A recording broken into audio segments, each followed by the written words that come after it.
Hey Maxwell, how are you? Can I just check how's the quality? My internet back in Singapore is not necessarily the best.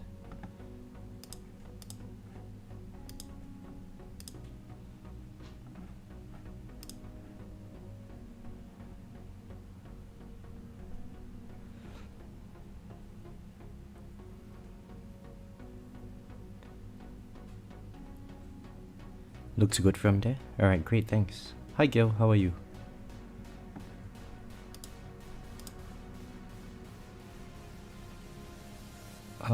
Yeah, I mean, it's Bonzo's stream, so he can say whatever he wants.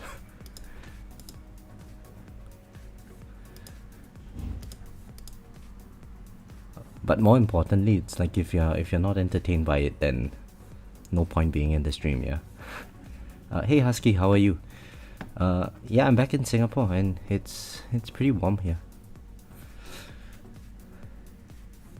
Alright, let's check out the battle conditions. My whole setup is very different because I'm not using a big screen today, so it's just bear with me. It's a bit difficult for me to navigate.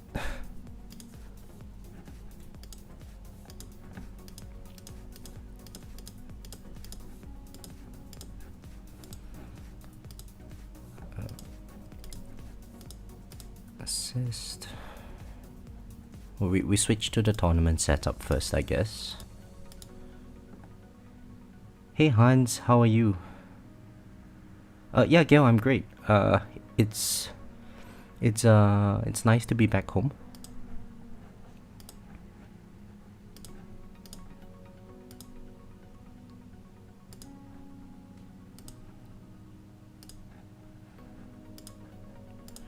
We restore the level here. Max this out. Equip this as the primary. I need to try to roll like better defense percent here.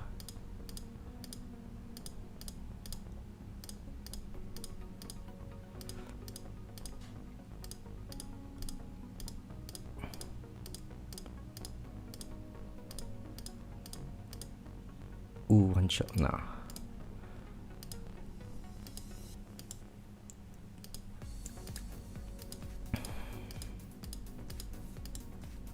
Nope. Okay, so I guess we use this. I need death penalty here. And project funding. And pulsar harvester. Right, so modules are sorted, cards are sorted, upgrades are sorted as well. I guess we can just go 3.15 on crit factor.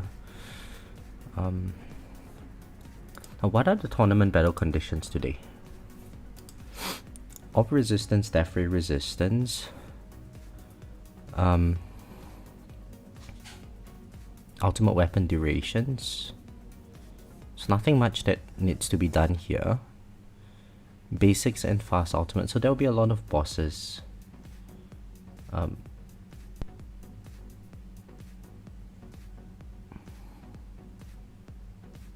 there's fast ultimate, so the bosses will be moving quite fast.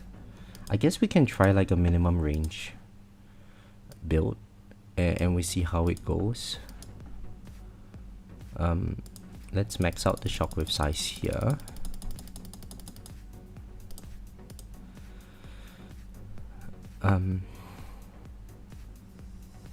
Do I want to gem rush this?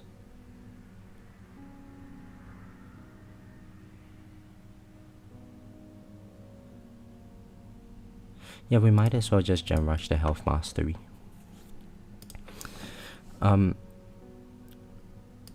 Okay, so that brings me to 43.5 meter range. What is the shockwave size that I need? Where is my trusty screenshot?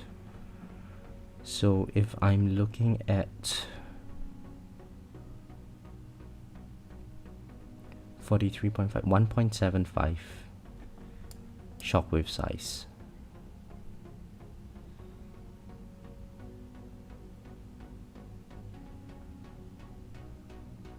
Yeah, alright, so 1.75 on the shockwave size.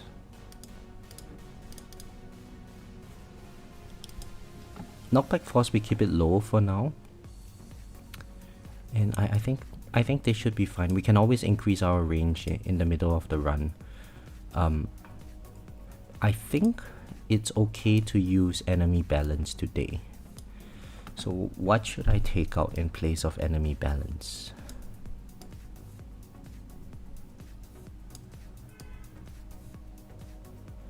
Death Ray resistance is weak today.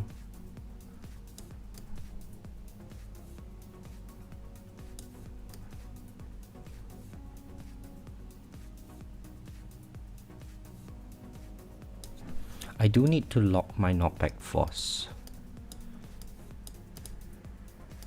So let's unlock the bounce shot range. We lock the knockback force. Yeah, I think this is right. Let's get caught up with the chat first. Bonzo told me to pester you. You don't pester me. If not, that's the same Zerodin would say. No, I mean you're just chatting. It's fine. How do I feel about the OA change? I honestly haven't noticed any difference in my farming runs. It's still like I'm getting the same number of waves, maybe slightly more. Coins stays about the same. No, hi, how are you? Kuba, thanks for joining the stream. And have a good day outside. I presume you probably left already, but thanks for stopping by. Yeah, I'm great. No, I'm back in Singapore now. It's really warm and really humid compared to Melbourne, so you know my skin is like there's a lot of moisture on my skin. It's like I feel very clammy all the time. Okay, so we need to deal with fast ultimates and basic ultimates. So I presume later on in the run there's just going to be a whole bunch of fast enemies around my tower, which might be a problem. But we are going to be running enemy balance today. I just need to figure out which card to take out.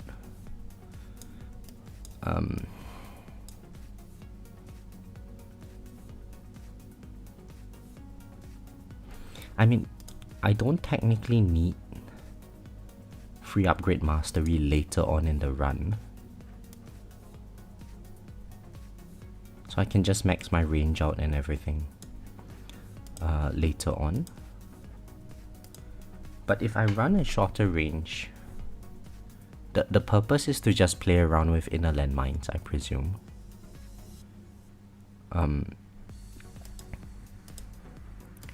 So what card can I take out? Cash, I presume? No, I need that for project funding. What am I talking about?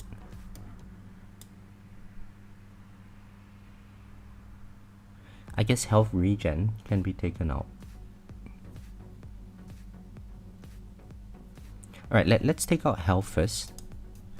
And we put in enemy balance, and later on we are just going to take out health regen and put in health in there. I think this should be fine. Alright, let's get started with the run, and then I get caught up with the chat after.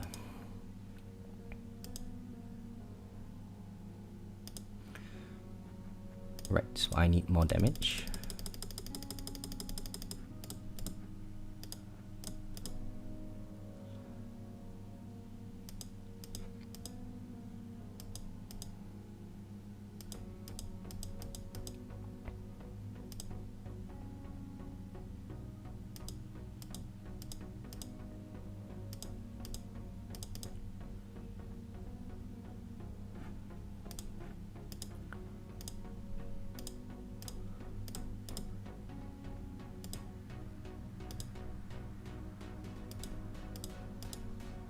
Right, done.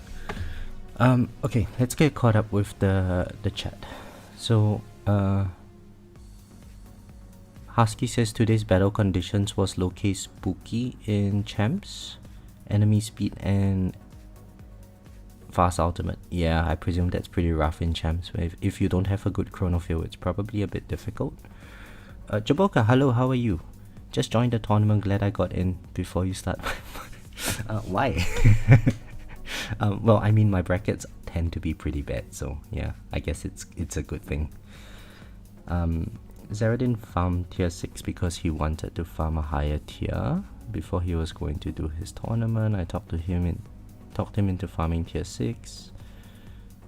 He recently got...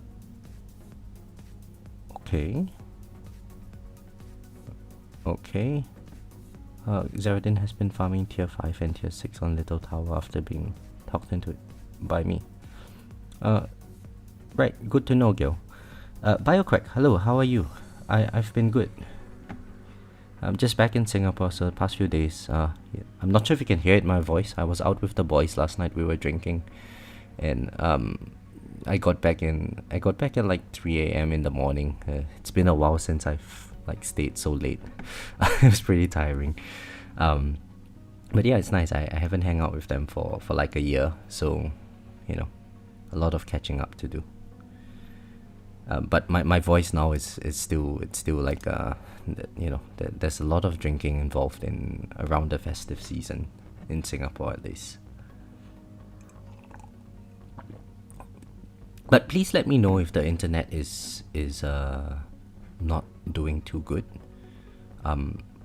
My internet in Singapore tends to be quite unstable. The upload speed should be fine based on what I'm seeing, but because I'm quite far from the router, my connection is not the best in my room.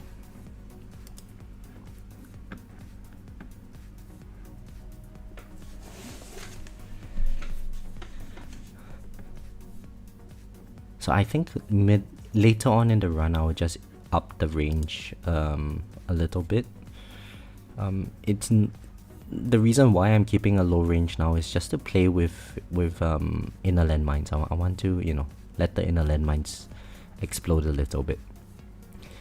I need to set my target priority.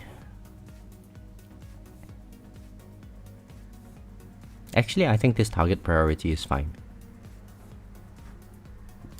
Yeah, let's just leave it.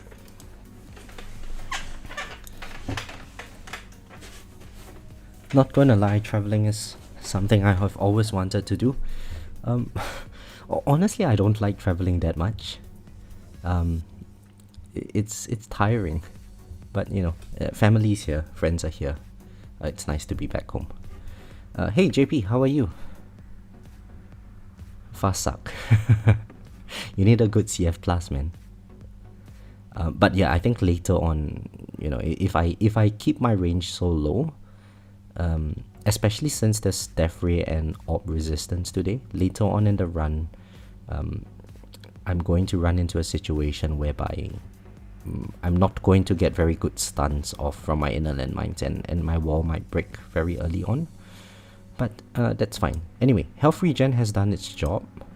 We take out health regen now, we put in health. And oh, look at that, 10.6 Q of wall health. It's just going up. Very strong.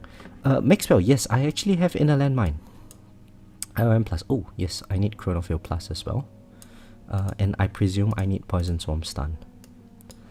So inner landmines, I mean, I just got the base unlock, so you know, it's currently level 0.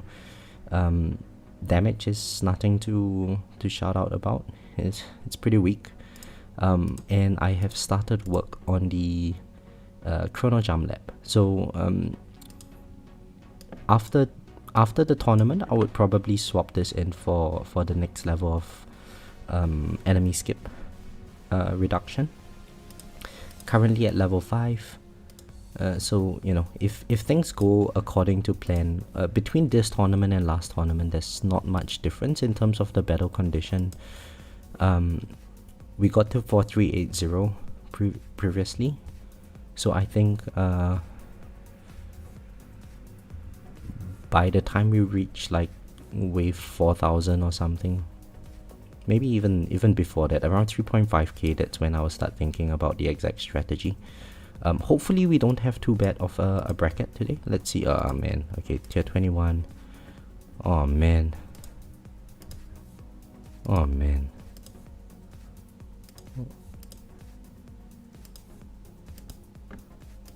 Okay, there's a lot of tier 21 people. I might be able to... Oh, there's a lot of people that haven't entered. This guy's probably going to be first place.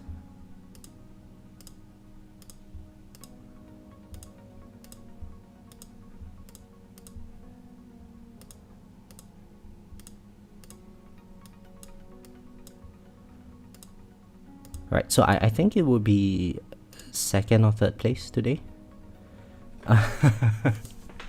It's a rough bracket as usual. Graham, hello, how are you? Yeah, Jaboka, it's a rough bracket. You got in before me. How was your bracket? Is your bracket going to be good? So, there is that tier 21 with 2.8k guy who's, you know, probably in the top 100. They will beat me, no question about that. There's another guy who is tier 21 with 1000, but I presume they just stopped there for the milestone. So they might be able to beat me, but we shall see. We shall see what how they do later on. In any case, there's not much that I can really do, unless, you know, maybe Greenie decides to hop on and gives us the seed order on how to manage my wave skips and stuff. But otherwise, yeah, we're just going to be at the mercy of how well our EOS is today.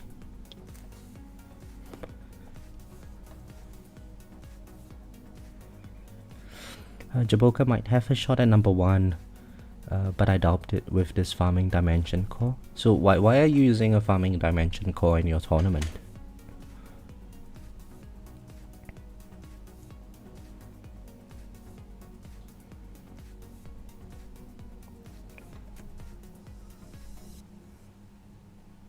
Casey, hello, how are you?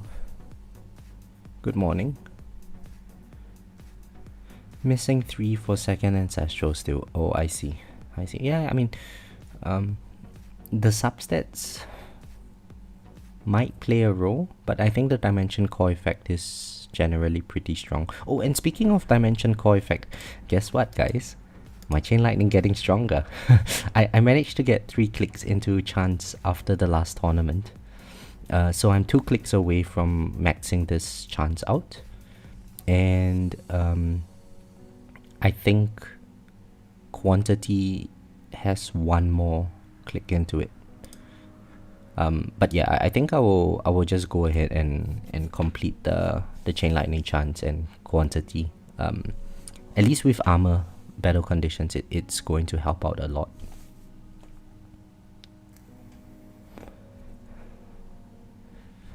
Farming greater than 20, Econ is king.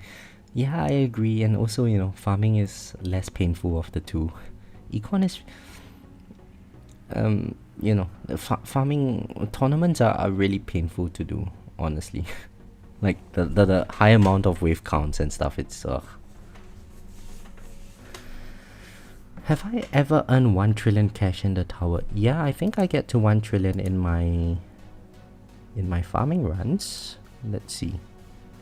Cash is, yeah, 1.92Q, so I'm pretty sure that in like my tournaments and stuff, I do get to 1 trillion cash.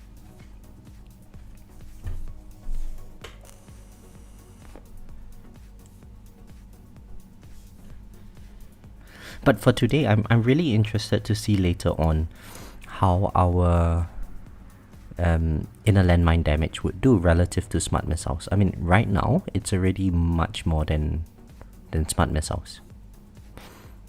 So yeah, very curious to see how it goes.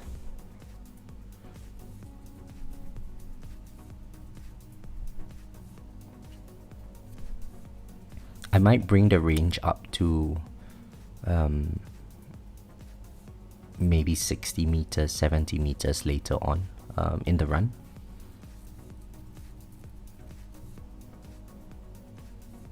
Although I don't think it's going to be like absolutely necessary.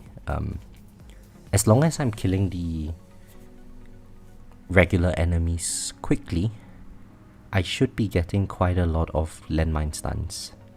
So that should help control the bosses and so on as they approach my tower. But we shall see later on. William, hello, how are you? It's been a while. I've been good. I just got back to Singapore yesterday. No, 2 days ago. Man, it was. So I did the tournament stream. I went to the airport after. And while waiting for my flight, I was like dozing off. I'm so glad that I didn't oversleep and miss my flight, you know.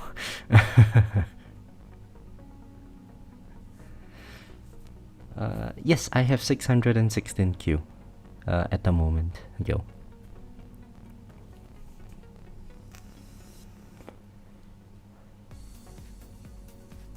Well, busy is good, William.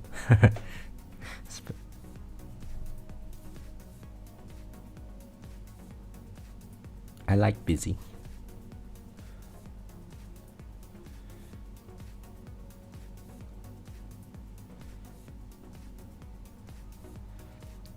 Enemies are moving pretty fast now, huh? With fast ultimate, I guess that is to be expected. Maybe just to be safe, I'm going to put in like 5 clicks into knockback force. Yeah, let's do that.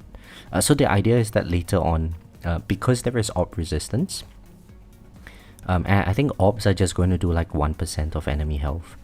I want to juggle the enemies just around my range line later on, so I don't want to max out my knockback force necessarily and, you know, just push the enemies really far out.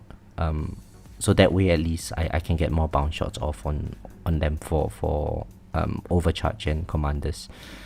I don't presume overcharge would be a problem today. It's just going to be commanders. I've got 73% defense.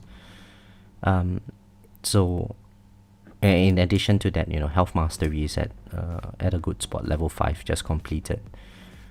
So yeah, I think we should be in a decent spot there.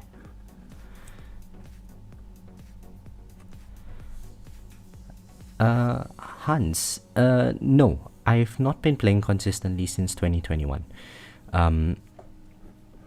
So I stopped for about a year and a half.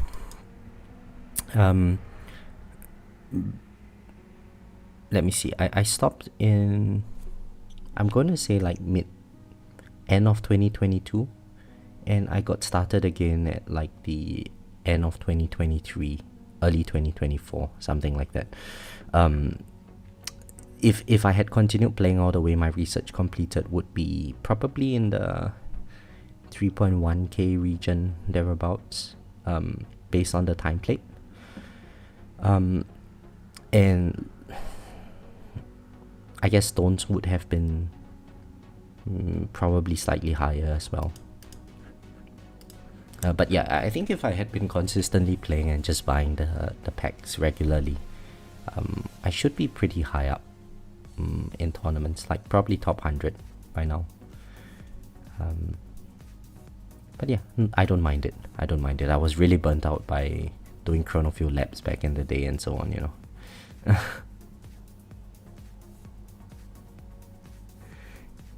Imagine if my labs were running the whole time. Yeah, exactly, William.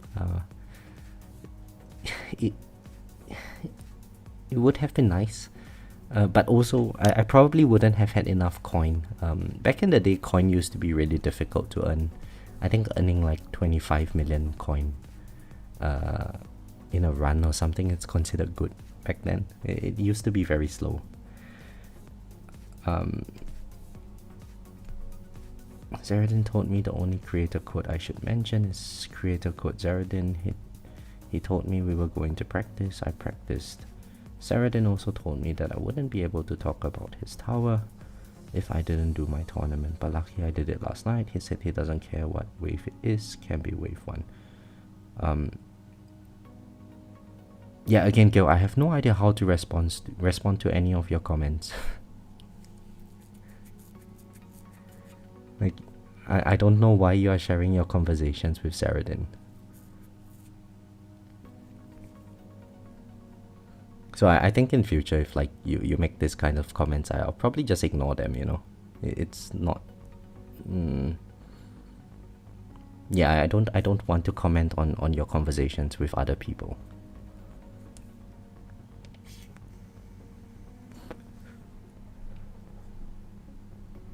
It just doesn't feel right to me. But anyway, let's check out the bracket. Let's see how we go. Mi Fei. Yeah, this is the guy who's I don't know if I can beat him. 199 relics versus 202 relics. If we judge based off the relics, I think he's going to beat me. Yeah.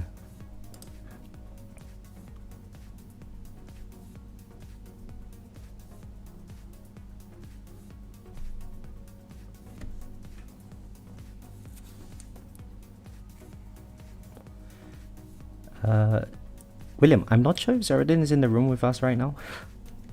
Probably not. He probably wouldn't have time to join any of my streams. I'm a small fry, you know.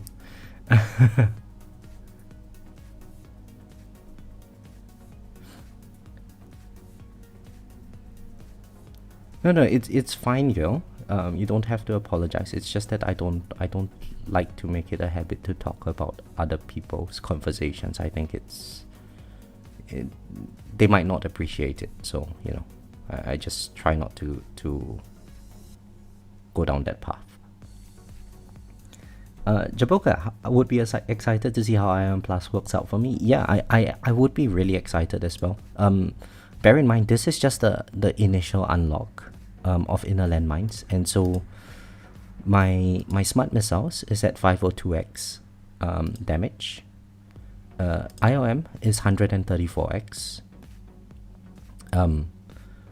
So you know, I wanted the damage multiplier, but there's IOM plus involved, and Chrono Jump is still at the first level. You know what? Let's gem rush it. Can I gem rush it? How many gems do I need? 247. Where can I find gems? Can I buy gems here? Ugh, 150. That means I need to spend it twice. Nah, okay, let's not gem rush it. Too expensive.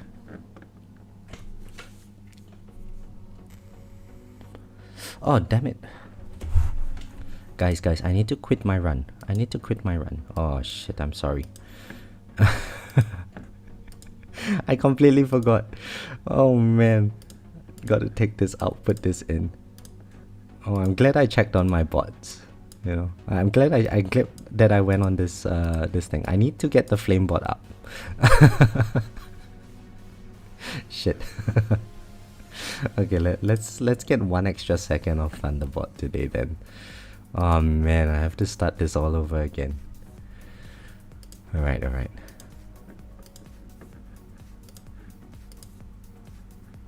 Oh man.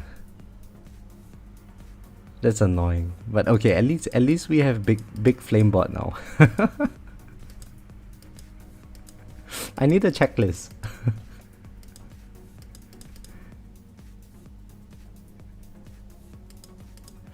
I need a checklist or presets. Exactly, William.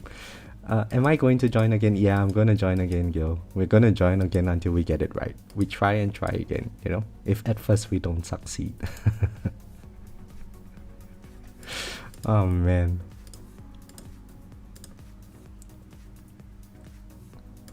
So on the bright side, 84% ELS. I've got an extra 2.5% ELS here, so that's about 86 point something percent ELS.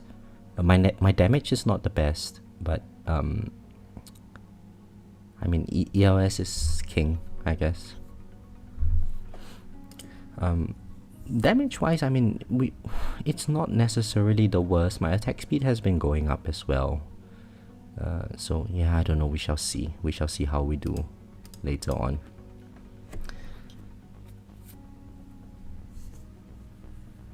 Jaboka, what are your options for what ultimate weapons you are intending to work on? William, we were joking. You try to stay on topic. You spent a lot of coins to get down to 345Q. Yeah. So there's no point keeping coins. And most of it just went into ELS enhancements. I think I'm at 1.56 at the moment. Yeah, it's that thing costs like at the next level is like 100Q or something. It's a stupid amount. Weren't they talking about making dual runs possible or something? Oh, that would be amazing, Jaboka. So we can actually try hard in tournaments and have farming runs on the side. That would be a very nice addition to the game, I presume. The opportunity cost of a tournament now for me, given that I'm getting about what 7 to 800Q per hour, and a tournament is like 3 hours ish, it's something like 2.5, 2.6 big Qs, and it only goes up. So yeah, it's pretty expensive to do a tournament. Unfortunately, I need the stones. I already try hard on my tournaments. I know, Casey, what a try hard. Sometimes I look at myself in the mirror and I don't recognize myself anymore. Back when, before I started YouTubing and stuff, tournaments were just, I just do them, you know, treat it like an overnight run and wake up in the morning to the death screen.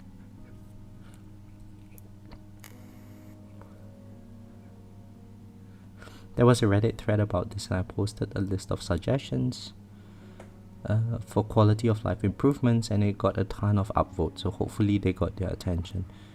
Yeah, hopefully, William. I think especially for those at the top, like I know people in like the top 50, generally they are winning all their tournament brackets. Those guys, they sometimes just end their tournaments early, because they are able to go so far in their tournaments. So it's probably a good idea to you know, let them farm at the same time. That way they actually have an incentive to try hard and push tournament wave counts. They might be able to come up with like new strategies that you know eventually trickles down to people like us. They addressed it. Nice. Hi Justin, how are you? I am in Singapore.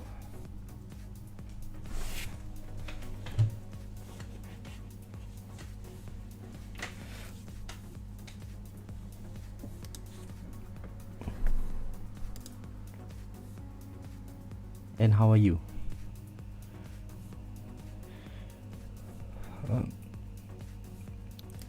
Okay, oh no, look at us drop. Oh, what a noob. What a noob. Nebula with, okay, 507, we are beating him. Peach is going to beat us. Peach Bundaberg. I don't like this name. I hate peaches. Just because of him.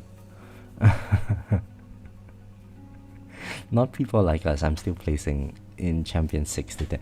William, between you and I, like the gap between you and I is probably smaller than the gap between I don't know, Greenie and I, probably.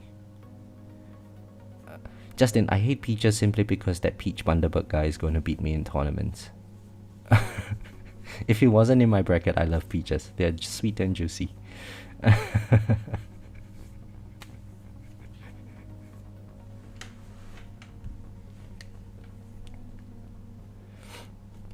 I really want one of those brackets. I hope one day we can actually find the mother of all brackets, right? Where the second place is at 1,800 waves or something. We just finish intro sprint, go to 2,000 waves, and we are done with our tournament. And then that way I can just start a farming run, and at least that way you guys can see how farm runs typically look like for me, where I'm at. I think that will be more enjoyable to look at than in farming, than in tournaments, just because it will give you guys a better idea of how I typically approach my farm runs and stuff. Is it very laggy, Justin?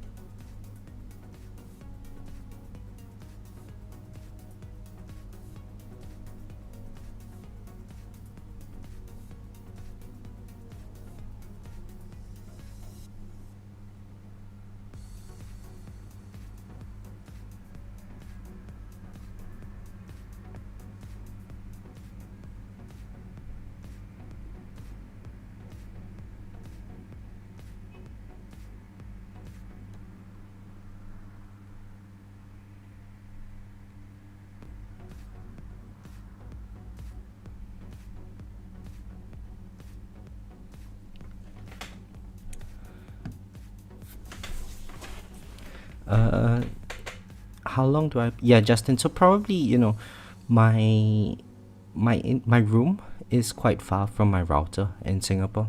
That's probably why it might be laggy at times. I do apologize for it. I'm just back in Singapore for a month, visiting family and friends. So in a way, this is like a test stream. I'm not sure if it's good to. I just wanted to check if this stream was actually working. And now that I remember, I forgot to change the title of the stream. So this is 6th of December. We're on the wrong day.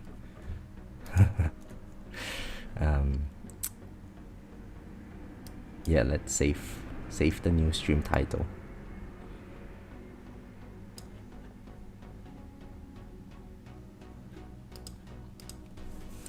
And how long do I play daily? My game is basically running 24/7. I'm an addict. So I run the game on my MacBook, and basically because my game is pretty much AFK. Every now and then, if I'm free, I just collect some gems, but otherwise I just leave it alone, and it just does its thing on the side.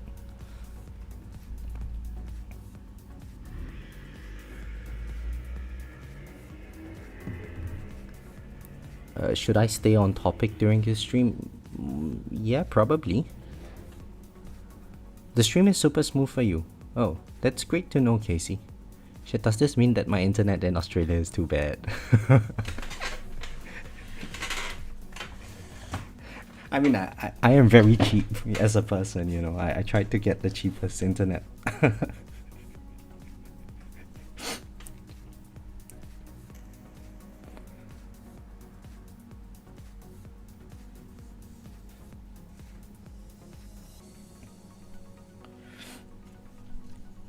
So has there been like a lot of complaints or not complaints? Has there been a lot of, like, how should I put it? The change to orbital augment, has that severely affected farm runs for most of the player base?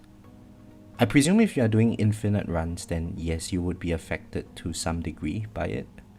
But my runs are very short, so I don't think I'm actually experiencing any effect of it. If anything, it's made my income a bit better because OA is more effective at lower hits. Like if you don't hit the enemies too much with the electrons, it's actually decent.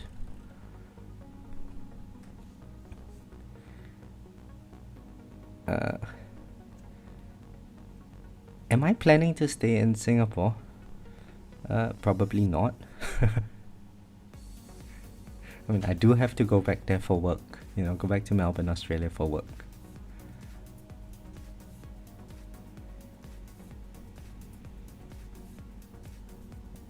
Good to know that this stream is good for me to watch, mostly for tower players who are also into the streams. Yeah, that's nice to know.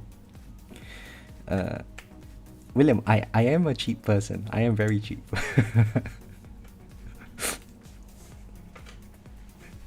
I'm very cheap. You know, part of being Asian and all. Gotta stay in line with the stereotype.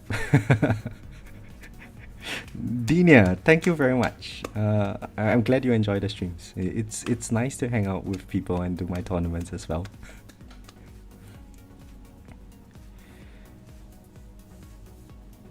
OA was a big drop off for pure EHP.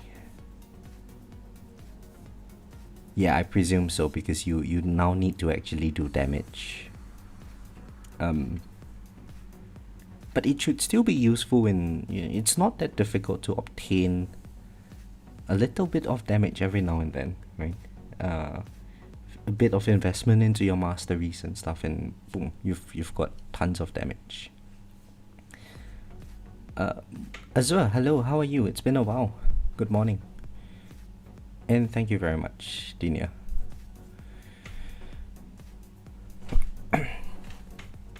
Yeah, I'm actually looking forward, because it's gonna be my birthday in a couple of days.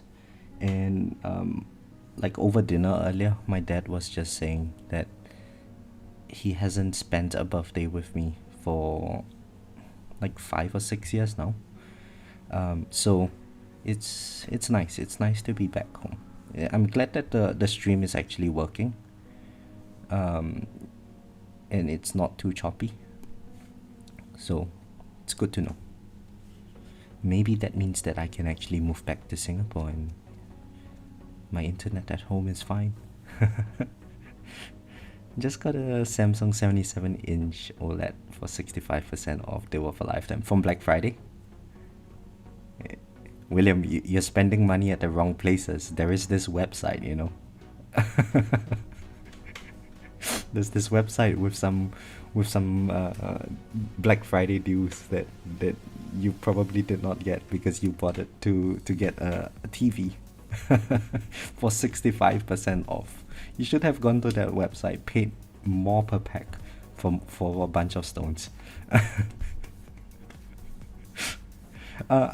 Azure, I'm doing well. I'm doing well. Just back home in Singapore, visiting friends and family today. It's really warm, really humid. So I tried to go for a run the other day. Man, just even walking around, my heart rate like went into triple digits. I was like, nah, I'm just gonna take a walk.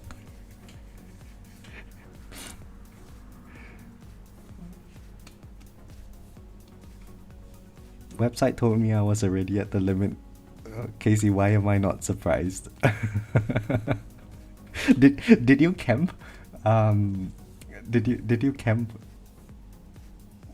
and wait for the packs to be released to buy them immediately? I know some people did that. The Black Friday deals were wild. Yeah, they were. So William, it's funny because, like, you know, I have the creator code and stuff, and a bunch of people used my code for Black Friday, surprisingly. And so I woke up that morning, I was like, oh, holy cow, I managed to turn a profit. So I could actually buy all the Black Friday packs and have spare for an extra stone pack, Black Friday pack. So I did a mini giveaway there. And then I thought, like, you know, a little bit of success gets into your head, right? So 3 days later, when 1st of December came, I woke up, I was like, oh yeah, I'm going to get a bunch of money from the creator code as well. Nothing came in, it was back to normal again. So now I'm poor again. Justin, yeah, I spend quite a bit on this game. So like all the monthly packs, the event packs, every fortnight. Those are the things that I get every month, and all the in-game packs as well. So like seven stone packs and 2 of the fortnightly passes.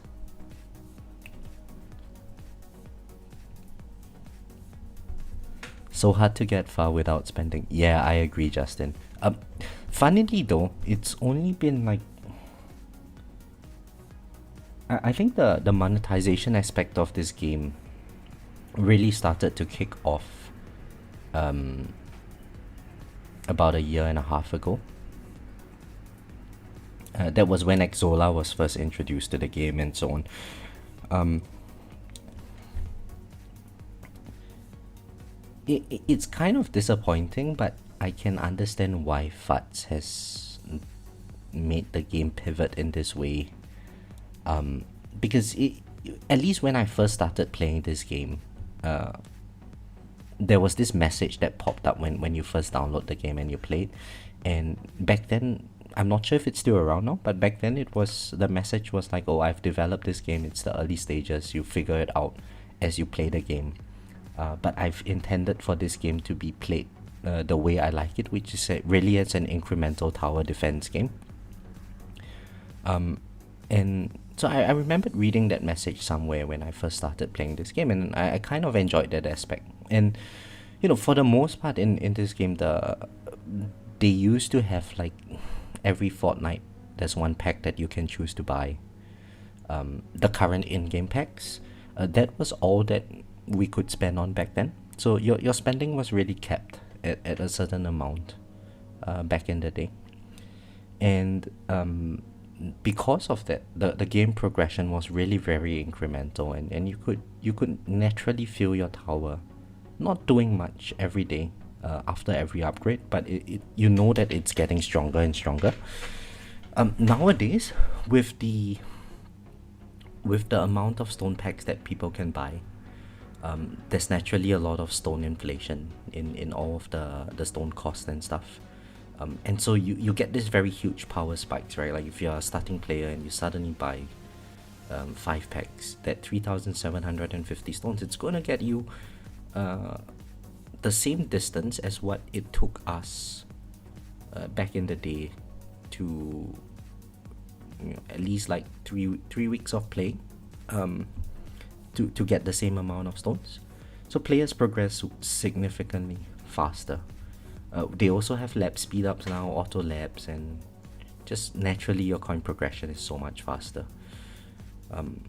I can understand why Tech Tree Games has gone down this route, because at the end of the day it's still a business, they still have to earn money.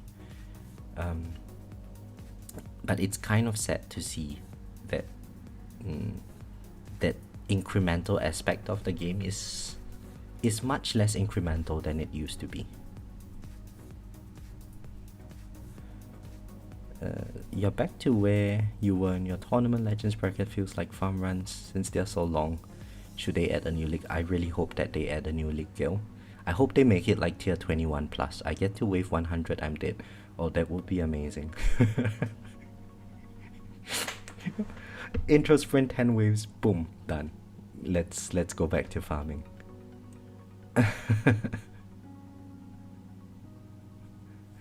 Remember guys, it's cheap but buys out the stones. It's called wise spending, William. Well, one way of thinking about it is wise spending. The other way, it's just that gaming addict. Finally, I got a live stream that gave me 480p. I'm getting sick and tired of getting 144p videos. Damn. 144, that's really bad resolution. I think my internet's better than yours, Gil.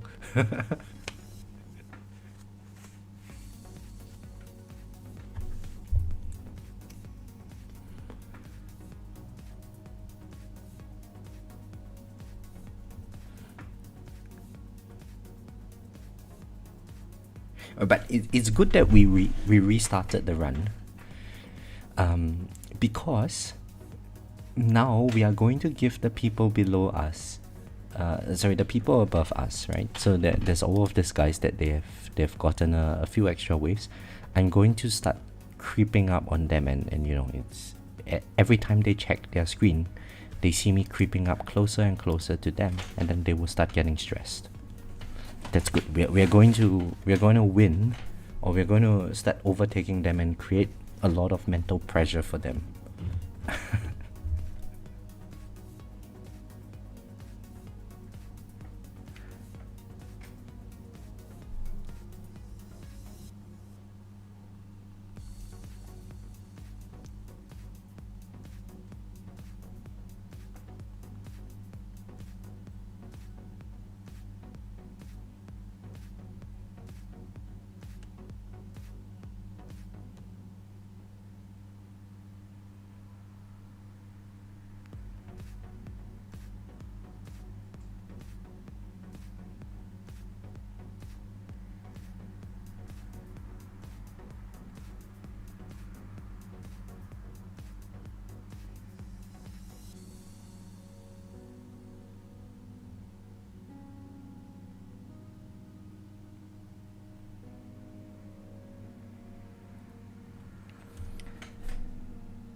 Investing in my YouTube streaming business. Yeah, I don't have very good business acumen though, William.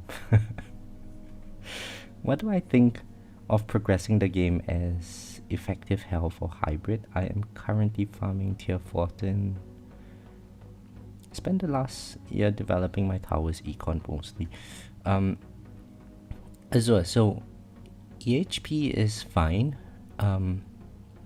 Hybrid is decent as a strategy in like where I'm at. Especially once we start dealing with fleets. Overcharge requires us to have a bit of EHP. So yeah, it's a decent strategy. I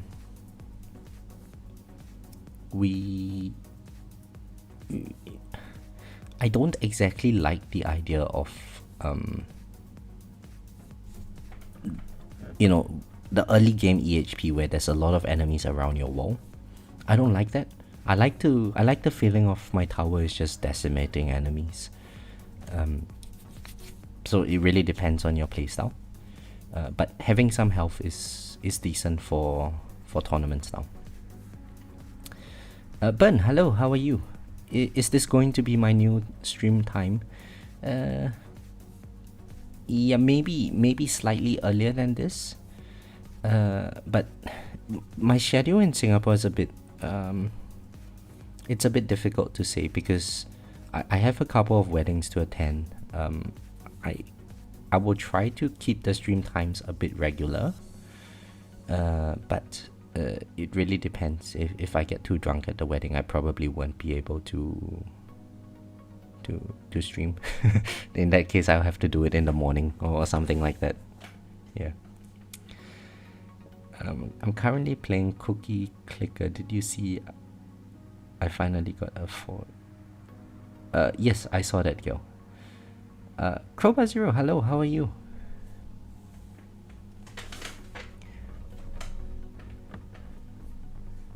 I'm testing out inner landmines today. Oh, check it out. My inner landmine damage more than smart missile damage. So I unlocked inner landmines recently, and I'm using the small range, like 43.5 meter range today, to at least at the start of the tournament, just to play around with the new toy. How have you been? So what am I missing out most, having never been to Singapore? That's a good question, Graham. I think I'm not sure which part of the US you're from, but in Melbourne, Melbourne is I guess less city-like than Singapore. If you have ever been to Hong Kong, Singapore is less hustle and bustle than Hong Kong, but also pretty bustly. Yeah. So people like to go out till late. Shops open till late, like 9 to 10 p.m. most days. restaurants open till like 2 or 3 a.m. All over the city. There's a lot of bars. The nightlife is pretty decent. Unfortunately for the touristy things, I don't really do much of the touristy things here because I grew up here. But I like the food here. It's cheap and affordable. Like if you go to like the food centers, there are many of them. So there's really no need to cook in Singapore. You can just go out and eat with your friends, and it's a small country, so it's very easy to meet up with friends and family.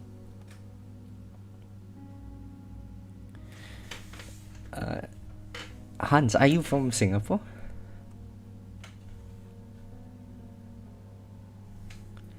Welcome back, Gil.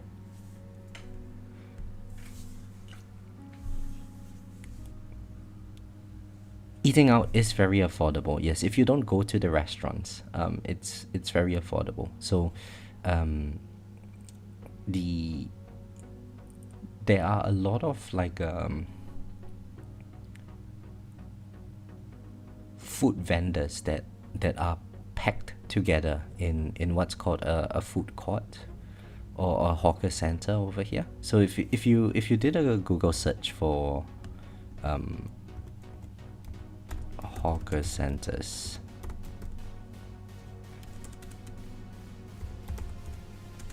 Singapore, I'll type it in chat. You will be able to see what I'm talking about. So they have this like groups. Yeah, they all of this individual food stalls, they are going to group up together and into this place where everyone just goes there to eat, and meals are cheap. So you can get a decent meal and a drink for under $10.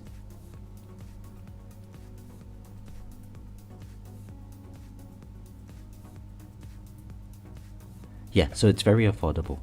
But of course, there's also like fine dining, and you know, you can choose to live very luxuriously here. But there's also very cheap and affordable food. Public transport's amazing. Trains come every 2 to 3 minutes.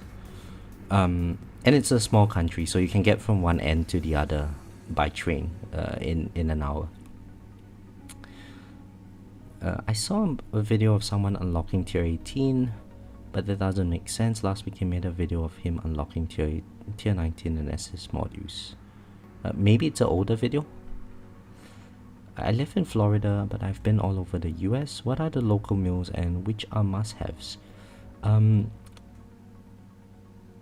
Which are must-haves? So, oh boy, they are all in like weird names. Let me see if I can pull up some pictures on would I get a copyright strike if I pulled up a screen on OBS?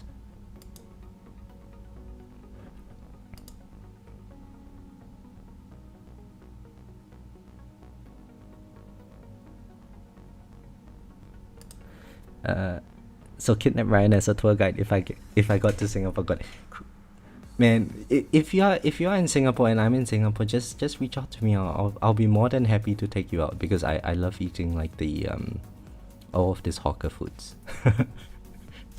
So like, you know, the other day when I got back, my dad was like, oh, let's go out to this restaurant to have dinner, you know. Oh, my son's back and all, right? And I was like, nah, why on earth would I want to eat food here that I can have in Australia? I want the local stuff, the stuff that I grew up eating. So we ended up eating food that he eats on a daily basis, and he was like, oh, how can you want to eat this when I have this every day? I'm like, yeah, because I don't get any of this food when I'm there. So to me, this is like a taste of home, you know.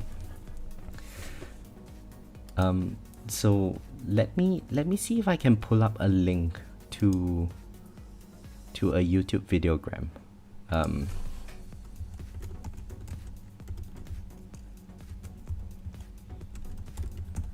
And I'll paste it in chat.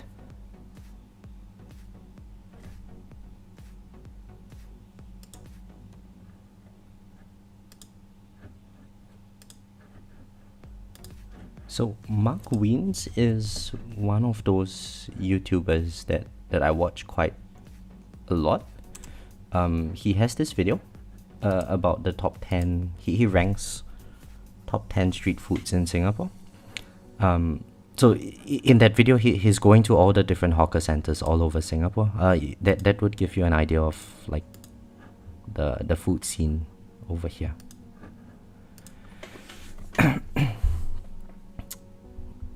Man, I should do like a promotional video for my country, huh? All the different types of food. Casey says I always like that about Thailand. Amazing food, absolutely cheap food and accommodation. Yeah, Casey. So I love Thailand as well. Last year, before I got back to Singapore, I flew to Bangkok for 5 days, and I ate so much, but I unfortunately got food poisoning. I was just eating street food, and I think my stomach was just not strong enough to handle it. Came back with food poisoning. It was terrible. Do your folks have a helper to make you 3 a.m. noodles when I get back from a night out? Rob, yes and no. I make my own food if I'm craving food at 3 a.m. But normally, the drinking culture here is that you drink with your friends and then you go for supper. And you have supper and then you go home. Because if you don't have supper, then you're going to sleep and your body's just going to absorb all of that alcohol. You have some food, next day you wake up much less of a hangover. You actually feel quite decent.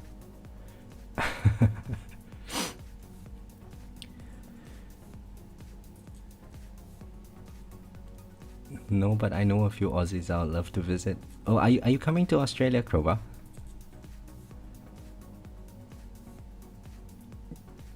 I could do a series on reasons to go to Singapore other than... What? What beautiful woman.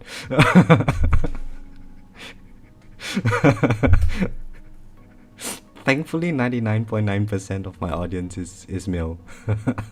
And the remaining 0.1% is user unspecified. But what beautiful woman.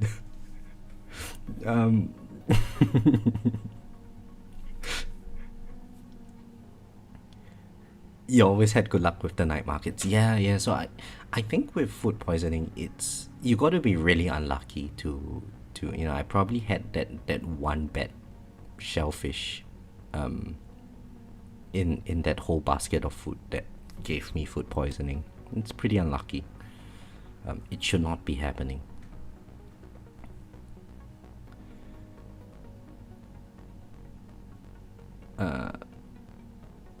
News says, I'm pretty sure I followed that YouTuber, but I unsubscribed. Oh no, so yeah, I think Mark Wiens is nice to watch. There's this other guy, the best ever food review show. Man, I love him. Sunny. I think he's American, but he's living in Vietnam now. He is so adventurous with food. I wouldn't eat half the stuff he eats, man.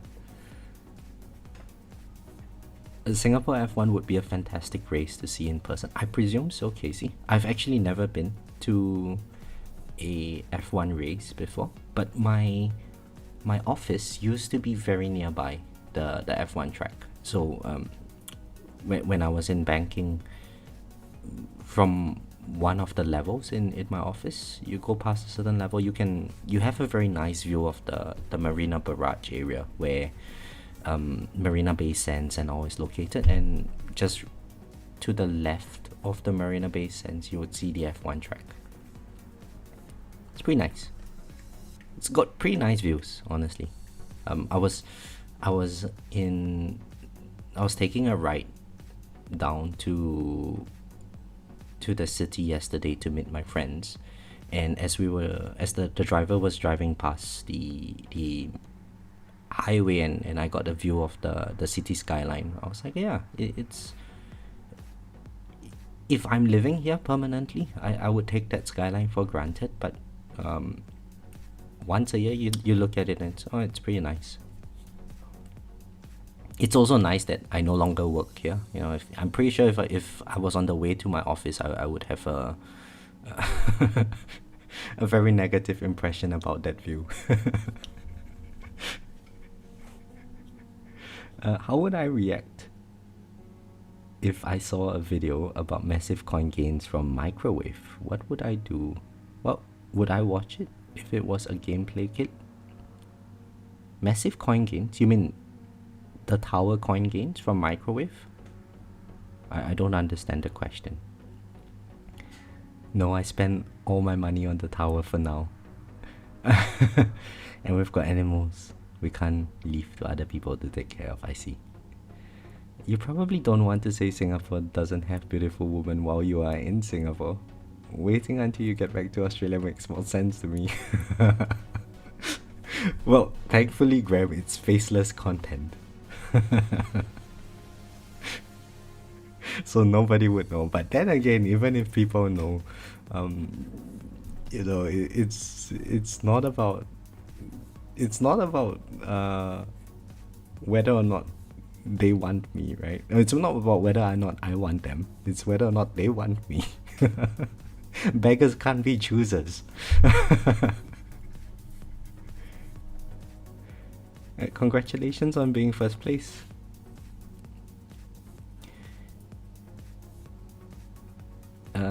My English is very good. Can't hear the Singlish. Did I grow up in local schools? Yeah, I grew up in Singapore. I spent most of my adult life in Melbourne. You probably can't hear the Singlish because I'm not speaking to a Singaporean. But the moment I speak to a Singaporean, it's completely different. I go to the Austin F1 every year and the Vegas one. The first 2 years, the Singapore race is a night race, which I think adds to the appeal. I see. Yeah, I don't actually follow the Formula 1. But I think a few weeks ago, you did mention that you were going to catch the race. Was that in Vegas? Can't remember. What if there was a game that was a knockoff of the tower that used microwave for Golden Tower? Nah, I'm not going to play a game like that. One gaming addiction is enough. I don't need the second one. I don't think I can afford a second one anyway.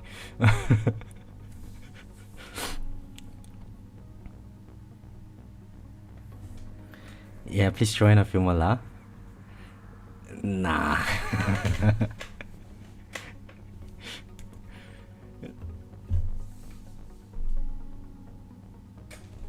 It's actually more difficult than I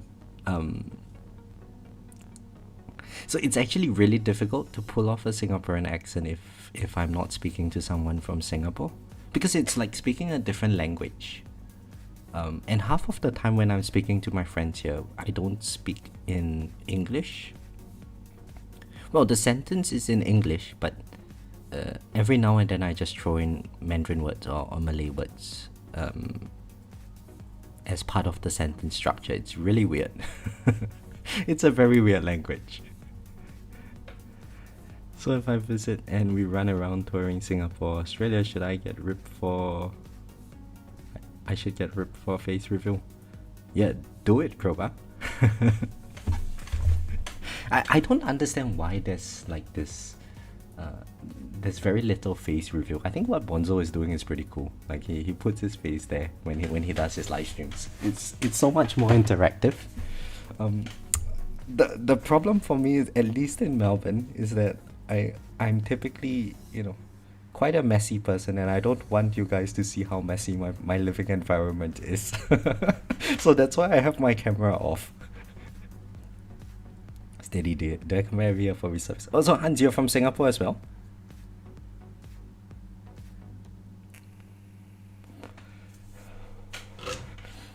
So guess what? I ordered it back in for the sake of everyone. So I completed my military back in 2010. And I have not been called back for reservist ever since then. So for those of you wondering, in Singapore, every guy has to go for 2 years of military. And after that 2 years, the government can call us back, I think once a year for 10 years, to ensure that we are sort of like military ready in case there's a war or something.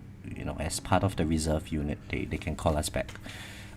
For some reason, the government has not called me back ever since I left the military. So it's pretty good. What if that knockoff was free? It's never free, Gil. It's it's time. What's my native language? So my family speaks mostly English. Um, but with my granny, I would speak a dialect of Mandarin every now and then. Um, in Singapore, when you're out and ordering food, sometimes you would just converse. I think the mom and dad language mostly is Mandarin.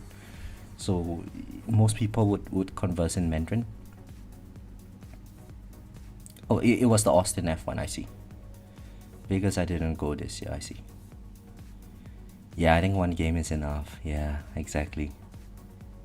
And you know what? This one game is already too much, even though, like, for the bulk of the tower, we just spend it trying to not play the game. Singapore is such a melting pot. You probably hear tons of different dialects and languages every day. Yeah, probably. And the interesting thing about Singlish is there is no grammatical structure in a sentence, because English and Mandarin grammatical structure is kind of reversed. I'm not sure how to explain it, but it's kind of the opposite from one another. So when we are speaking and we use English and Mandarin, the grammatical structure is completely wrong for the sentence, but everyone seems to understand each other because you understand the verbs and the nouns that are being used in the sentence. I watched Monzo stream before I knew you were streaming. I see. I am minimally dressed sometimes. Yeah, Crowbar. Right now, that is me. It's too warm back home. I could use a virtual background. I've seen lots of people do that. Yeah, yes, but then again, I don't know. Maybe one day if I look a lot better, I would if I look as cool as Bonzo, I would probably have my camera on. JP, you send me a message. Let me check.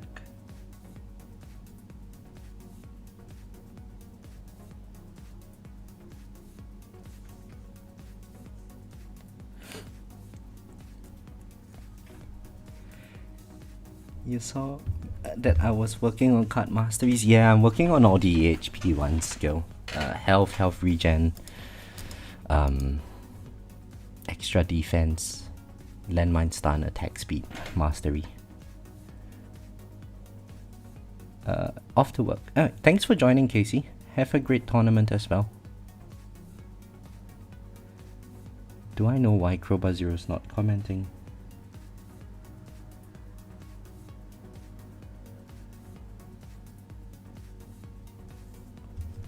No idea.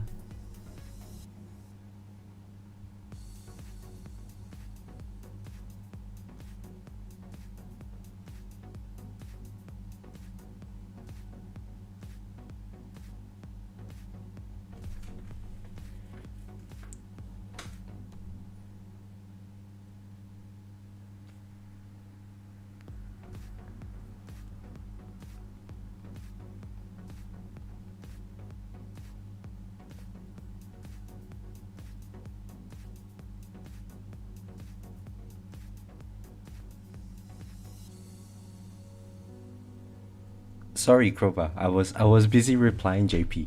I apparently cannot multitask. But on the bright side, I have a very nice amount of gems right now. I just noticed.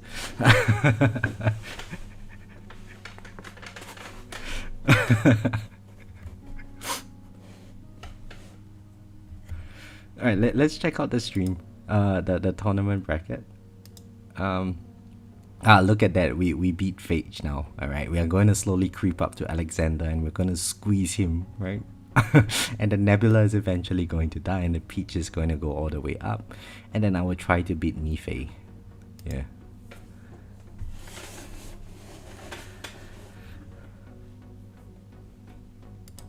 See the truth. Hello. As someone without S mods, what's the best way to determine whether to use ACP or SD? Oh, that's a great question. Crowbar would probably know more about this than I do. For the longest time, everyone was saying that. So this was before S mods were a thing, right? For tier 16, people were saying that you needed to use ACP as like the best in slot for farming. I tried ACP. I couldn't get it to work for me. The runs were a lot more inconsistent. So for me, I was using Space Displacer mainly for the control over the bosses. So fleets weren't a thing back then. I just needed to hold the boss along my op line to get more op hits, and that was because my Chronophil Plus was weak. So when I did that, it seemed to give me better results. Lower coin per minute, but I get further waves and overall more cells, slightly less coin per run. So for me, I thought that was a trade-off I was happy with. Glad I'm not the only one who gets stupidly amused by things like funny numbers. Nah, I think we're all the same kind of weird, Grover. Like everyone who plays this game, we're all equally weird. would obsess over spreadsheets and numbers and all these kinds of things, you know. Hans, by the way, how did the Tower YouTube communities come about? I forgot about this game until I saw a few videos a few weeks back with quite a few views. Yeah, so it was. I'm not sure about how the actual community happened, Hans, but let's see. Back in the day, there was only Crowbar, Greenie, and Zaradin who had channels on this game. And Crowbar and Greenie, every time I watch their videos, I feel very sad because they are so far ahead of where I'm at. But it was very useful for me. I think Crowbar's videos and Greenie's videos are probably more useful for me than someone in the early game, because it shows me where I can catch up to. So if you gave me something like 6 months, I would be where they are today, in terms of their progression. So it always gives me a path of like how to progress. Then I quit the game. So then when I came back, you know, things were the reason I came back was because one day I was browsing YouTube and then I saw one of Zaradin's stream and I was like, oh yeah, hang on, I remember this guy. I used to play this game, so let's see how the game has evolved. And then I made the mistake of clicking on Zaradin's video. And so I watched the video and I was like, shit, I need to re-download this game. and that's how I started playing it again, right?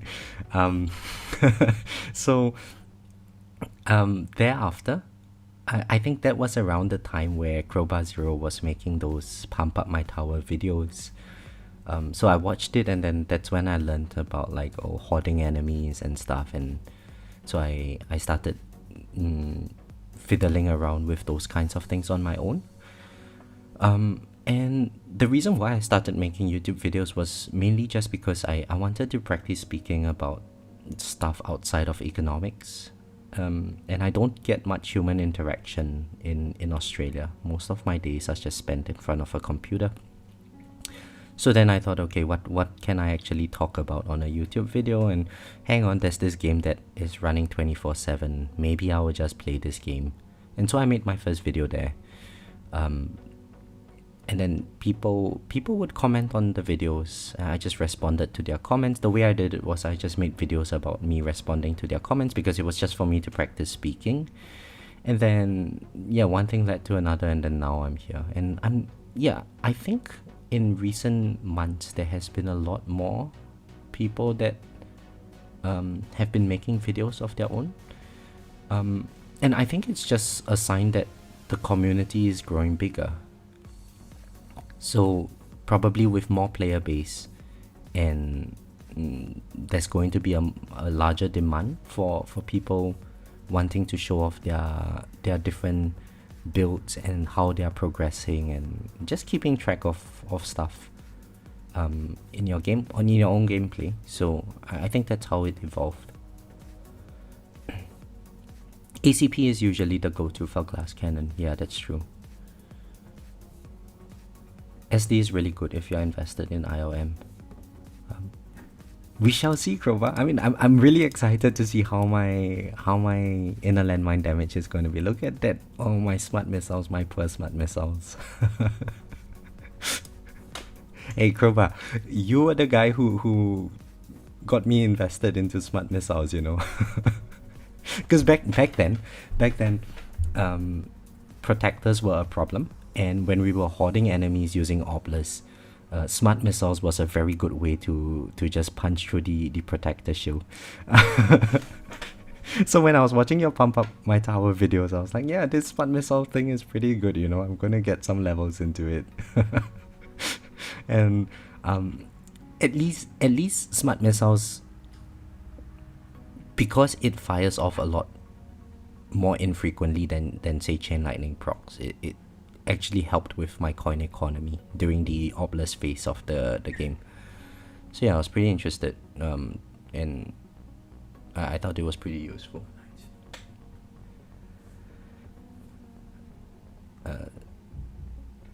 Sorry, I forgot to add for tournament. Are there certain battle conditions? Oh, okay. For tournaments, I guess it's the same thing. If you have enough controls, ACP is probably better. But if you are dying to bosses hitting you too quickly, Space Displacer is actually really good at just holding the enemies at the orb line, and letting your orbs just weed them down naturally.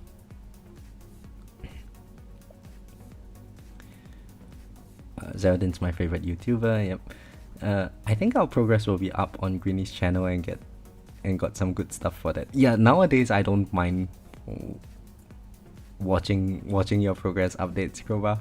Like back, okay, if I'm a free-to-play player, or like on the months where I was trying to go free-to-play, man, every time I watch your videos, oh, it's so painful. There is you get hit by this intense wave of FOMO, you know.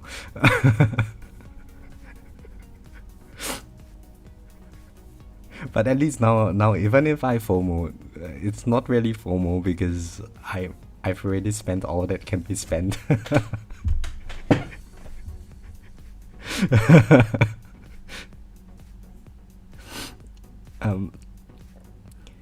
I do have chip IOM set up for CC and CF is perma chronofill, but now working on max slowdown. Nice, yeah. So that's a good start for controlling enemies. That's what got me into streaming or making videos. I was in between jobs and my social skills, but yeah, I think the social aspect is really important.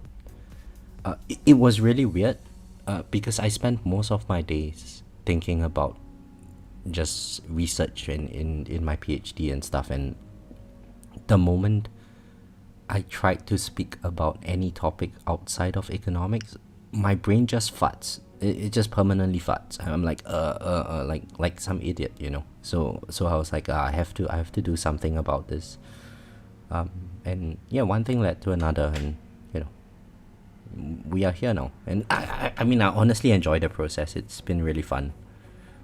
I don't think I would be continuing to play this game if not for this social aspect of the game. I was aiming at smart missiles with my current build to be smart missile focused, but more testing to do.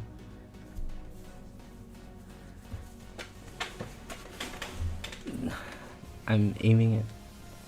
So how is that working for you? Because the general consensus is that smart missiles is pretty weak in the current meta, but I presume smart missiles has very good priority damage. which means that if we can reliably remove the armor stacks from enemies in our farming runs, the enemies that need to die actually die when we hit them with our smart missiles. That's my guess. Because, like, you know, if we look at the damage here, it's going to say that Chain Lightning is doing the most damage, but I don't necessarily need a huge amount of Chain Lightning damage to kill all the enemies, because all of these enemies will naturally die to orbs and whatnot as well. Social skills out. Hey Treble, how are you? Fought my way through life. Oh man, the stench. I should make sure to eat a lot of beans and eggs for that. Smart Missile, you can obtain a constant barrage now, and it makes it significantly easier for a Smart Missile to ramp. Yeah, that's true. So it's like the 8 seconds. Are you going for like the 8-second Smart Missiles and 30 quantity or something ridiculous like that? Yeah, Gil, so I have 1 trillion now. So I guess that answers the question of whether or not I can hit 1 trillion. Yes, we can. Chain Lightning damage also counts CL plus damage, which is probably the main chunk of my recorded damage. Not quantity to that level yet. I see, that's why you are not able to go for holidays, Crowbar.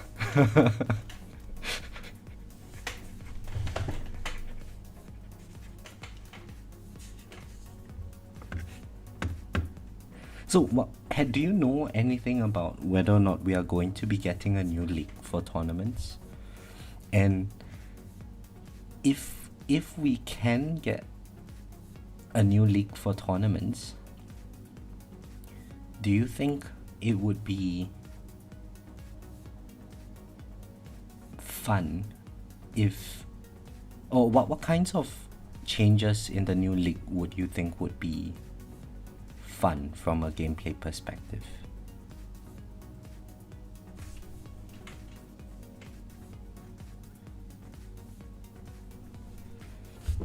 Oh damn it, I shouldn't have taken that gems. We are no longer at a good amount of gems now.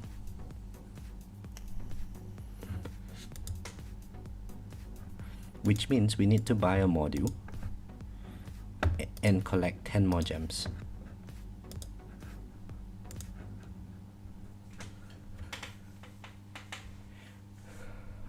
I don't know if they release a new enemy type in. What, another new enemy type? That's going to be brutal.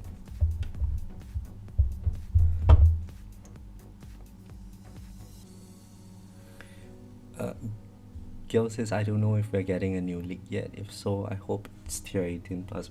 Gil, I hope it's tier 21 plus. That would be amazing.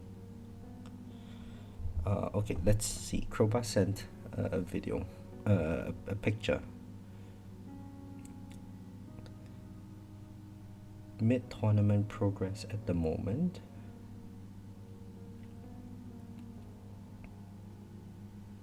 Oh, that's a lot of Smart Missile damage.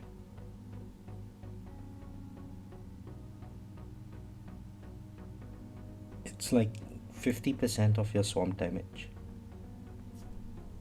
So do you have to get like did you max out your Smart Missile plus or something?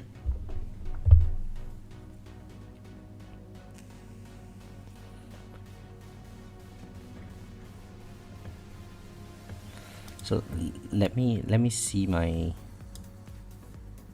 damage. My damage is so sad. Compared to yours, what wave count are you at? I didn't see that. Oh, I didn't see the wave count. Oh, and you showed me a screenshot of. Man, guys, oh, you're making me very sad, Crowbar. That's a very. Those are very nice substats.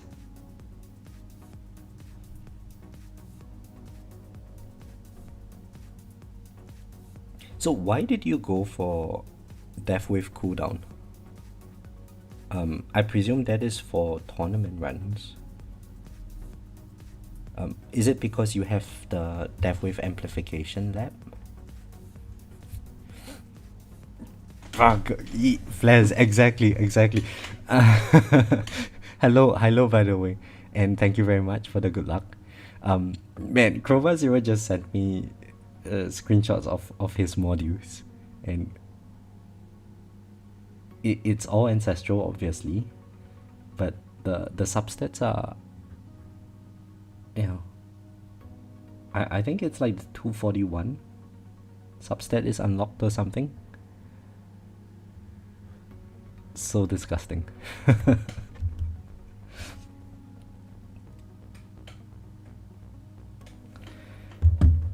So how many rerolls did it take for you to get like one of those cores done? Tier 19, 20, 21 were version 27, so were fleets, elite cells, enhancements. Yep. Tex, hello, how are you? Help with tank ultimates.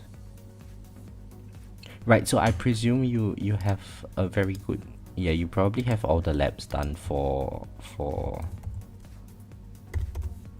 Death Wave damage amplifier.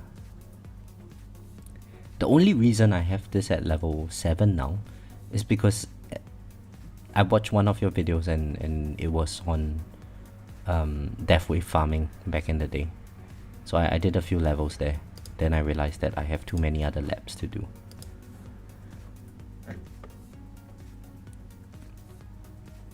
And hello Tex, if we get a new league, can it have us earn way more keys, please? Ooh, that would be nice. That would be nice. But then everyone is going to complain again, you know. I wouldn't mind if like the new league gave us the same number of coins as same number of keys as Legends League. But it's just more stones or something. It's probably better if I had something else instead of Death Wave cooldown.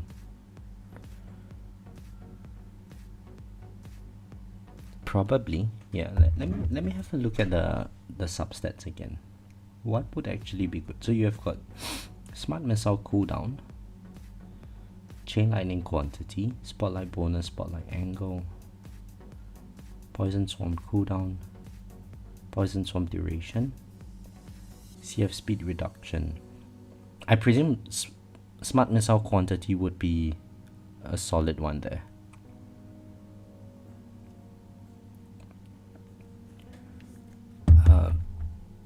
Miwelin, hello, how are you? Thank you very much. Good luck with your tournament as well. Fleets are the major issue, so probably Smart Missile quantity would do a lot better. Yeah, or better Poison Swarm coverage. I think it would be really nice to have 4 Poison Swarms permanently up at some point.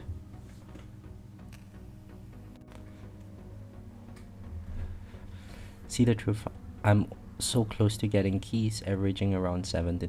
Yeah, here's the thing, right? Like I feel really sad for people in the earlier game than I am, because like for me, I'm so you know where Crowbar is. When the new league first came out, he was just getting first place all the way, right? So it's very easy for him to accumulate the keys.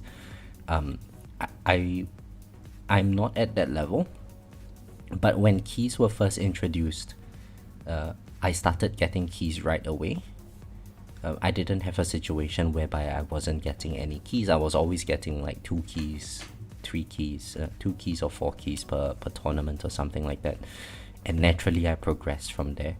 But man, if in today's context, if you are currently in Champions and you try to get keys, it's going to take quite some time for you to eventually get keys. So rough. How useful is permanent black hole? It's really good for farming. Tournaments, if I had permanent black hole, I wouldn't complain. But I think there are other things that I would rather have permanent.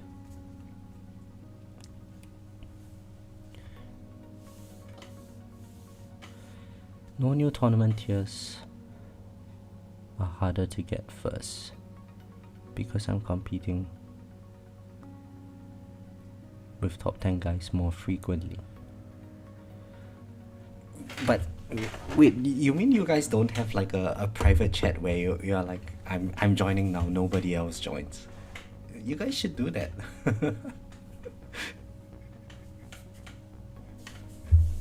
Is it hard to get permanent black hole? Not with Galaxy Compressor as well. So use the Galaxy Compressor. So, you know, damage is good, but having controls over the enemy is, in some sense, a lot better than having a lot of damage. For a good portion of the game, so earlier on, if you looked at some of the earlier videos that I did on tournament playtesting, GCOM performed better for me for quite a few weeks, and this was when project funding was first launched and I was trying to make project funding work. GCOM was actually performing a lot better for me until I managed to get enough control from, like, I think Chronofield Plus and stuff. Can't remember now, but yeah, if you don't have good controls on the enemy, just equipping GCOM, having that permanent black hole to even just disable range enemies, it's going to help so much with just surviving.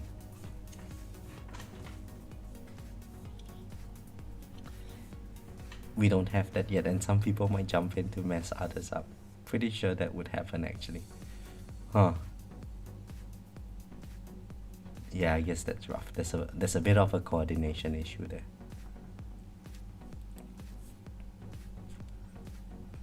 So, in a way, having a new tournament league is bad for us. Well, it's bad for me, definitely. Like, if they made a new tournament league where like the top 300 goes in or something, oh, that's going to be brutal for me. I'm going to get kicked out of that league so hard.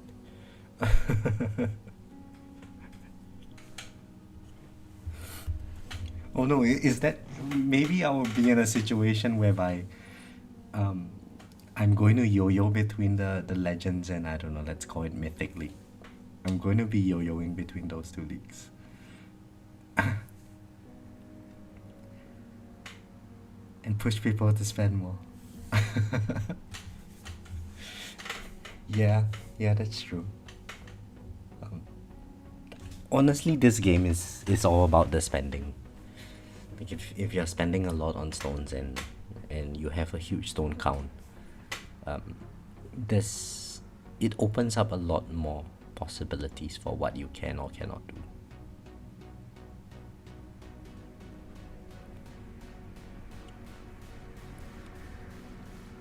So, like, you know, obviously the strategy for farming helps, but let's say we look at my run history.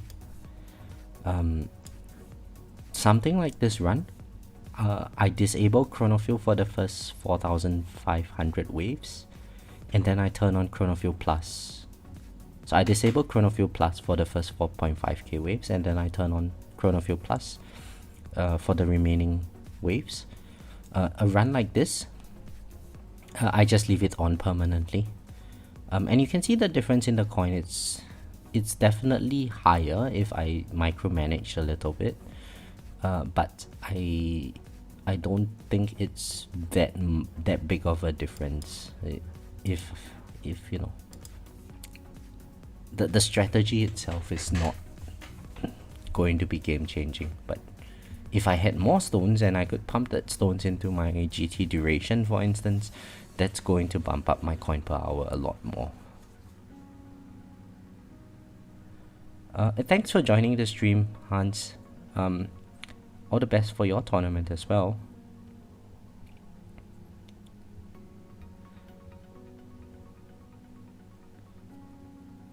Yeah, I agree. I agree with the free to play statement. It's it's nice to have a lot of different things going on your screen, but at the end of the day, this game is just about like making incremental gains.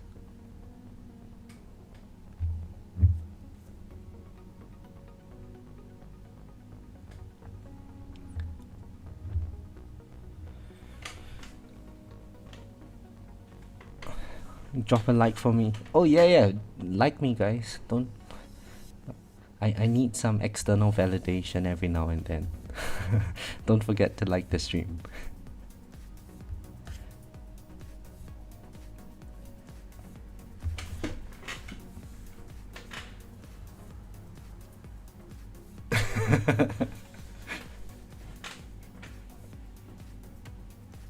Cringe like given.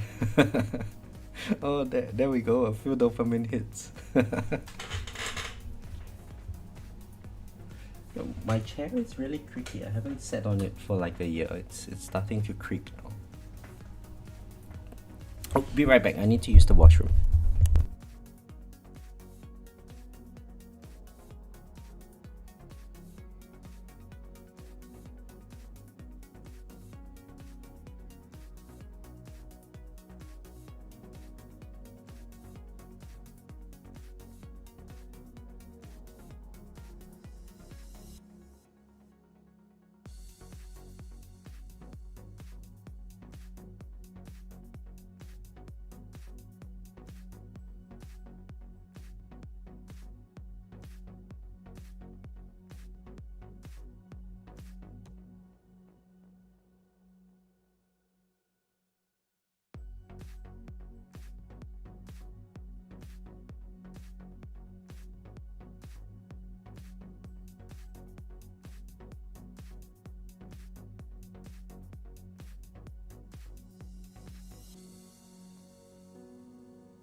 Alright, we're back.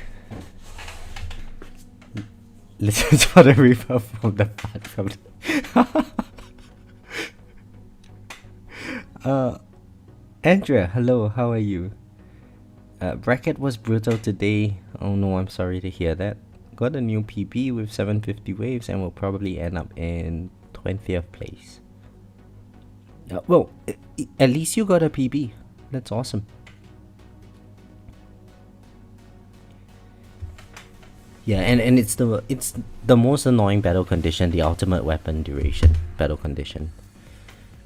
Kroba, I had a question while I was relieving myself. So I wanted to get your thoughts on. So nowadays, in the early game, players tend to, they would go for a huge multiplier on their chain lightning damage, like 1.5 2k kind of damage multiplier, and the rationale behind it is because chain lightning is cheap to upgrade, and upgrading it quickly allows you to progress into legends or push towards legends a lot quicker because you just have more damage, at the expense of course, going heavy into your econ ultimate weapons early game. I wonder what your thoughts are on that, whether you think it's a good strategy, or you still prefer like the econ route that we used to do.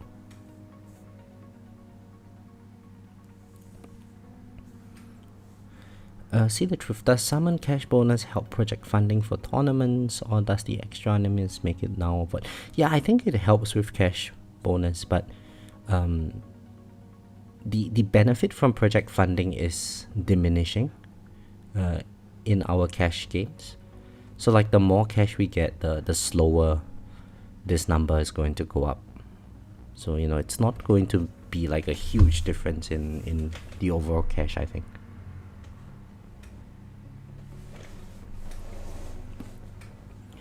Card masteries are so strong, might be 2 weeks more to max super tower, which should do a lot. DM and damage are still 4 and 6, so a lot of damage left to get. That's very nice. That means that there's going to be a lot more games for you to get in the upcoming weeks, Andrea. Wait, Andrea? Andrea's a girl's name. Wait, are you our first female viewer?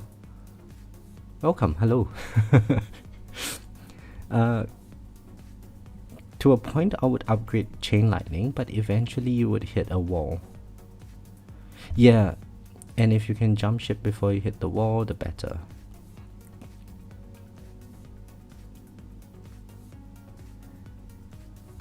So yeah, Crowbar, what would be... Okay, so now suppose you were giving advice to someone who just started the game, and they were considering between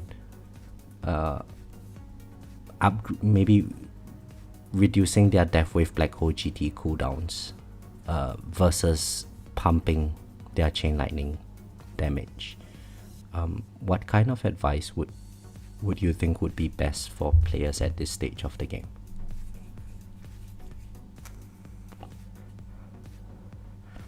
Text is, I think, early on a Chain Lightning damage 733 to 1094. It's more than enough, definitely more than enough. The damage gain per stone isn't worth it until way later on. Yeah, that makes sense. So I would actually think that Text, the advice that I was telling people is to get Chain Lightning damage to like between 200 to 500x at the start. But then there's also those, there's also a bunch of people that go like 2000x into Chain Lightning, which of course you get a lot more damage. But because I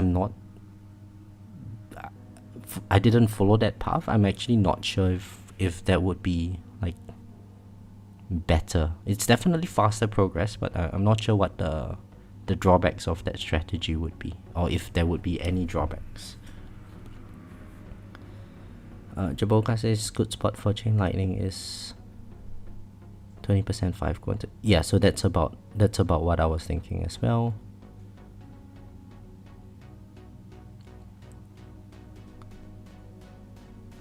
As in after 1094, the damage gain isn't that much per stone. I see, okay, yeah. My Chain Lightning is at 600x. Considering upgrading it. My econ is well developed. GT and Death Wave at 100 seconds and Black Hole at 50 seconds.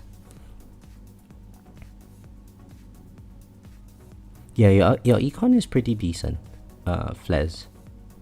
600x damage is pretty good. So to be fair, I don't regret getting my... There was a stage in the mid game where I regretted having my Chain Lightning damage multiplier sitting at 898 when my Smart Missile damage multiplier was 502, and that phase was during Obelisk, because when I was no longer able to kill enemies with my Smart Missiles, the moment I turn on my Chain Lightning, my Chain Lightning damage was significantly more than my Smart Missile damage, and then that causes enemies to just die too quickly. And so the moment I switch on Chain Lightning, my coin per minute drops by a significant amount. These days, it doesn't matter because the enemy health in relation to my damage is just so different that I'm not killing anything with damage anyway.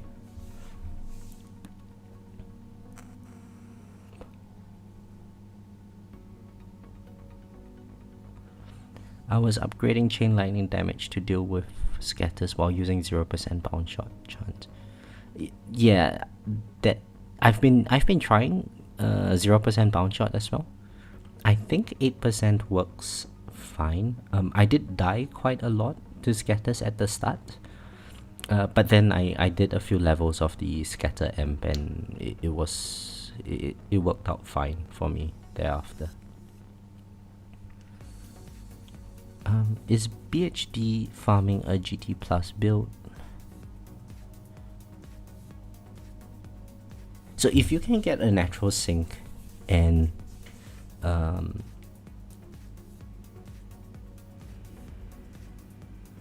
I presume if you are using 150 on your cooldowns, your Multiverse Nexus sync is going to be 65 seconds. So if you are using if you're using Multiverse Nexus, you probably want your golden bot to be synced at 65 seconds to make full use of Black Hole Digester. For me, Black Hole Digester didn't give me better results than G-Comp until I got my Death Wave cooldown to be, I think, 70 seconds. So that was the 56 seconds Multiverse Nexus sync. At that point, it became on par with G-Comp. Oh, you use Primordial Collapse.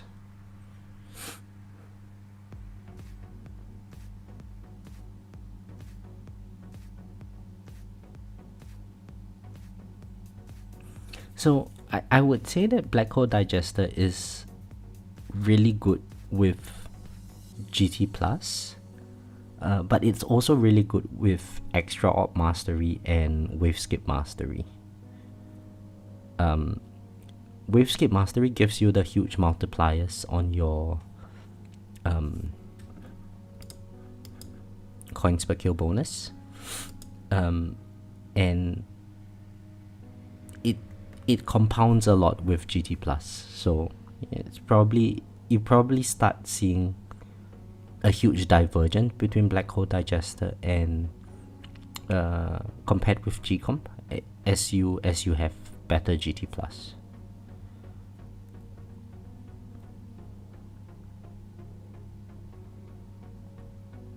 With fairly low bounce chance, your nuke scatters fast. Yeah, that's true. Chain Lightning is nice, but you know, we going boom boom. We're not going bang bang. So I think the inefficiencies of my stone spending have been increasing ever since the creator code. So you know, I should be upgrading Chain Lightning Plus, but then let's go for Inner Landmine Plus. Let's go for what else did I get? I can't remember. Let's go for the Armor S mod and stuff.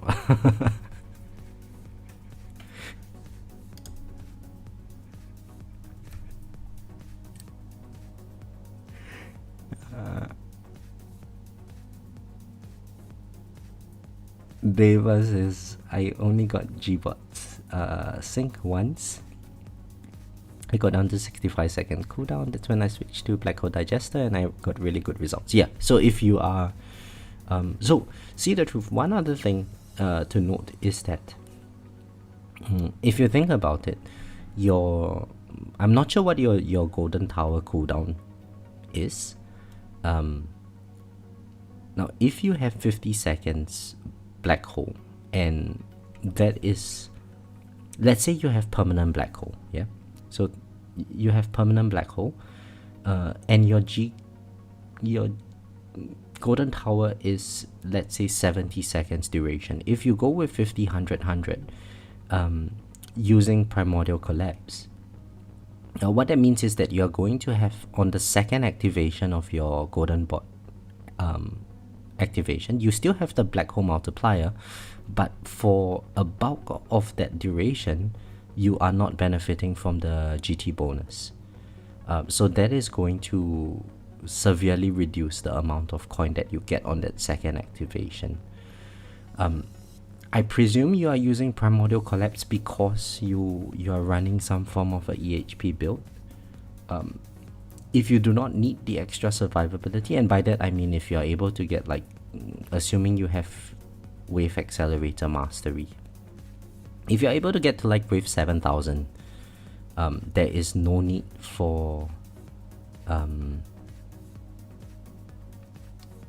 there is no need for primordial collapse.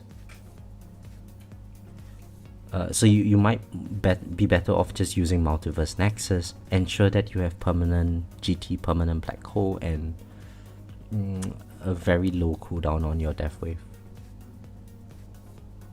And that might give you more coins per hour than using primordial collapse.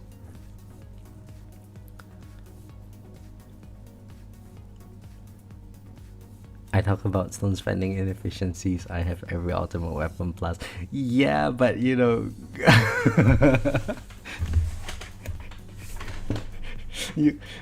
we are on a different league, Krova.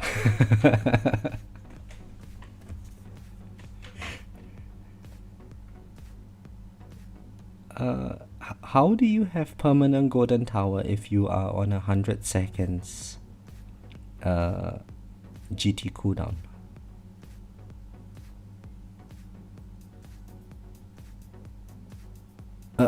Assuming you are using Black Hole Digester, obviously. So I think what I'm referring to is for the Black Hole Digester sync.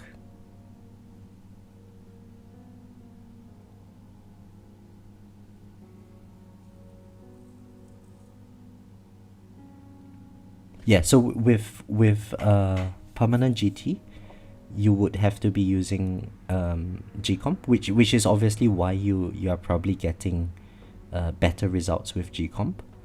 But if you wanted to compare it with Black Hole Digester, you should probably take out PC and use Multiverse Nexus in its place, and then run with like a 65-second Golden Bot sync.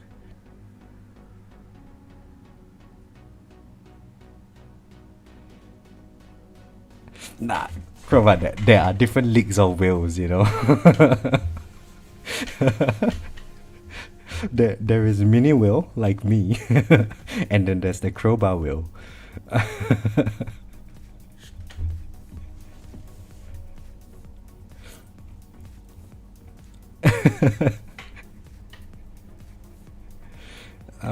But I think I'm a bit like you in that I want the new shiny. I don't care too much about its benefit. But I want to have a lot of things going on my screen. Unfortunately, like, I'm quite far behind in terms of my stone count. So I kind of need that last 6 seconds in GT duration to not fall too far behind, because each second of GT duration is like 10% of coin per hour.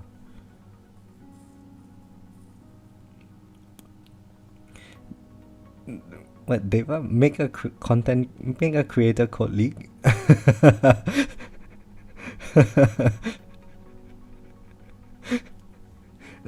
But they are going to decimate me. Please don't. Yeah, you do like the shiny stuff, right?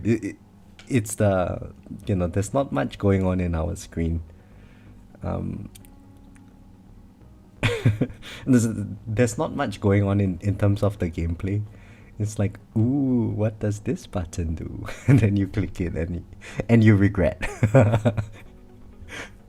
New is always better, Barney Stinson. Credit card leak.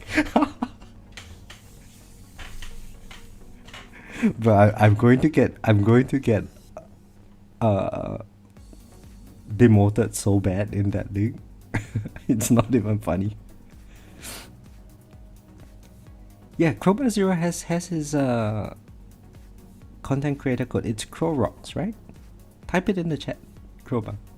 You can promote your stuff. Don't be shy.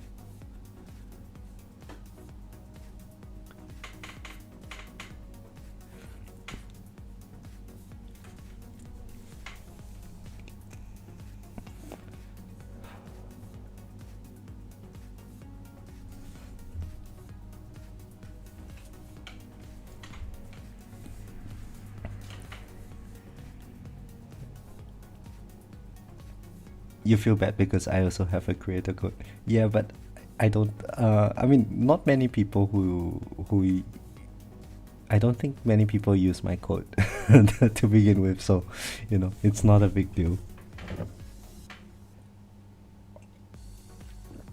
My channel is pretty small, and you do put out very good content, so I don't think people would people would use whoever code they feel gives them the most value.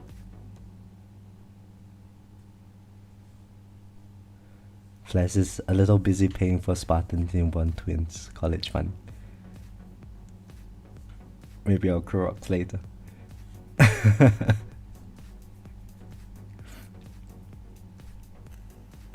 You're welcome, Kropa.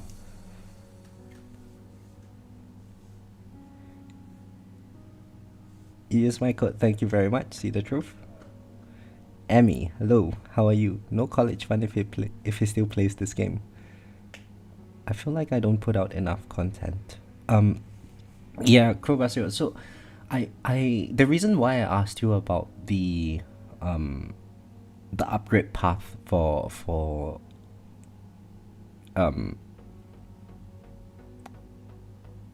either going econ or going into some chain lightning damage is because I feel like a lot of the earlier content, like when I structured that practical guide series, I didn't prescribe any sort of like progression path.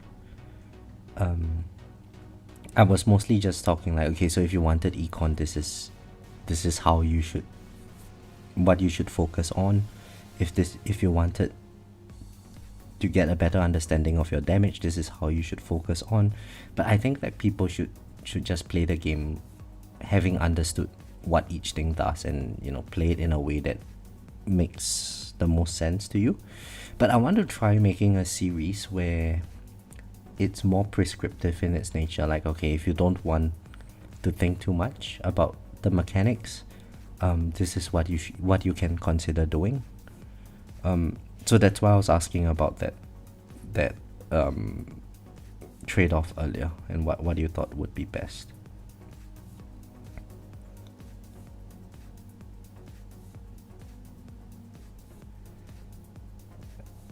Getting twins to get more kickbacks from creator code is not sound financial advice. I've totally got triplets. Use my code. Travel. Type your code, Travel. Type your code.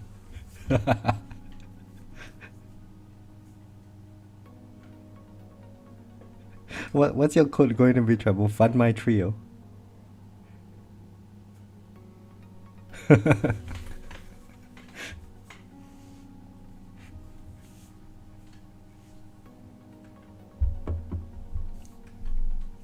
So the developers did mention that they would be rolling out the newer batch of creator codes. I presume. I really hope Greeny gets a code. He's been putting out very good videos for the community. I mean, my only feeds account. I see.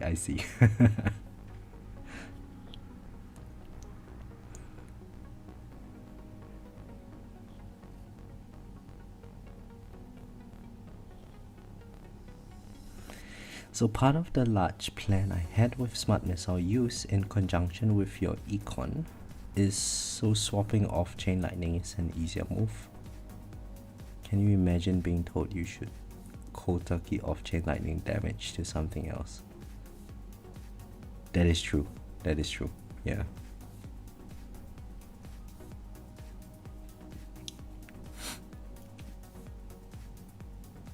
It's so, I mean, my Chain Lightning is trash.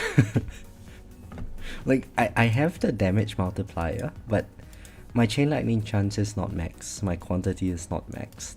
It's there's a lot of room for improvement in my damage side of things, and I think I'm starting to see it in tournaments nowadays. Like, I'm getting to the point where in the later part of the run, I have the control there, but I just don't have the damage to kill enemies.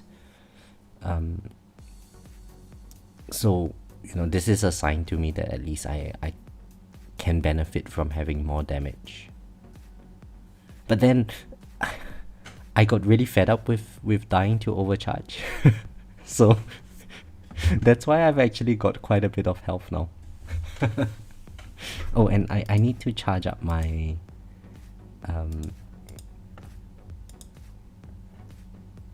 my wall health. Oh, look at my regen, 2 trillion per second now. Oh, I'm getting up there, guys. Lots of regen. Now the question is whether or not this wall fortification can max out before my wall breaks. I don't think so. Greedy should be hired by Tech 3 Games, honestly. I think so, yeah. Wolf, hello, how are you? So how am I getting 1.47 base damage? And how do us little guys get to that point? That's a great question. So there are a few damage multipliers that I have that you might not have yet. The first one would be where is it? Damage mastery. So with the damage mastery, I've instead of a 4x, I've got 20x damage by equipping this card. So that's whatever my base damage is, it's multiplied by 20. At some point when I use demon mode, I will get another 6x multiplier there.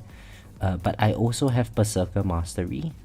So Berserker card, you know, it increases damage up to 8x of your tower damage.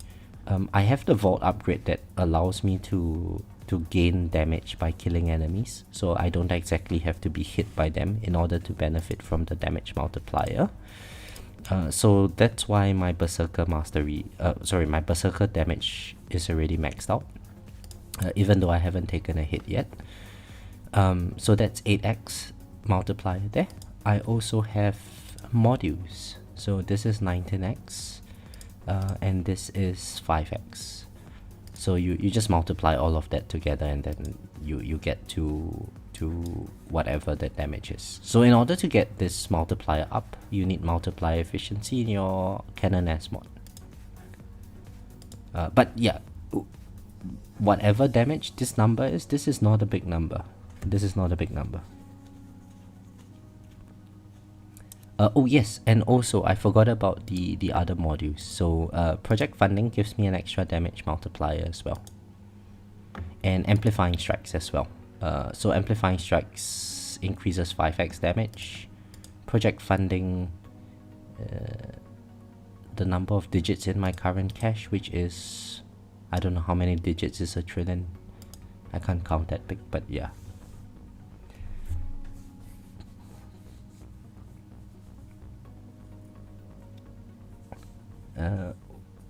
4.18 Q. Yeah, so there's a lot more room for my growth. Cobra flexing on me. Just casually flexing 4.18 Q.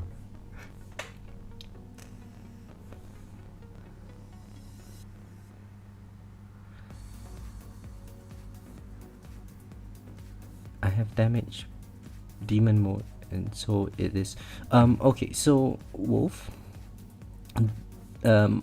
my damage enhancement in my workshop is currently at 3.1. So that also helps. Yep.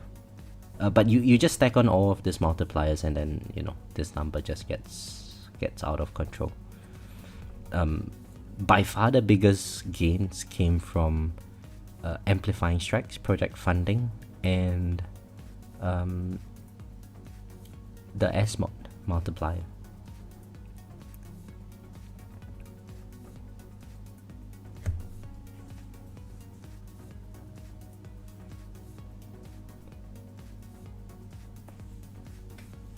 Yep, so it's probably mod levels and multiplier efficiency.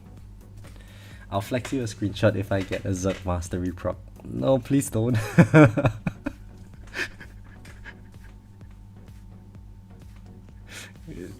It's very depressing. Guys, you know, if you look at my tower and you think that wow, this guy is really good, no, whatever amount of FOMO you see, like if I see like Crowbar or Greenie's tower, it's a lot more FOMO.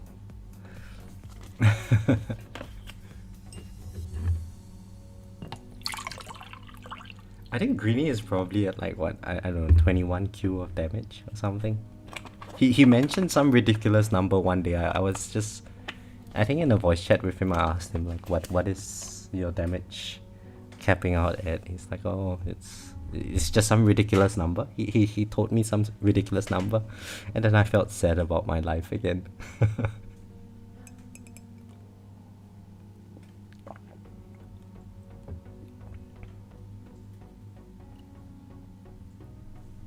But yeah, I think if I pump up a little bit of multiplier efficiency, I could quite easily bring this number up to 3 point something Q.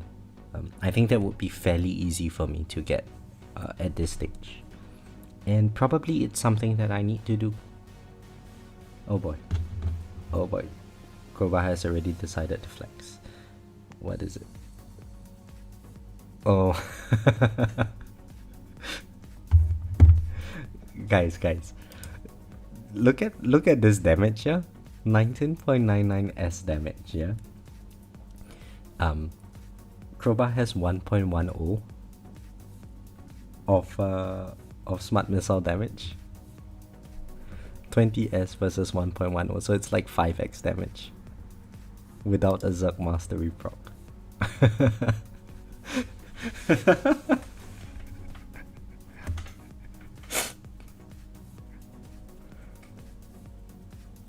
Look at that. Wolf, you know what you need to do now? There is this website. You need to go on that website and you need to max out max out all the packs.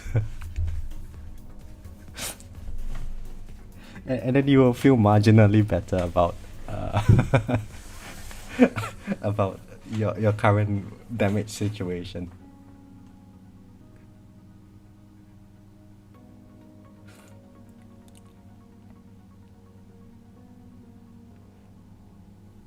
Crowbar boss, I'm going to humbly beg for your assistance here. Yeah, it's great to have like all of the top players joining the stream, you know. We all get to learn so much. Let's sell off all of this.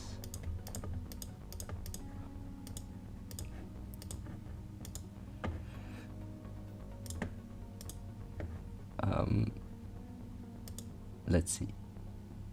Nebula is still going, wow. Okay. Wave 507 and you're getting... Oh yeah, you should be about like 3.5, 3.7k waves. But we'll catch up. My spotlight is lacking though compared to some guys. This game is a problem. Yeah, Flash, it is.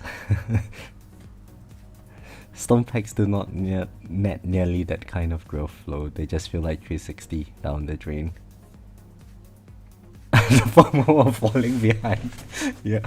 So this game is you know, it's a pissing contest in disguise. It's just a bunch of dudes walking around saying like, hey, look at my tower. You know, I've got a bigger tower than yours. My spotlight's not big enough.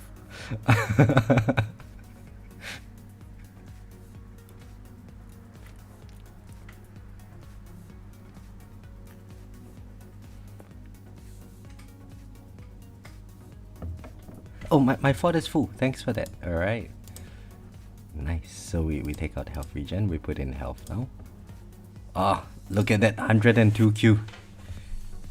102Q. But then again, one shot and my wall is gone. But okay, the nice thing is that we are actually popping a lot of inner landmines. So we are getting quite good stuns. Let's see what my inner landmine damage is. Oh man. Somehow Smart Missiles is doing better than inner landmines now. But I don't know if I should be happy about this at all. I mean, in a way I'm happy because I like smart missiles. But in a way, I'm not happy because I spent stones to unlock IOM Plus.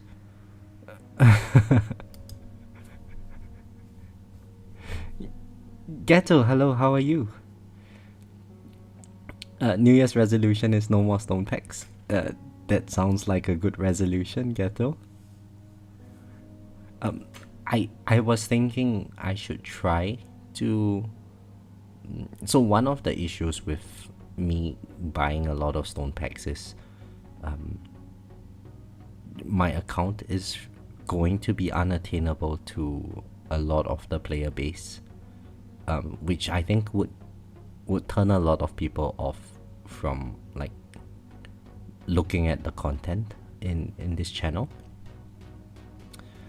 So it might be good to go cold turkey and not buy any stone packs, but man, once you have started buying stone packs, it's a slippery slope because progress is just going to feel so slow without any stone packs. I just know I'll fail at that.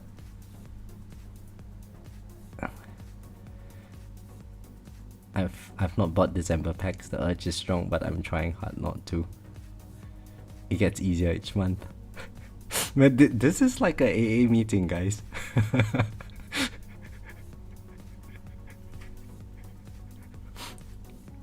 Ghetto is going to be 1 month sober. What I'm understanding is Ryan's second account. Nah, that's not going to happen. Nah, nah, bless. I can't bring myself to do that. Carlo Pazina, hello, how are you? Do I think 2 minutes cooldown Multiverse Nexus is too soon to start Perma Chronofield journey? Free to play. I would bring your Multiverse Nexus cooldown to.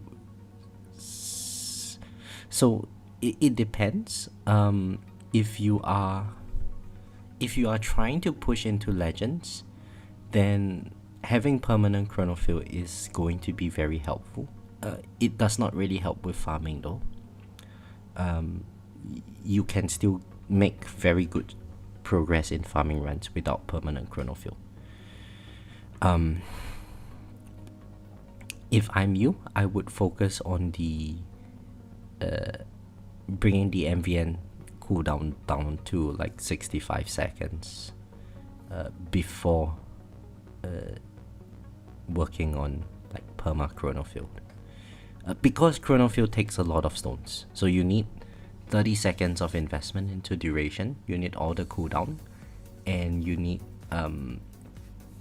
before you start seeing the effect of the slow for enemies in Legends, you need at least like 50% slow reduction without the substat.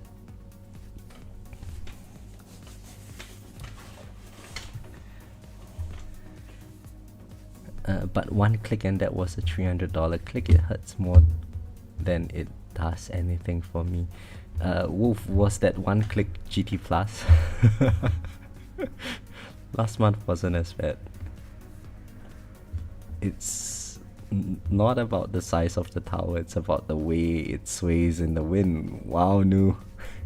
The analogy. This reminds, so every time I hear something, it's not about something, right? There's this song. So do a YouTube search on it. It's called "It's Not the Size of the Probe That Counts." That song starts playing in my head whenever I see something it's not about, you know.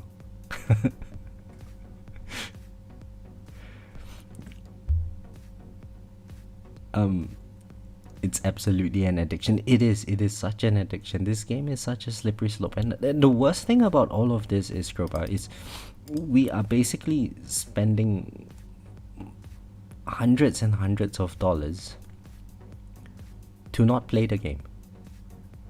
Right? Like the whole purpose of, I think if you are spending, the major benefit of spending is so that you can have auto restarts at some point. Because with auto restarts you can basically not play the game. PCF is super helpful in higher tiers of farming, absolutely. But I think where Carlo is with a 2-minute cooldown on Multiverse Nexus, they probably don't need PCF that early yet. I bought a few stone packs early on, and the ROI felt great because it made such a big impact. Now everything is too expensive, makes me not want to buy. See, that is amazing. That is amazing that you feel that way.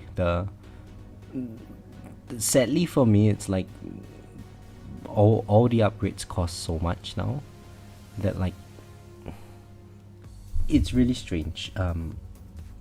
I think in today's context, if I have to spend like 1,500 stones on an upgrade, I don't feel the pinch of it. But a while back, like, man, every 100 stones you kind of think so much about it. But then, like, you know, now with S mods, we go into this S mod tab over here, and it's like, oh, 192 stones. That's so cheap, you know. That's how I view it. I think we've just become so desensitized to these numbers of stones. But you think about the effect of a stone pack, right? 750 stones, that is 4 clicks. Less than 4 clicks into this thing. Maybe I get 3 clicks over here, and that's 1 stone pack. So it's still $30. No, how much is a stone pack? It's like $15-20 a click. And we are so desensitized to that number. Because GT Plus for me was like, what, 4,200 stones or something. It was just some stupid number for the last amount. The last level of GT Plus.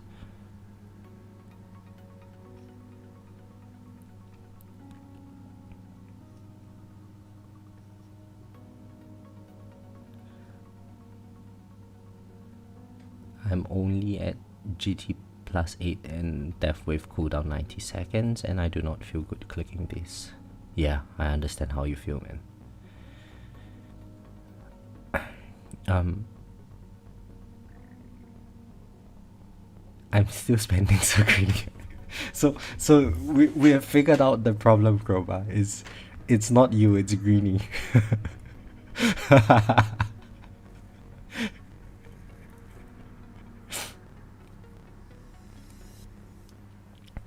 Greenie is the cause for all of this insane spending that we're doing.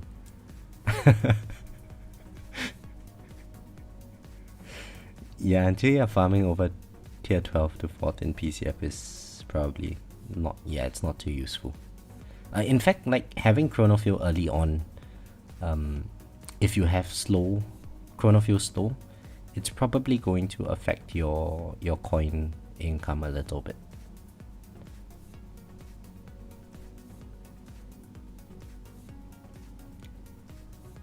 I probably feed him into pushing the game harder. It's like mutually assured destruction, you know. What should we do? Like, hang on. There's this website.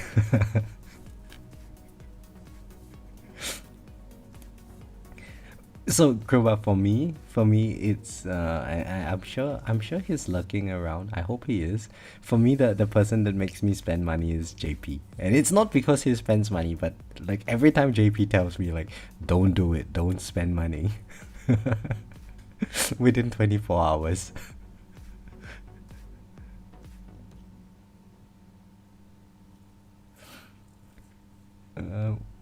It is the same stupid number for everyone, Mr. Flipster. Yes, that is true. And hello, by the way. How are you?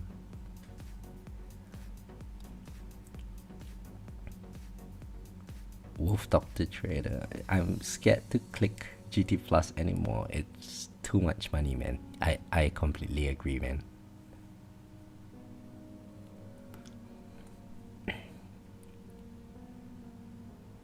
So I am very thankful that I have the creator code now. So like even if it's not like it's not like a complete subsidy of the stone pack buying, but I can actually afford to buy stone packs with the creator code. So, you know, To anyone who uses the code, I'm very grateful for that. You're allowing me to fund my addiction.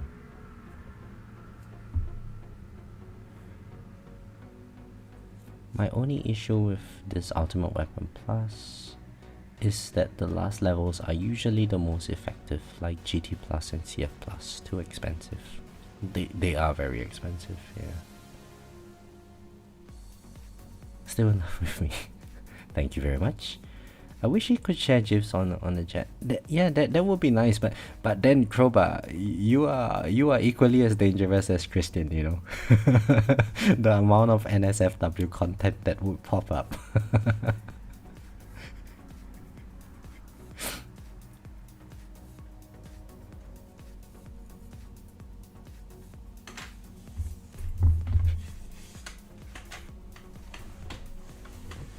I love the group free digital heroin around.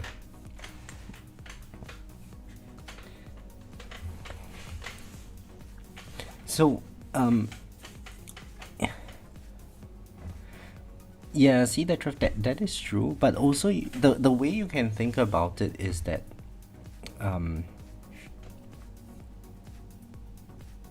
if you decided not to spend on the game,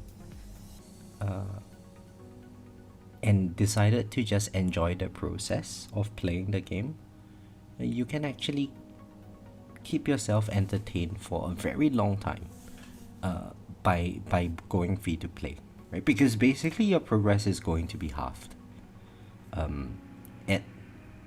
At my level, we get about 1 stone pack worth of stones from tournament rewards every week. So that is 4 stone packs a month, 4.5 stone packs a month if we win all the tournaments, which is about the same as buying all the stone packs, or the 5 stone packs, you know. So if I decided to go free to play, I can technically extend my longevity of this game by a factor of 2. Only in certain Discord channels. Hajo, hello, how are you?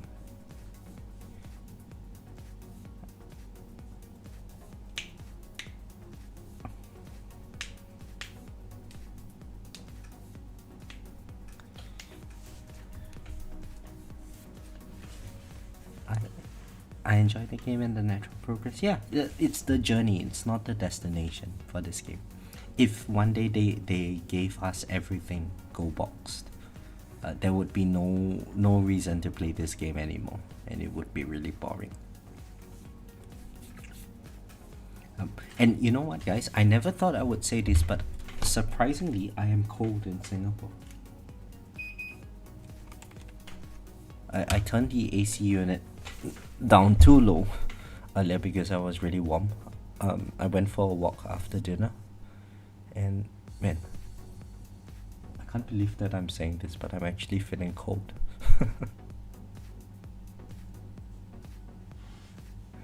Doing great, setting a new PP in champs, very nice. Very nice. What wave count would that be, that PB?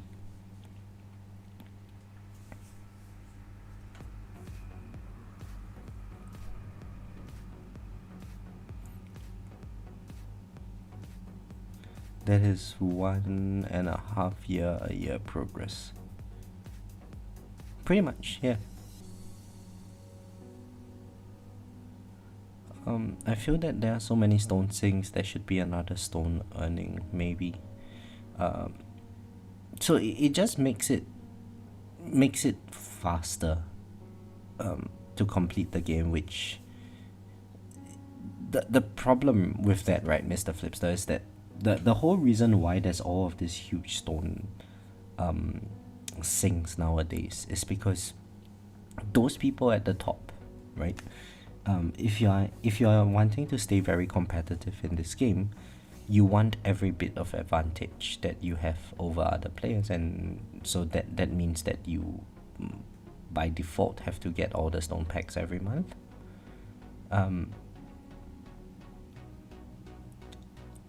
If they found another way to generate stones for players, then that means that those at the top would have a lot more stones. And that means that they have to introduce more ways to sink our stones. So it's kind of like printing money, right? You print money and then there's inflation. So if they gave a new way for people to earn stones, then by virtue of them giving a new way to earn stones, there has to be extra stone sinks in this game.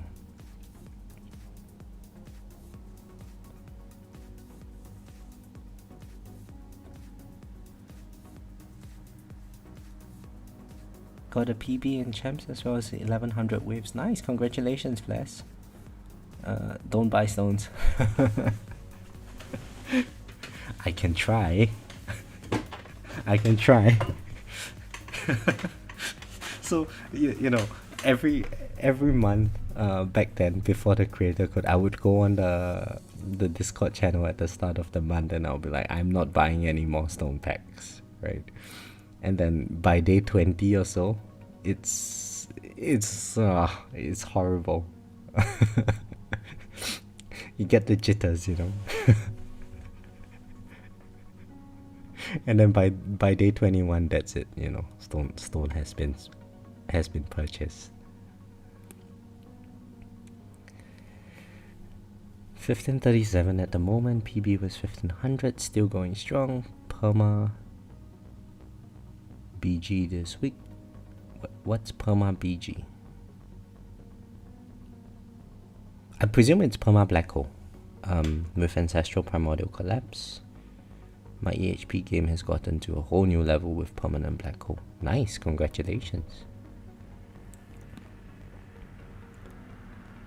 I think Fed should give...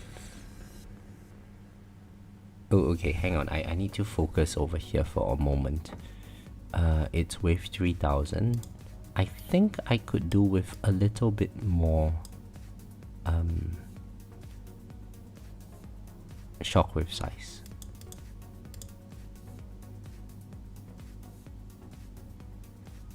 Let's push that back. Push the enemies back a little bit. Because when that commander came along earlier, I felt a little bit unsafe.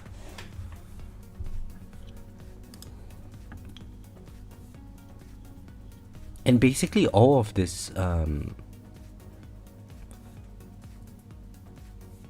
lower range that I'm doing is just so that I could hopefully see how much damage my inner landmines were doing. I just wanted to see if it would overtake smart missiles, but it seems like it's not overtaking smart missiles. And again, I still not sure whether or not I'm happy or sad that it's doing less damage than my smart missiles. But since that is the case, I should probably go to the usual range that that I would be using in this setup because of the fast ultimate and basic ultimate, which involves me maxing out my range and going, what was it that Christian said last tournament? It was 3.15 on shockwave size. Right, and then I guess we can just get another 5 clicks into knockback force.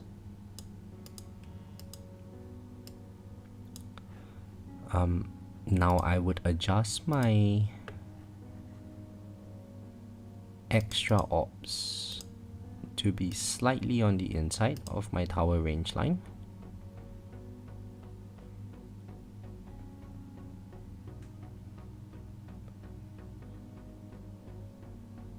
And I think this would give us a lot of safety. Maybe one notch out for the extra orbs. So I think this would give us a lot of safety for later on in the run, when the bosses start getting close to our tower.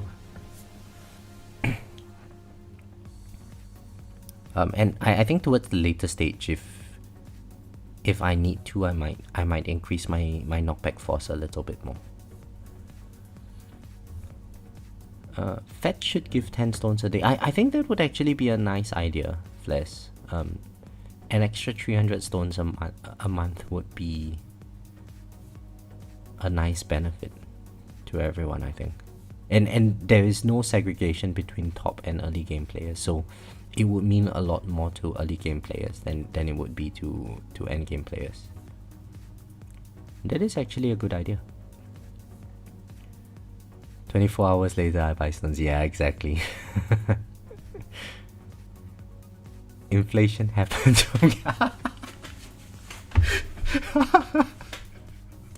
Well, treble. That thankfully or sadly, that's not a problem that I would be facing anytime soon. I don't know. I don't know about that.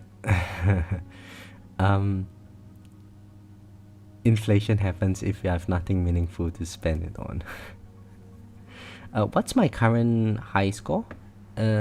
Last tournament, so I'm getting PBs every tournament these days because of the battle condition reduction lab for ELS. So last tournament, where is it? Last tournament, this one. Last tournament was 4380. Between last tournament and this tournament, I got one more level into it. So I think if we are lucky today, we might get to 4400 waves. That would be nice. I watched a video today earlier and it said that 100k in 1980 put you in the top 2% of earners. Fast forward to 2025, it only tops 35%. That's wow. Yeah, I mean 100,000 in 1980 is a lot of money. Things used to be a lot cheaper. I think GT Plus would save my marriage. Why, Mr. Flipster? Carlo, why did I reduce knockback force? Right, so with fleets, the only way that we can kill fleets is, so we cannot directly target fleets. We need to target them indirectly through the use of bounce shots for projectiles. And so if I have very high knockback force, enemies are going to bounce very far off when my bullets hit them, and it kind of reduces the total amount of bullets that I can fire on enemies. If I don't have enough knockback force, then clearly they're just going to get very close to my tower. So I want to find some sort of a balance between them, between knockback force and how close the enemies are to me.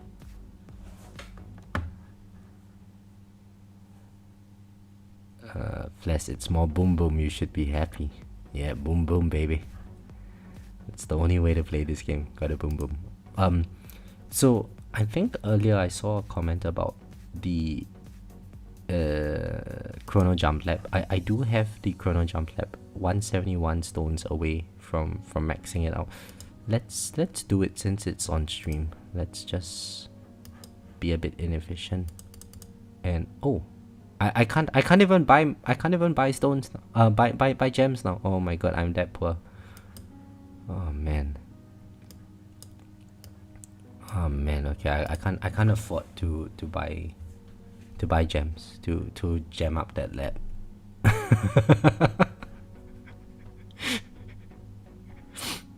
You know, I swear in this game, every time I say I want to do something, the game just immediately rewards me with not allowing me to do it.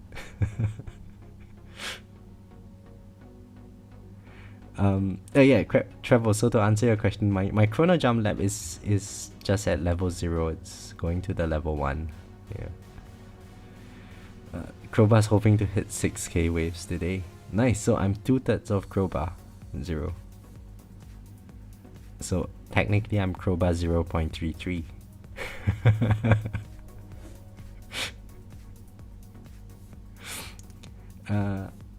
Bounce, multi-shot, chain lightning, splash damage, inner landmines, poison swarm, smart missiles. Yeah, for the fleets, exactly.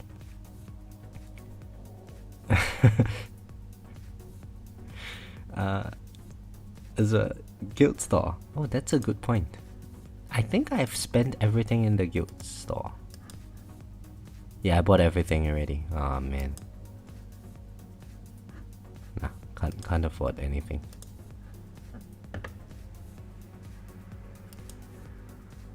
So well, unfortunately, we are not going to have the chrono jump lab.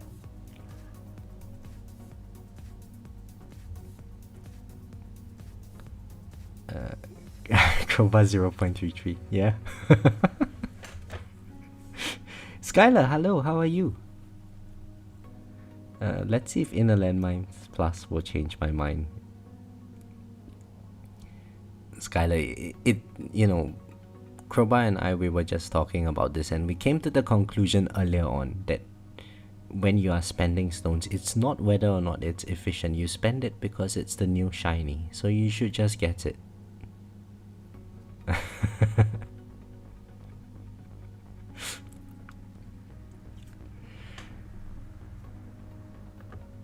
I watched a guy farming tier 14 this week. He had lap 3 in chrono jump, about 400% damage in ILM and ILM plus. His chain lightning was at 1000%. Yeah, probably because ILM has pretty good with the chrono jump lab. It has pretty good multiplier and amplification. Antons, hello, how are you? Holy canoodle, I'm lost. I have no idea how I got here and I'm having a seizure. What is this? This is a game. It's called The Tower. It's basically a game where enemies are flying around trying to kill your tower. My tower is the frog-like thingy in the center here. And eventually they will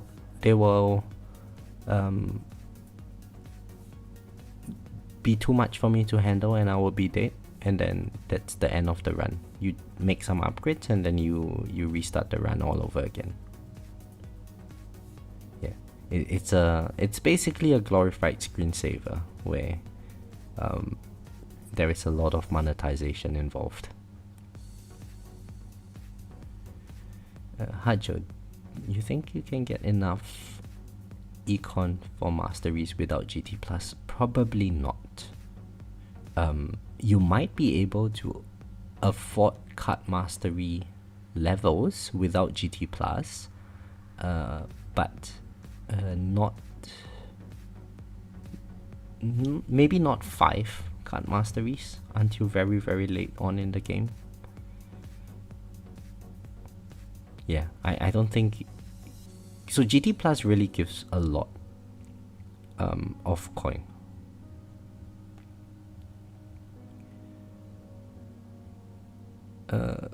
Carlo, people keep saying Ren is useful later. It's only for bullets. Do bullets ever become useful? So I don't think it's Ren from bullets that is doing a lot of damage. Let's see, where is Ren?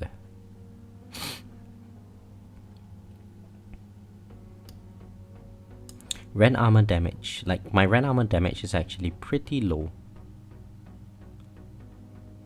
compared to my projectile damage. And this is with me having maxed out Ren. But what Ren is good for is to get this Ren armor multiplier up high, because for Poison Swamp, there is this lab.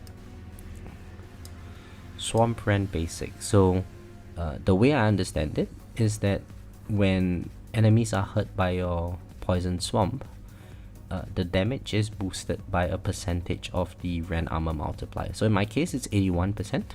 So it's my Poison Swamp damage is increased by 81% of 1.077.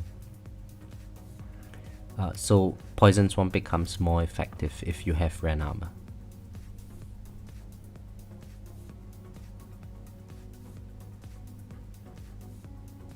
Going to try to understand this. Tower defense, I understand. Yeah, try out the game. It's on the App Store. It's pretty fun, Anton. We have a very nice community. So when you download the game, the community is located on Discord. you would have to join the main tower Discord, and there are other servers like Spartan has a Discord server and JPlace has a Discord server. Those are the two popular ones that I frequent. And yeah, you can receive a lot of help from just chatting with people there. It's quite a lot to take in once you download the game. There's not much instructions for the game. The developer made it that way to allow players to just figure out what works best, and play the game the way they want to. So try out the game. You might or might not like it. It's a very slow-paced game. It's definitely not for everyone.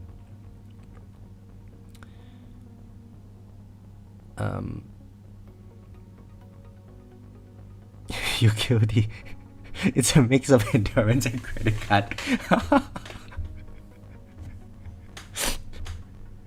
You kill the enemies and your bank account. It's super fun.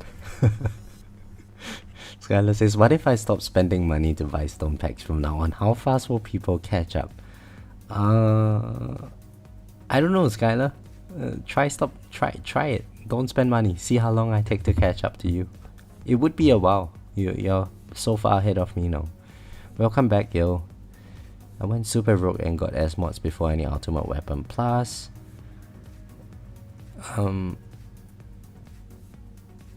So how was that? How did that work out for you, Mr. Flipster? How did getting S mods before ultimate weapon plus work out for you? Do you like it?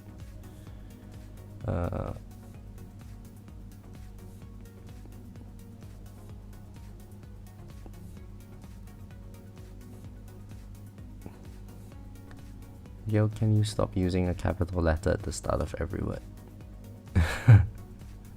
The community is super helpful, yeah, I agree. Has JPlace been around? No, I haven't heard from him for a while. He might have been around, but I haven't spoken to him for quite some time now. Just don't listen to Christian. JP, you make a very strong point, man. So, Christian's the beginner, the noob. That somehow managed to land in the top 10.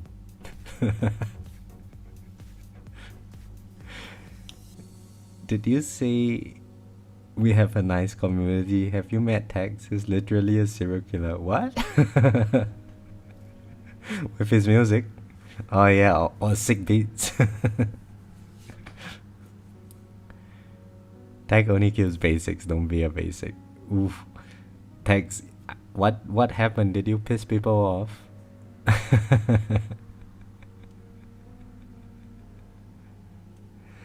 Winter, hello, how are you?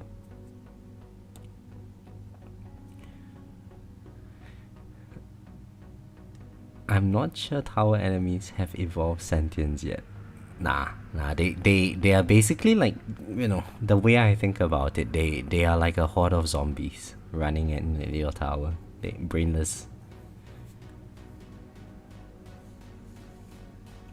Overcharged though. Very annoying. Happy Poet is coming shortly. Flipster, go away with your bots. So don't think you became a killer by killing them. You're weird. Text kills with the beat. So wait, what do you mean Flipster go away with your bots? Flipster's not a bot. Is Flipster a bot? I don't think so. We spoke on Discord before.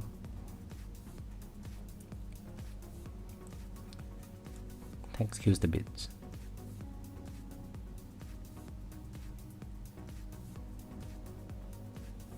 You go away with your bots.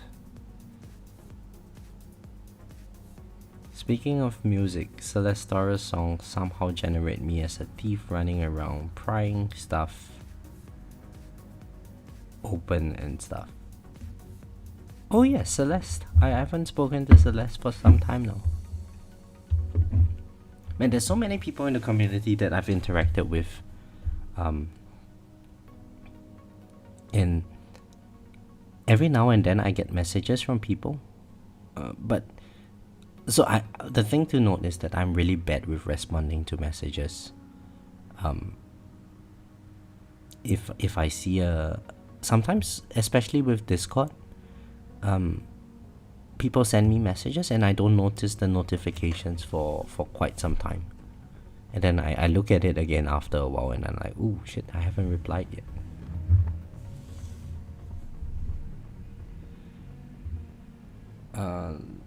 Oh, Crowbar sent me some messages. Let's see what's going on. Someone was complaining about me being in my bracket. Yeah, they should. They should ban you, you know. We need to sign a petition.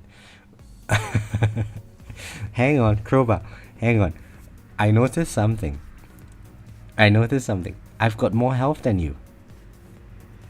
I've got more health than you. You've got 23Q. So I feel kind of sad now that I've got more health and I'm doing so many less waves. Munchalicious, how did I get so strong?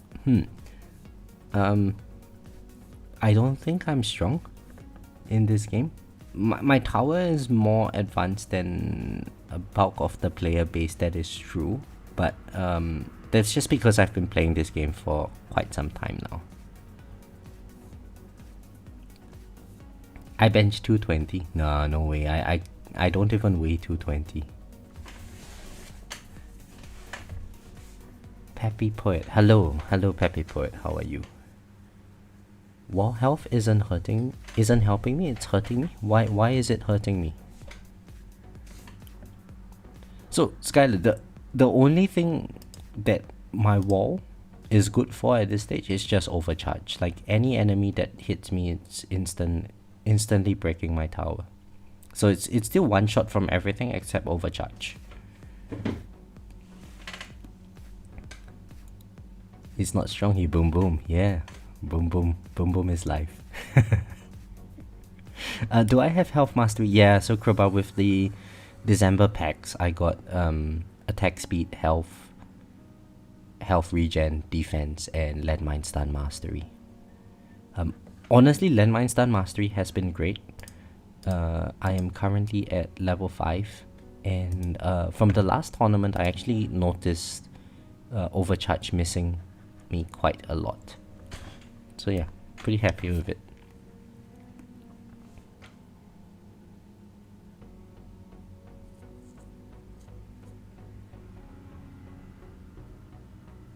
Lifetime stones, I'm at 154,000 stones.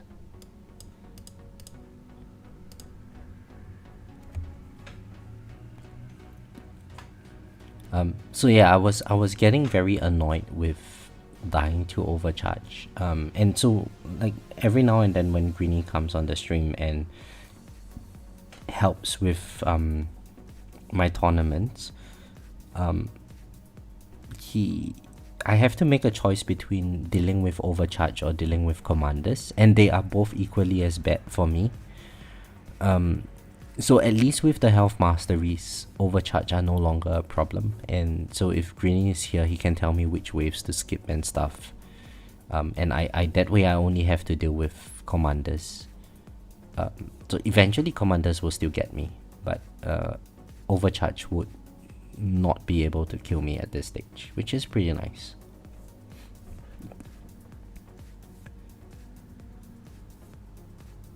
You want to kill overcharge, but wall taunts is way lower than tower taunts. The more hits you tank with your wall, the higher damage overcharge will get, so you would have to have more package health than wall health. Yeah, but Skylar, the overcharge is not killing me. It's not killing me. At like wave 4k or something, this is like what? Couple of 100 trillion. 75%,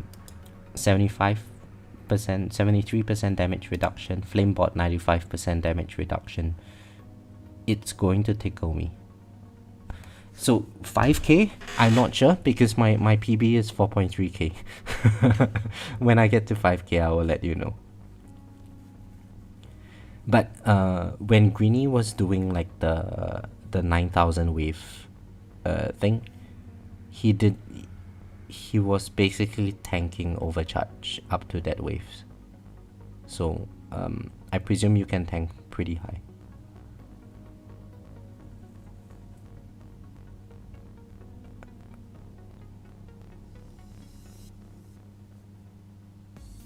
Yeah, so as long as my wall is up, I'm in no risk of dying to overcharge. Clouded, hello, how are you? What? Did you just wake up, Clouded? It's like 5 a.m. in New Zealand now.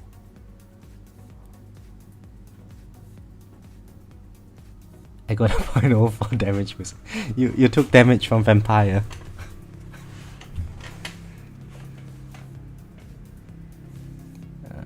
I went boom boom this week, by the way. Pew pew. Wait. Pew pew is for bang bang build, Deva. Boom boom is boom boom. I need to make an update on my tower progression for the boom boom series. I haven't made one for a while. My plan was to make one at the start of December, but we are now a week into December and I haven't made it. So I guess I will make a Christmas video for it.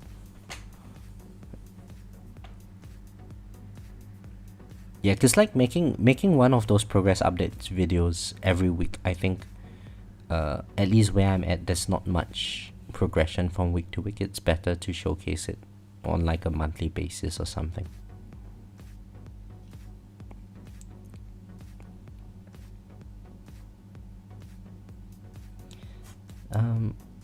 I still doubt whether I should invest any more in EHP part.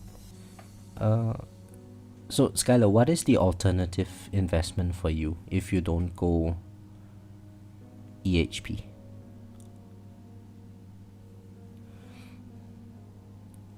And yeah, Flamebot is really good if we have a strong CF plus. We don't really need the Thunderbot, but man, the Flamebot damage reduction is very significant for overcharge.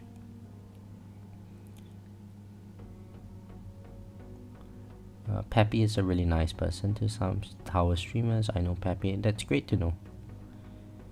When the new tournament rank is introduced, I guess EHP will again become completely garbage. Probably.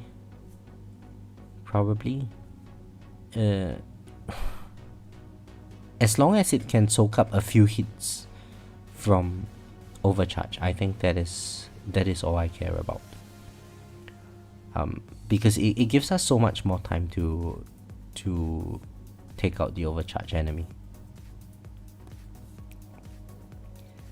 Died 1745 in champs, congratulations, 245 wave PB. Let's see if I can stay in Legends next tournament. I'm rooting for you, Hajo. Good luck. Do I regret SM investments? Mr. Flipster, no, I don't. I actually...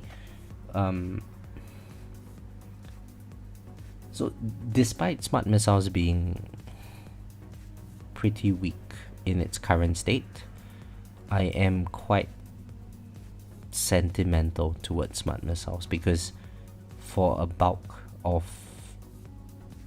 my gameplay, I was doing Obelisk farming, and I relied on Smart Missiles quite a lot back then. So yeah, I don't regret developing Smart Missiles. I would like to develop it further, just not right now. I don't have the stone capacity for it.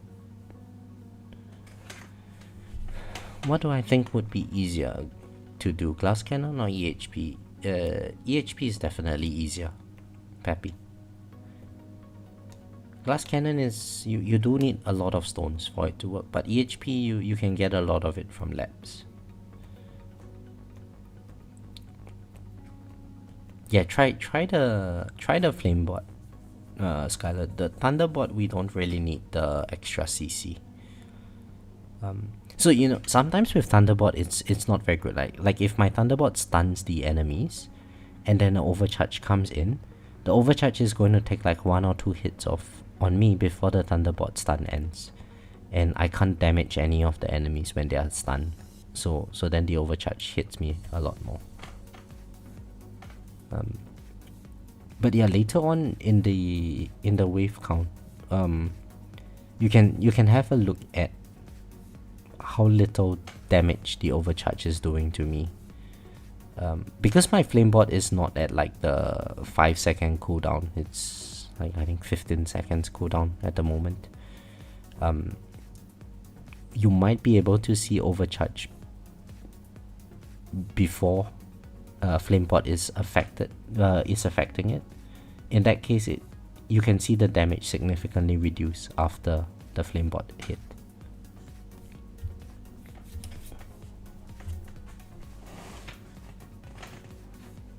Oh wow, and we have 32 viewers, 34 viewers in the stream. Hello, welcome everybody.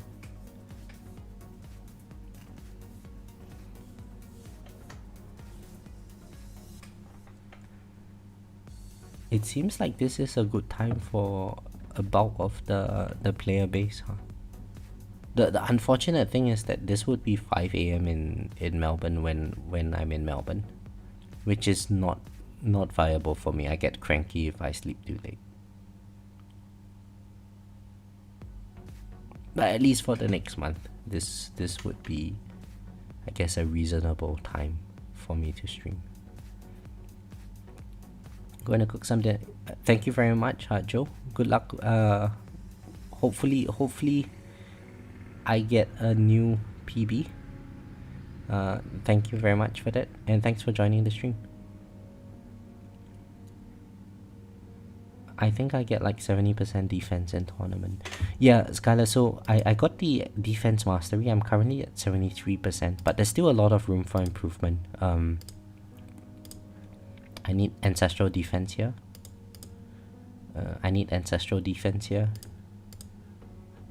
There's a lot of multiplier efficiency that I can get from armor. And defense mastery isn't maxed. Defense percent is also not maxed. But I think now we can actually get to like 98% damage reduction in tournaments if we max all of it. And I think 98% damage reduction with Primordial Collapse, 80%, and Flamebot 95%.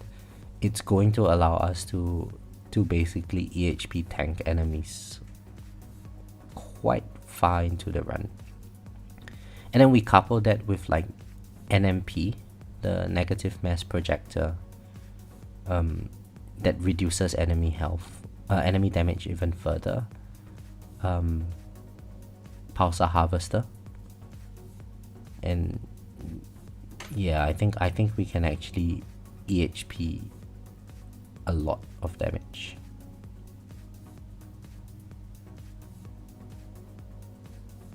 Yeah, Chronofield also has its own damage reduction, Chain Thunder as well. So if we stack on all of that kind of things, we can probably tank a lot. The only reason I'm not pursuing that path right now is because my health regen is actually very low. Maybe if I have second wind mastery at some point, it would be good.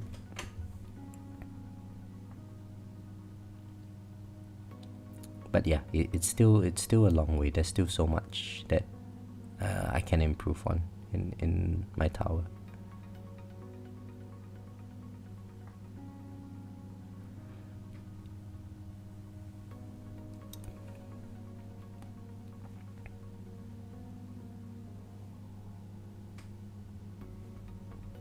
But I think like later on in the run, so right now, like the way I die in my runs is later on, if a commander comes along, it buffs the vampires, and then I just can't kill the vampires, and they're just going to crash into my wall and eventually crash into my tower. That's probably how I would die today. Either that or bosses.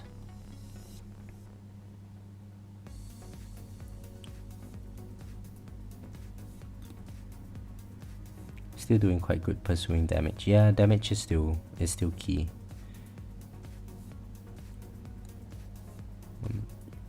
I probably don't need the EHP, but then again, for me, my interest is more in just trying out different builds, sharing the results with the community. So, you know, it might not be the most efficient. I don't really care too much about that. Just try out different things and see how it goes. I think my tower is going to be a meme tower at the end of the day.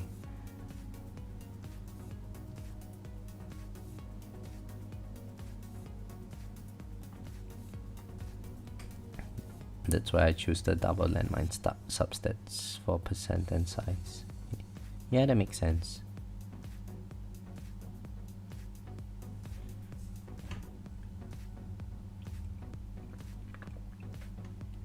Alright, be right back. I need to use the washroom again.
Alright, we are back.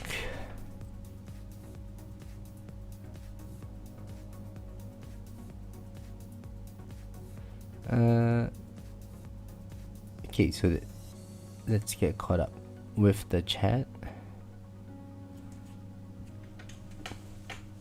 So Peppy and Gil.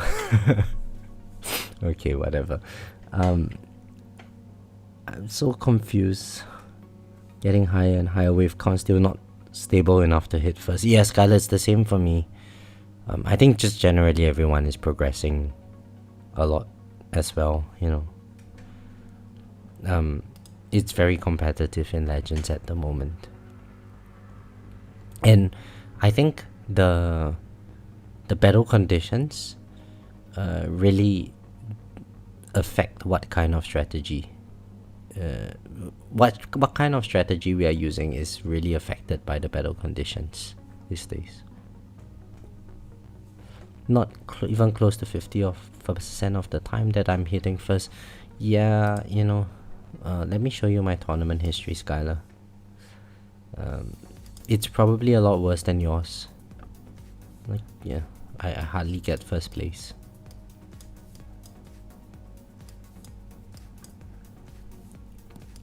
Yeah, it's tough. But on the bright side, I don't care much about tournaments. Oh, and to quote text, something did hit my wall.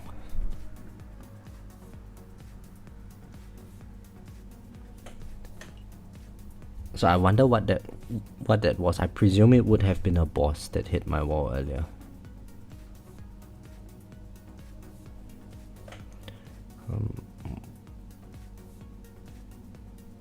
And yeah, I probably should not play around with health regen at this stage. I don't think it would make much of a difference.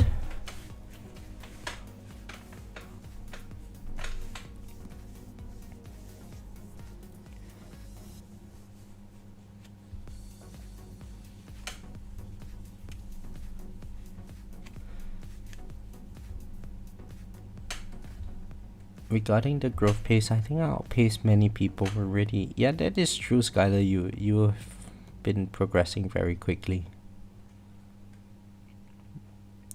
Like, I think you focus quite a lot on damage for quite some time, so you know it's natural that you would be outpacing people. But then I think the lifetime coin between us and those at the very top is very different as well. So you know, it's a bit difficult for us to reliably and consistently get first.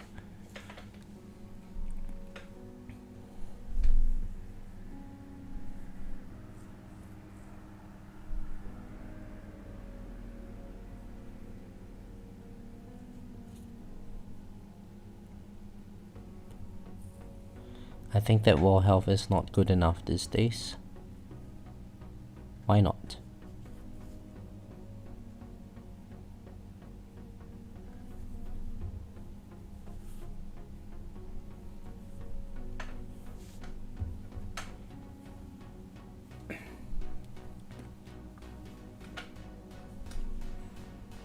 Like, see, look at the damage that overcharge would do to me later on.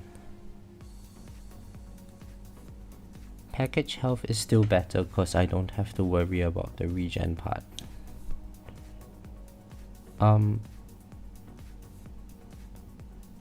Yeah, that is true. So my package health, I have levels in it as well. What is my package health? How do I see package health? It's here. Is it the max recovery? Like 52x. I mean, if I had more lifetime coin, I would put more into it. And just, you know, broke. So if my wall is down, then yeah. But there is no way that overcharge is going to be chunking me for like more than a Q at the wave count I'm dying to.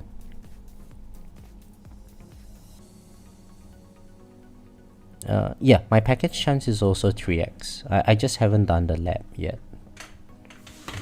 Not package chance, my max recovery is 3x as well.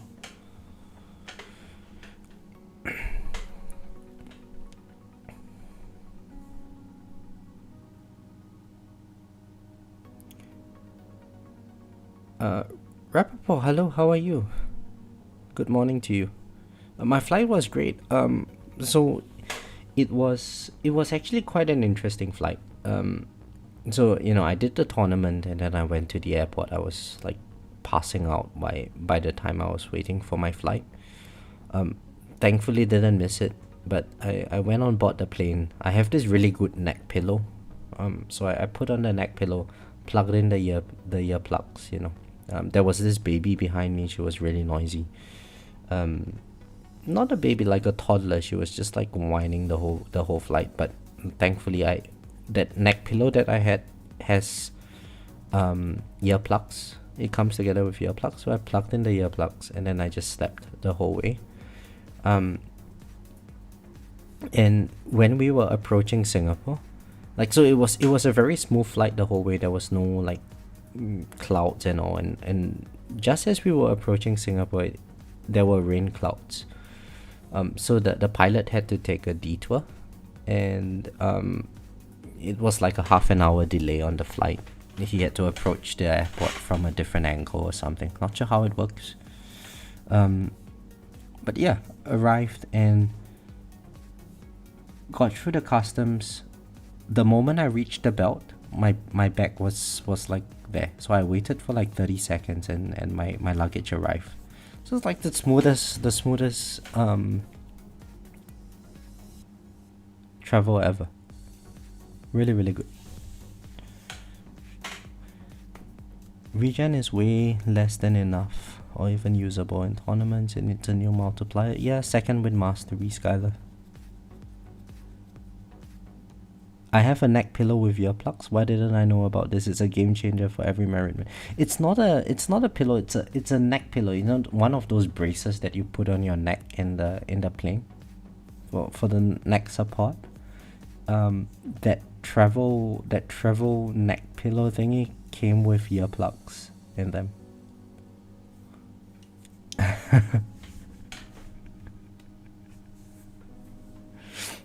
Even though wall doesn't get unlocked until 500 million coins, players wait until they get 500 billion coins saved up or something to unlock wall. Wall becomes really good when you get to a point of unlocking it. That is true, Fabi.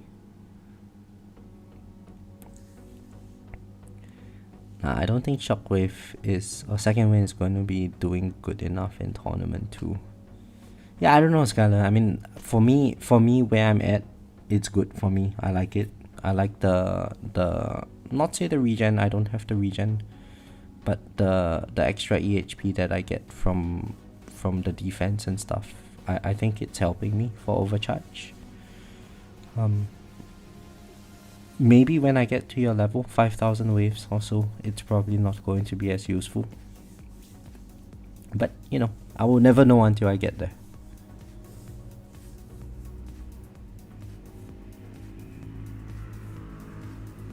After 10x is 4.3 trillion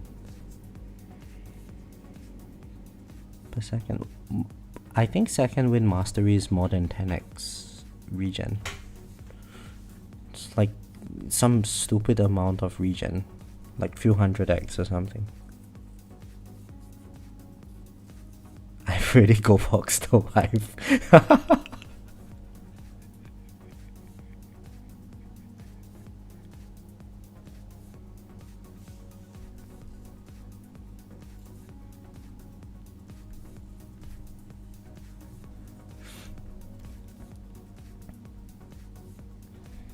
10x in 400 waves, if I'm not wrong.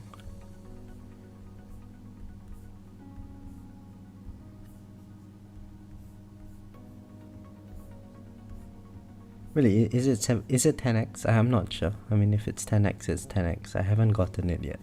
But you know who would be good to ask about second wind mastery? 589. He unlocked second wind mastery recently.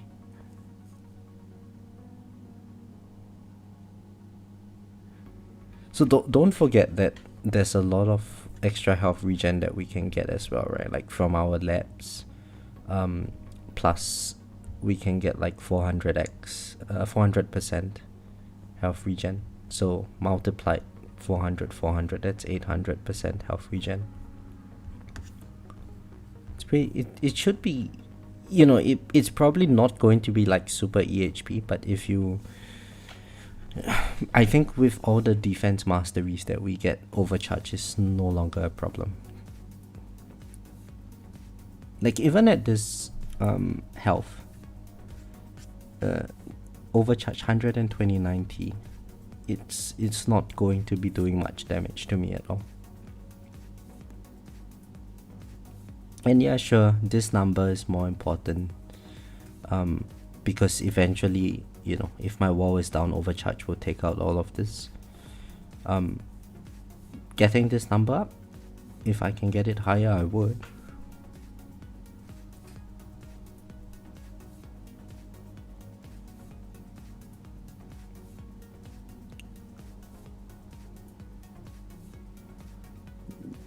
Getting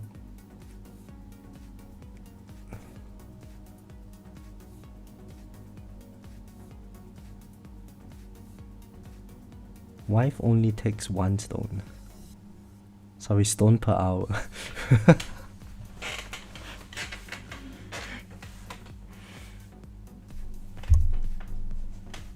Crowbar, you druggie.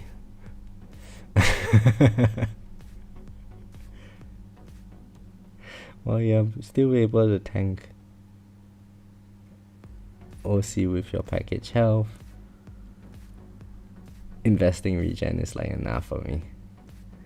Tell Crow to stop talking then.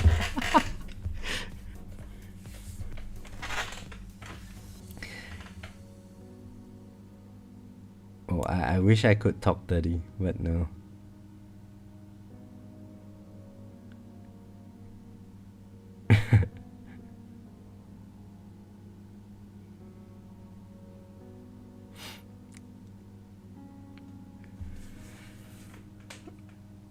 So Kroba, when you are doing your tournaments, how do you pass the time? It's so painful to even do 4,000 waves. I can't imagine when I get to 6,000 waves.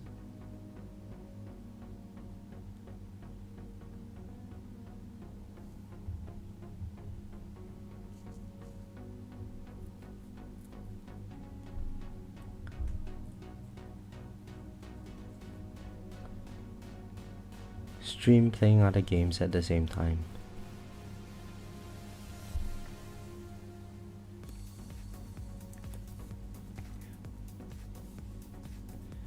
Yeah, see, I'm not very good at multitasking. Like, even if I'm just looking at the chat, I can't focus on the game anymore.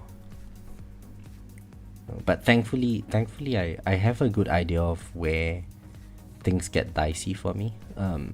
Right now it's going to get dicey around like the, I think 400 double A kind of health. That's when things get a bit more difficult.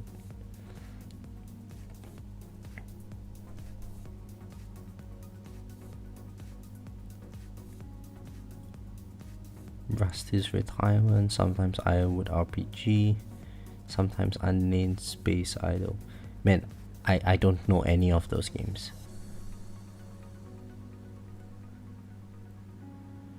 The whole point of investing in regen is to tank overcharge, I presume. Once your wall breaks, you will not be able to get it back. Yeah, so health regen is better than wall fortification. I agree with that. So to be fair,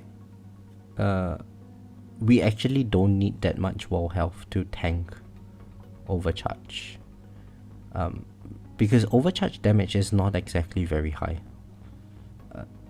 As long as you know this number, at this number, it's more than enough. At like even in my later waves, like 4.2, 4.3k, the overcharge is barely making a dent in my wall. Even though I don't have fortification on it.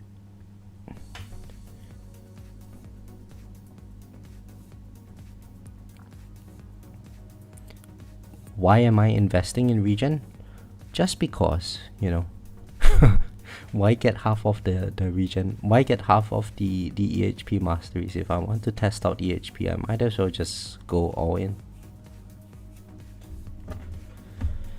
You DM me 2 of them. Okay, let's see.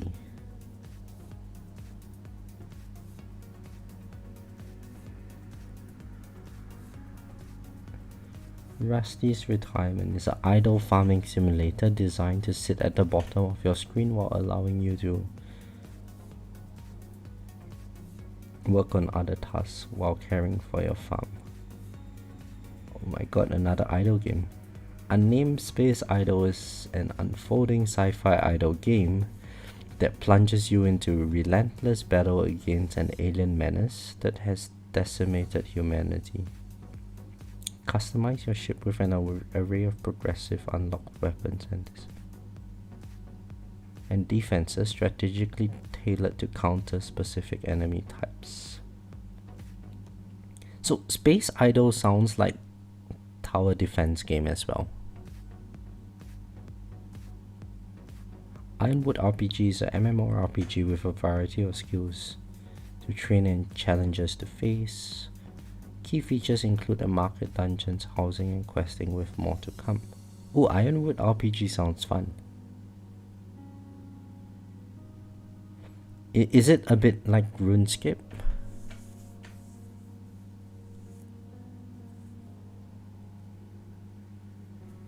Wait, so Ironwood RPG is not... I mean, I'm not going to play any of them. I don't have the capacity to get addicted to another game. But it's nice to know that Ironwood RPG is free-to-play friendly. And Space Idol is free-to-play friendly. More than enough, yeah. More than enough, Skylar. Stacking damage reduction helps with some HP, is way more than enough. To overcharge isn't a problem even at fairly high waves. Regen is still an R to you. Skylar, I hope one day they make Regen king, you know.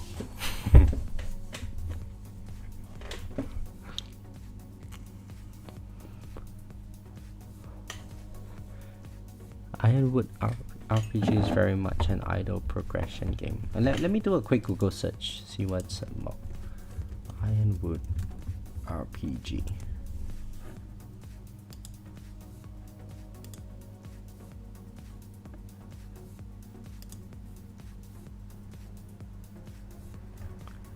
Yep.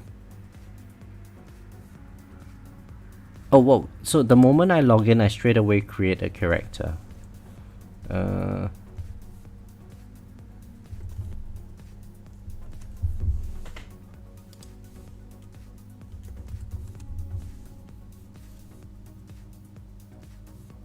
Okay, so well, it's really quick to get started on this game.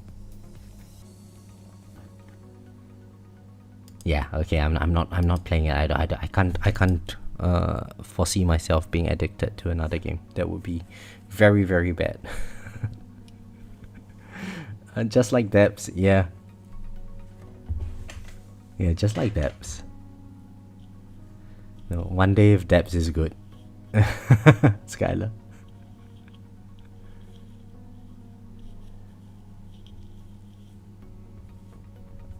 Gil, why am I not earning that many coins in my tournament? Yeah, because it's a tournament. So when we are farming, we are optimizing our modules, optimizing our coin gains, and so on towards coin. In a tournament, it's optimized towards damage and surviving for as long as possible. So like in farming, my coin multiplier here is about 19,000. In tournaments, it's 2.3k. So, whoa, Greenie. Hello, how are you? Right on time, Greenie.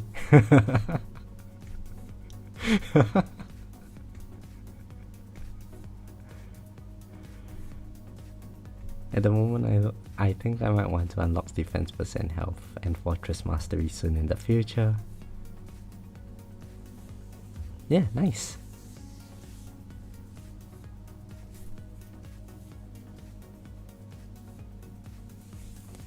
So Greenie, I might actually need your help today because wait, let me pull up my tournament screen. I need to check what's happening. Okay, so Nebula is dead, which is good. So Mi-Fei is very, very similar to me in terms of wave count. I presume they just ended their run at 1000 waves. So there might be a chance that I can beat Mi-Fei, but I can't beat Peach. I hate Peaches today. Let me just check what Mi-Fei's ranking was in the previous tournament.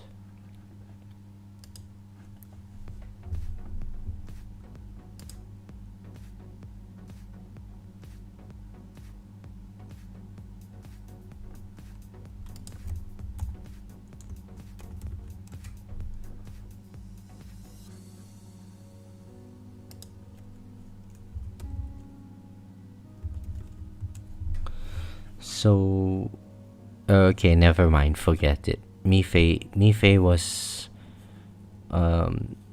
just out of the top 100 in the past tournament. Okay, forget it. I'm getting third place today.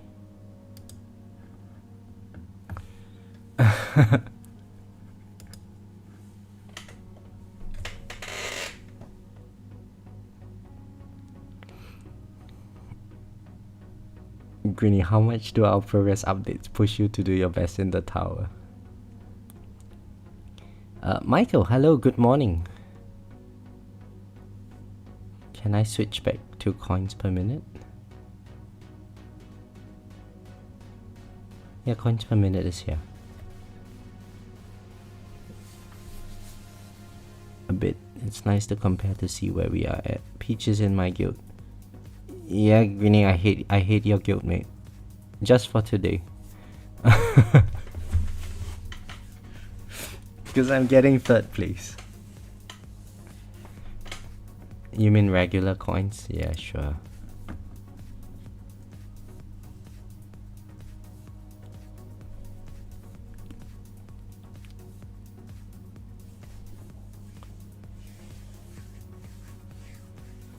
Yeah, so I think Peach... Between Peach and Mifei, let's see what Peach got.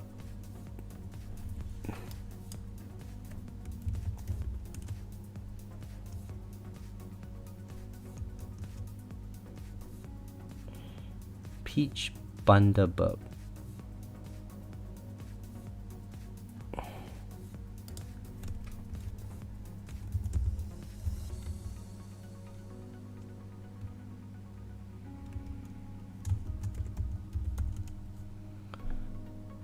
So yeah, they got like position 21 last tournament.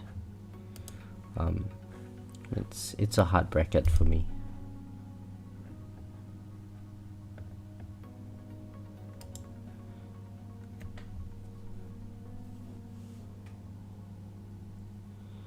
Actually, what does the tier 21 2500 skin look like? Is there a new skin? I didn't know.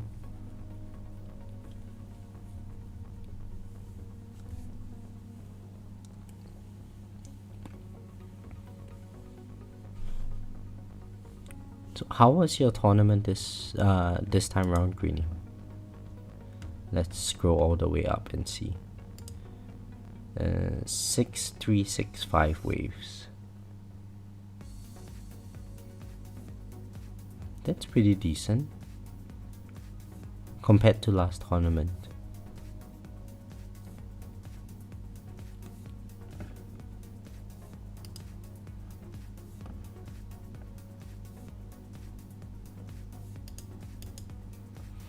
Fast ultimate isn't a good one for you. So here's the thing, right, Greeny? If you're already at CF 13, how much better can you make fast ultimate for yourself?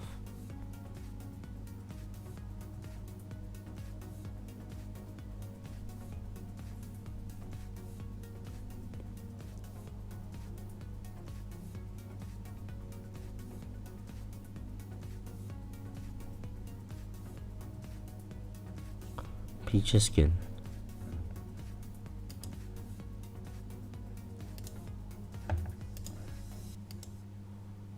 Oh, this is the tier 21 skin? Okay, yeah, I mean, it looked pretty cool, eh?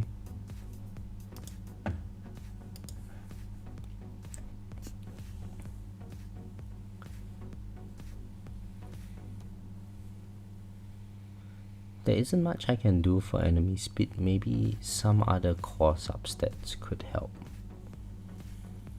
I see.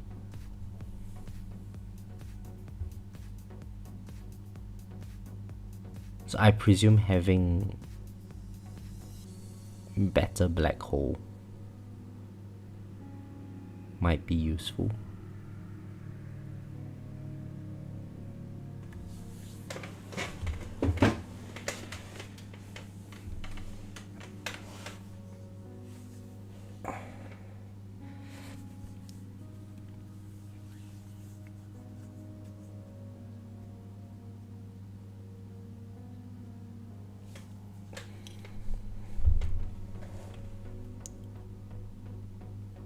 Oh, my wall went down again. Oh, I actually took a couple of hits there. I wonder what hit me.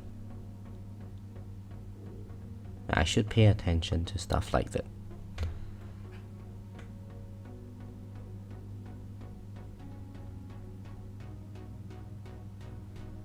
But maybe this is time. It's time for me to get a bit more into knockback force. Let's go 10 into knockback force. Oh, my wall just went down again. I think that was a fast enemy, or no, a ranged enemy actually.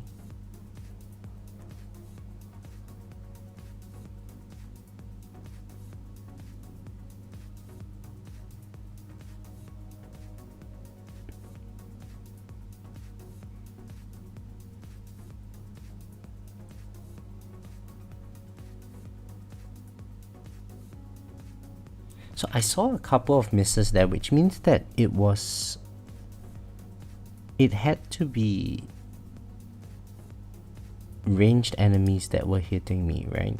So I guess we bring ranged up. Let's do range fast elites.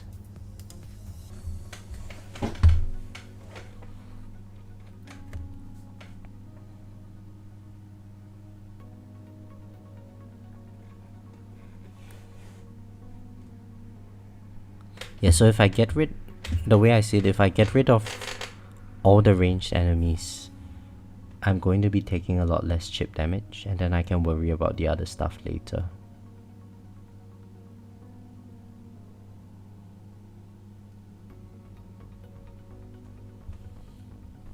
Saboteurs can miss.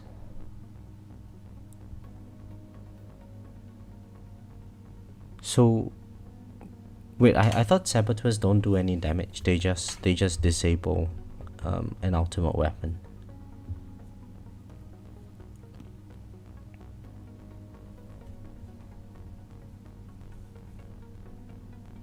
Pepe, yes, there is a research at tier 21 wave 1000. It's the battle condition reductions lab. Even when they do 0 damage, they can miss. Oh, okay, that's interesting. But in any case, I think setting range up would be decent because I was taking chip damage anyway. I can only presume it was from ranged enemies.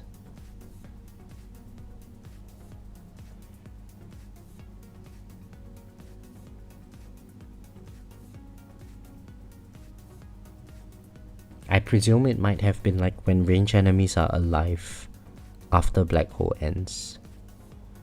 I take damage.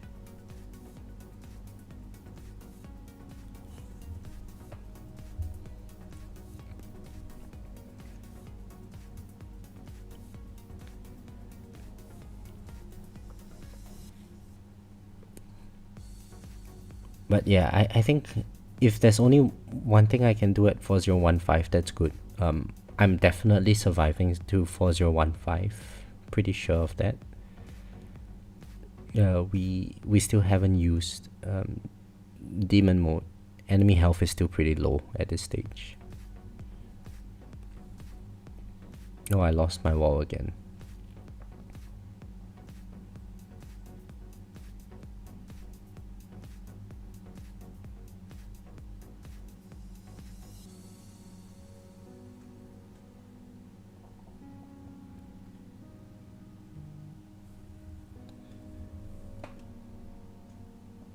So, I'm thinking maybe it might be worth for me turning off black hole. Just because of how often I'm taking chip damage on my wall. For 475, yeah, I'm not making it to 4475. And now that I think about it, switching off black hole makes commanders more dangerous.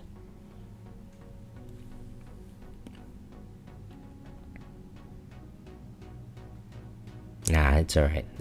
Let's not try too hard. We are getting third place anyway. It's not going to be game changing to try any harder.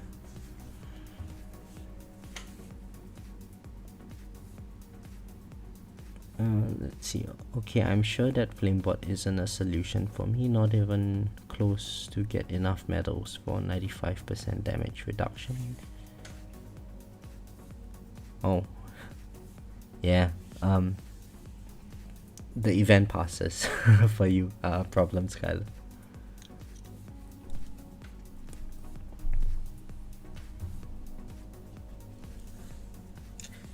At some point though, it doesn't cost very much to get the flamebot upgrades to 95% reduction. You could even take out like a bit of levels from amplify bot damage if you really needed to survive overcharge.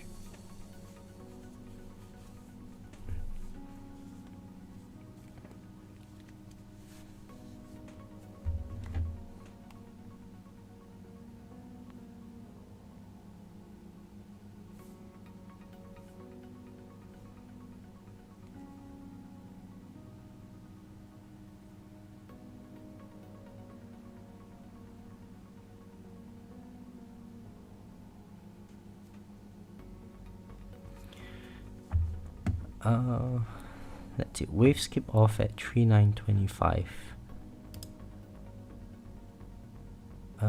Okay, so 3925 wave skip off.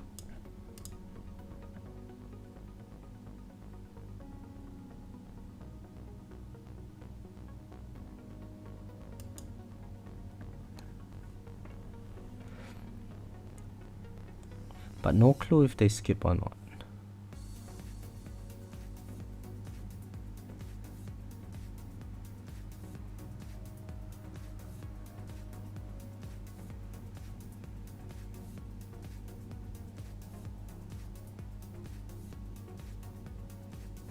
Okay, so we got a saboteur there.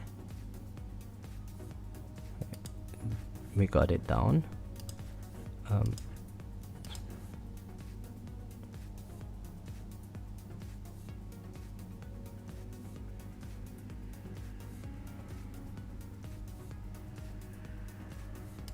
Okay, now we put in the wave skip. How did I lose all my energy shield charges? Oh man, I should really start paying attention. I presume I should turn on I should use demon mode soon. Or should I just let second wind proc? Huh.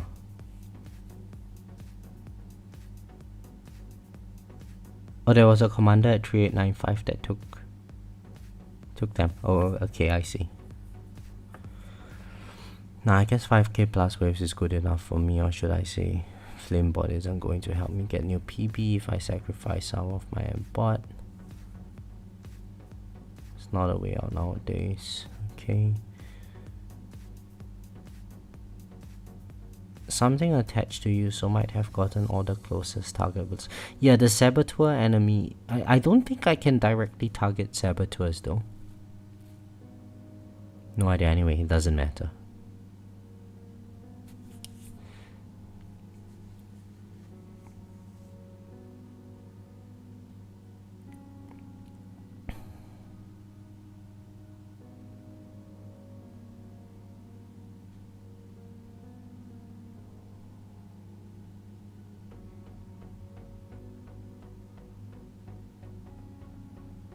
I am still taking a lot of chip damage for some reason, so you know what, let's just max out the knockback chance, the knockback force.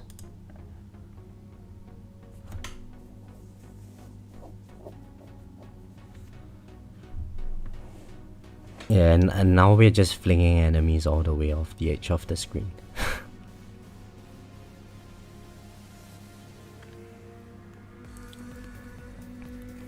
Second wind should be used.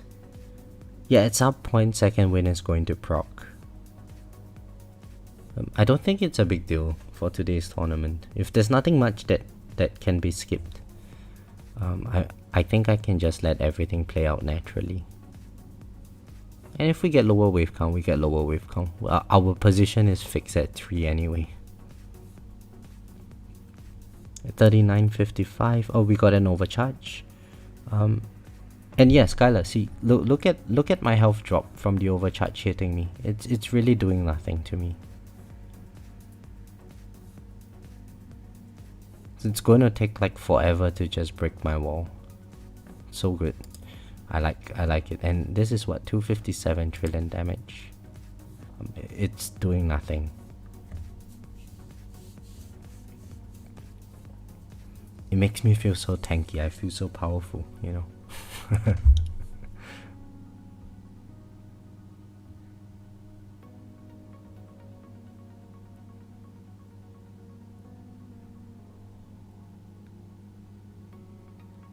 Yeah, I mean, at some point when you get the medals, you can use it. And, you know, maybe you don't even need 95% damage reduction. This is with 95% damage reduction, right? Maybe if you're able to get like 50% damage reduction, that extra 1 or 2 hits that you can soak up is going to give you what do you need? 3985 is a commander.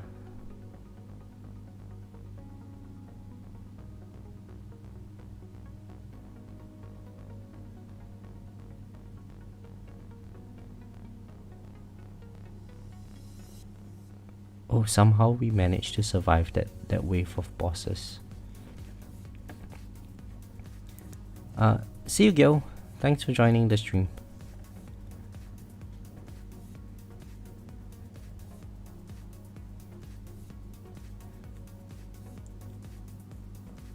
$39.85. Okay, so we are almost approaching on 85. Do I need the... So should I just play it safe, Greenie, and just use the demon mode, or should I just see if I can survive? Let's see. Is anything going to get buffed?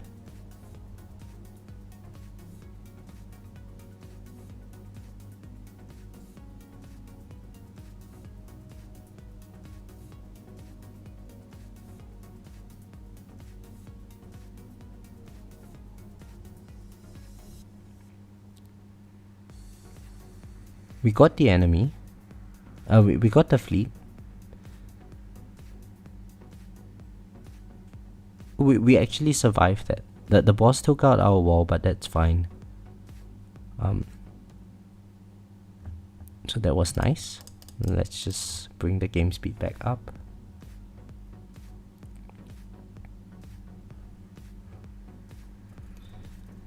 Why did I cut the game speed in half, Peppy? It's just so that I can see where the enemies are, to decide if I need to use the demon mode or not. Yeah, 4K waves. Alright, take out wave skip for 4015. Let's take it off now.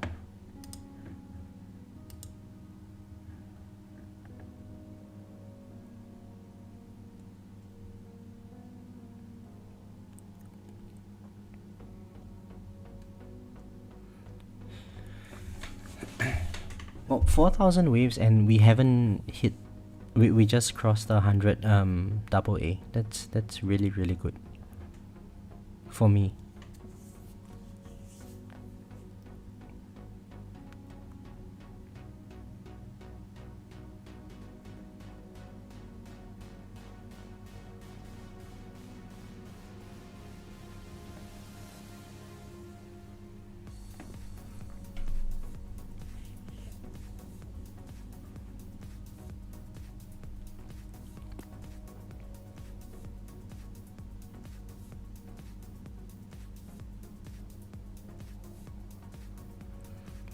So 4015, there's just going to be a fleet.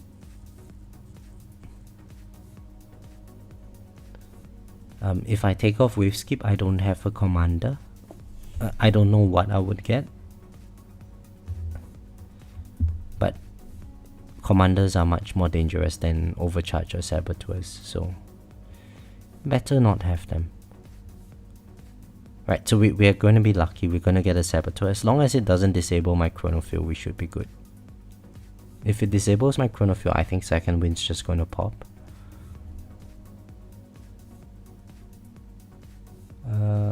And yeah, I think it disabled my chronofield. Somehow we didn't die there. Oh, we just got a death defy. Okay. Let's put the wave skip back in.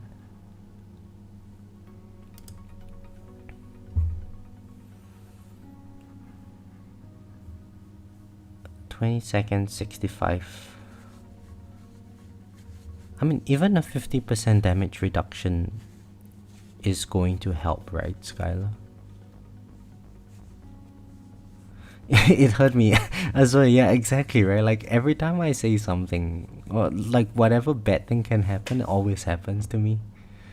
It's dumb. This game is just dumb, you know. Get a bad bracket, get shit on by other people. Somehow I still haven't used my demon mode yet. I think I should probably use it for the next fleet, just to, you know, I just to preserve my second win. I think if I don't use it anytime soon, I'm going to pop second win.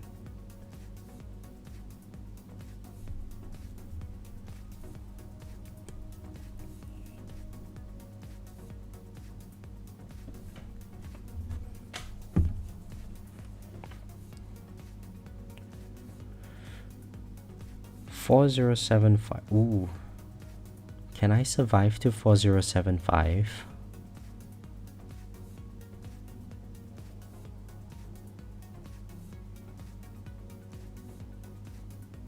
Okay, I think I'm going to try to survive to 4075. It looks like the overcharge is going to come and it's going to take out my last energy shield.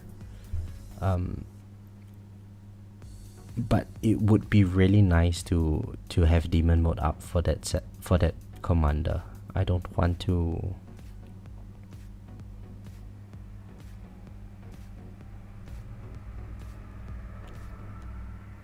Yeah, I don't think I want to deal with the commander.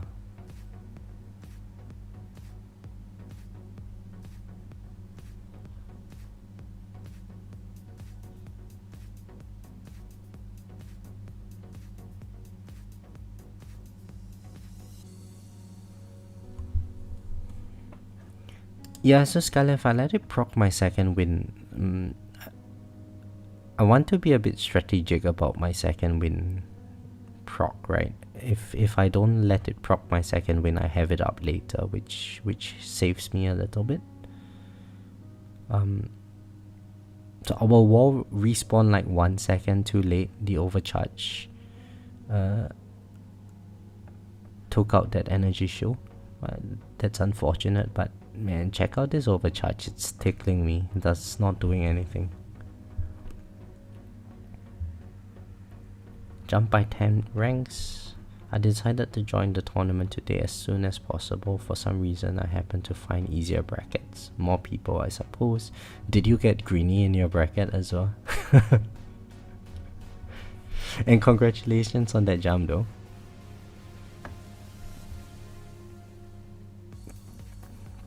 Oh, is the stream lagging? Yeah, my internet is not the most stable in Singapore.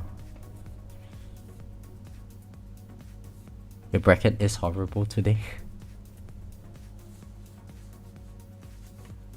Highest is 1500 actually. Man, also I want your bracket. I want your bracket, man. That's like the mother load of brackets, you know. Okay, 4075.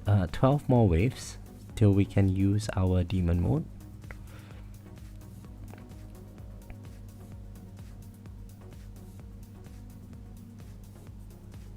Tenth place is 2210. Man, that's rough. That's rough. But So if I had 4,000 waves, what at this wave count, what position would I be in your tournament?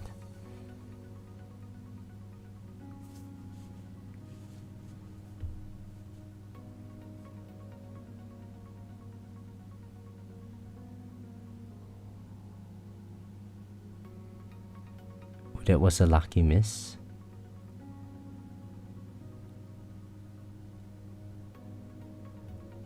Okay, we are almost there.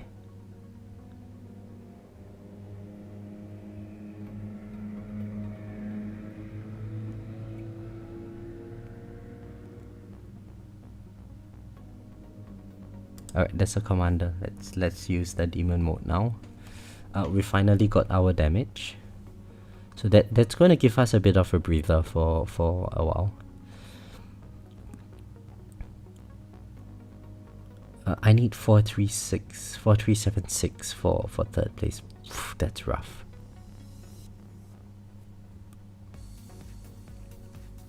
IOM stuns are so good. Yeah, they are. With Space Displacer, IOM is so strong. I like it.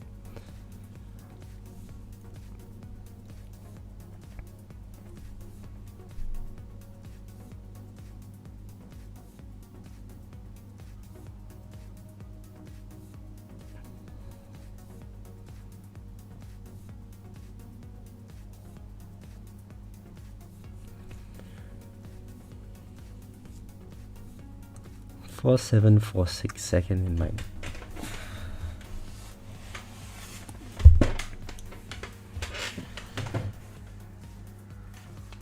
Yeah, I'm glad I'm not in.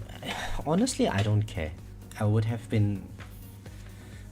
be third place in your bracket and in my bracket. It's the same. Oh, I might be fourth place in your bracket, but the rewards are the same anyway.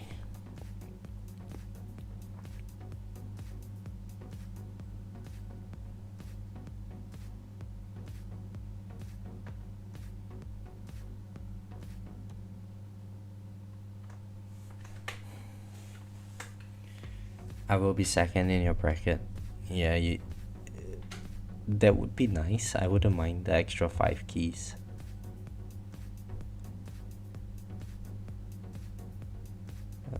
The wings got taken away. No, my second win is still here. Still active. Second is 3100. Ooh, that is a nice bracket, Skylar. I would have liked that bracket.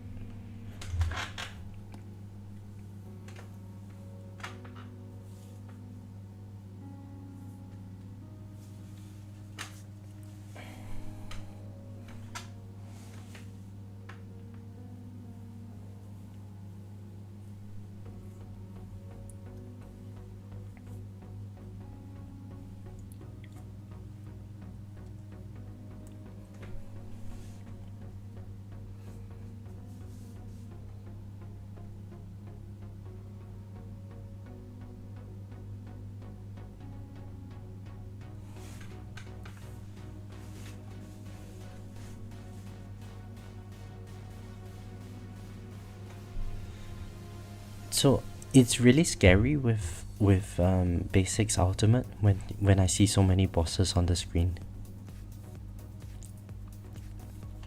Did I put my wave skip back on? I can't remember. Yeah, it's on. Okay.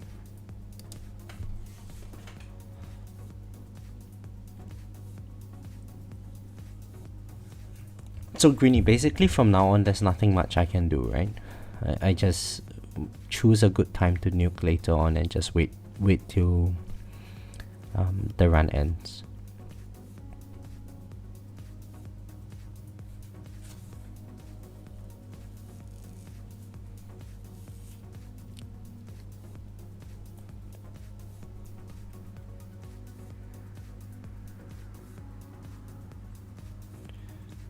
Unless I get to 4465. There might be a chance for that. I got 1 extra level into battle condition reduction. Emmy, S-mod or mastery for first unlock? I would go for mastery. S-mods require quite a bit of module levels to be useful.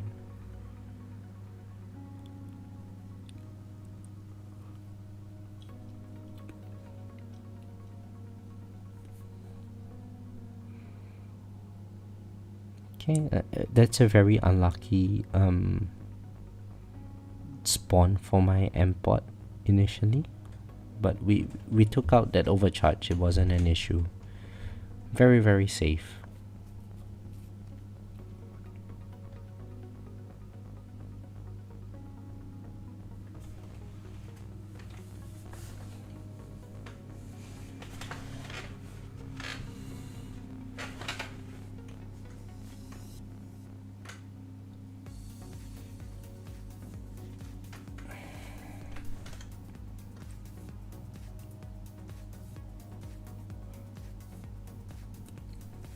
Right, so now we're at the 428, 400-ish Q enemy health. 400-ish double A enemy health. I think with today's battle conditions, I would be lucky to make it to AB health because of the basics ultimate.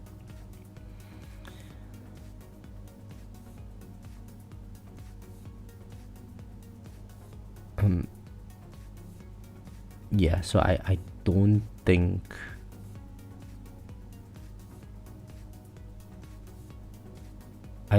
I would be able to get to 4465 today.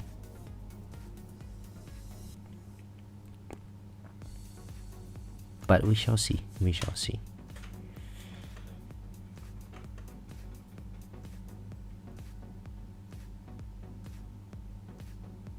If we are lucky, it would take a very long time to die. With all the misses and the death penalties, death defies, and so on.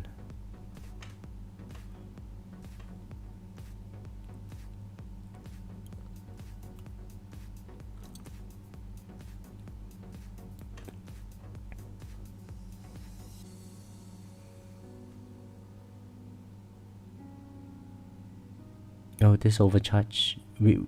Our wall broke. That was unlucky.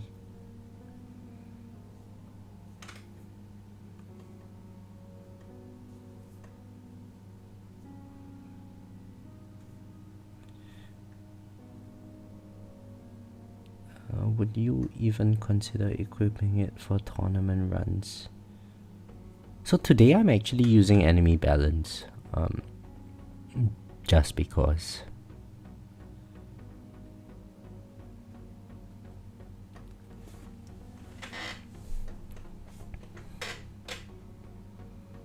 Maybe that's why I'm actually taking chip damage now, compared to last tournament.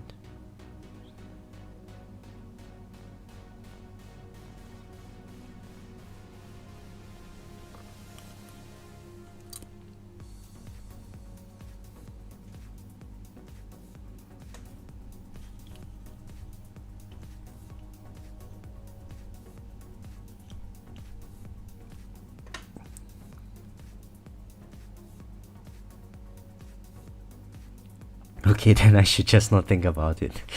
Yeah, Skylar, that's a good idea. I think we overthink too much in this game, you know.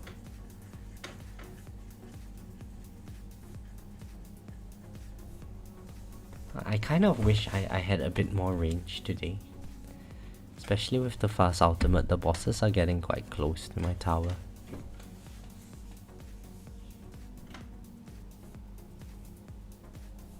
Ooh, there's a nice death defy. Wait, can we beat Crowbar's smart missile damage? Haha, Crowbar, if you're still here, my smart missiles is doing more damage than you.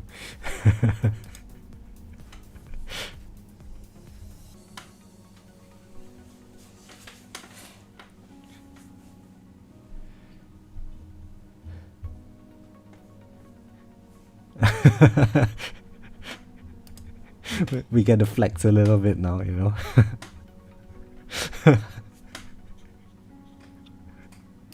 until he takes a screenshot of his smart missiles when he death defies, and then I'll be sad again.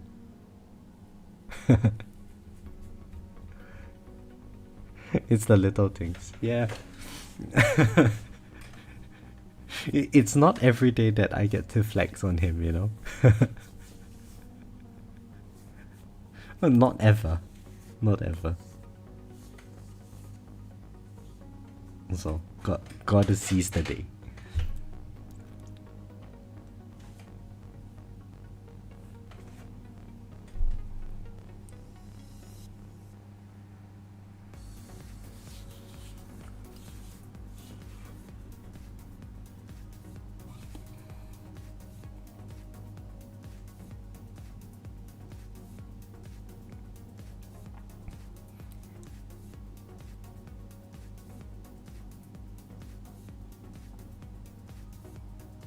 Okay, this is what I'm going to do. I'm going to pull my extra orbs one notch in. So that way I can get more, just a little bit more orb damage on the bosses.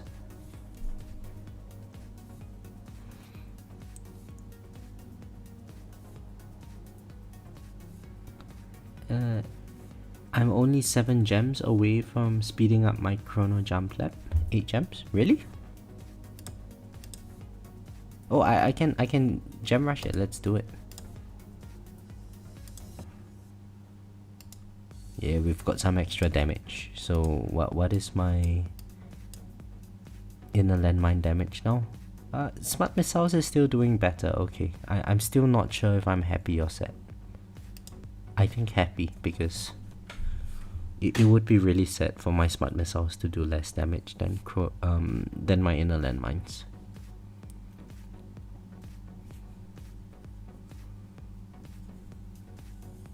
Just for you, Azure.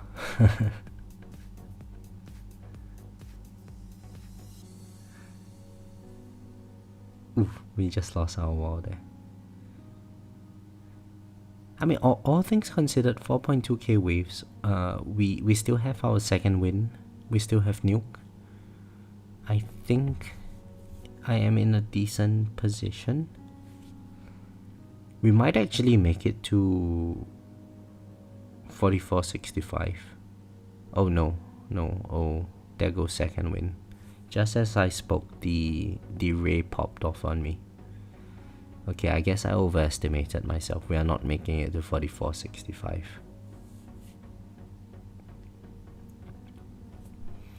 How far am I from second place? I am not getting second place today. Mifei and Peach Bundaberg will go way past me. 42.55 commander. Alright, let's just nuke that commander. Since rays are already spinning off on me,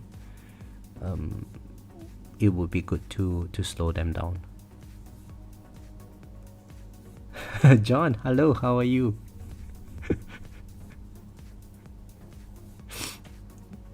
I'm great, thank you. Thanks for asking.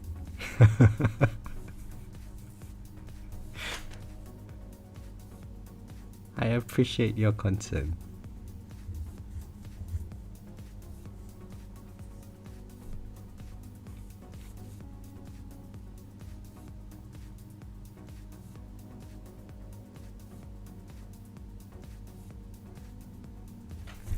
Good. I am welcome.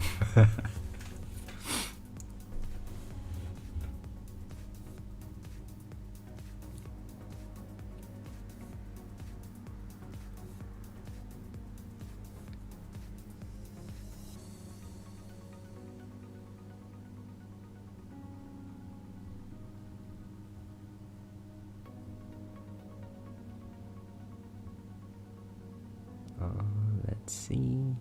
42.51. Soon. Oh shit, am I going to die? Ooh, we death defied. Oh, that was really lucky. That was a really lucky death defy. Now,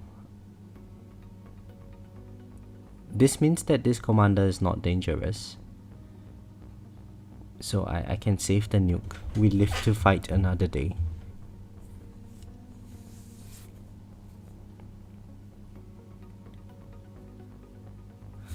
Let's see how long more till Okay, demon mode is 113 waves. Yeah, that's not happening. Fleets can be annoying. Yes, they can, Peppy. They are all annoying in their own way. Overcharge is annoying when it takes out your energy shield. Commander is annoying because they just buff everything. And Saboteur is annoying if it removes your chrono field. No overcharges to break your shields before the next commander though. So is it going to be just saboteurs?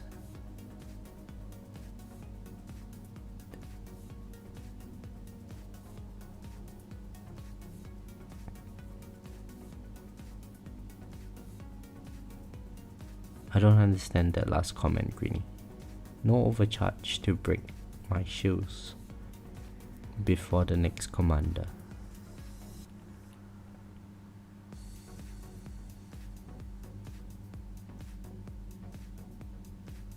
Two saboteurs. Oh, okay.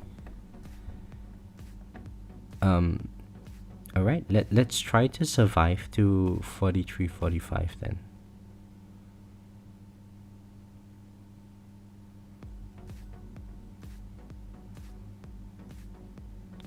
I mean, all things considered, the sap spawns are nice for this tournament.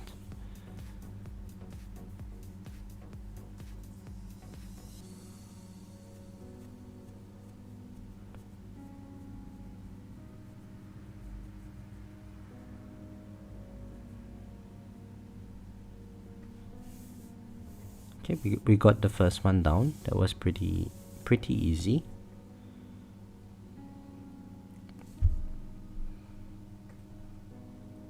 So if I make it to the next commander, Pappy, I'm just going to use nuke on it, and then we don't have to worry again. It shut off my chrono field again. Oh yeah, it did. I saw the animation go down. I think it's just a visual bug, Greenie.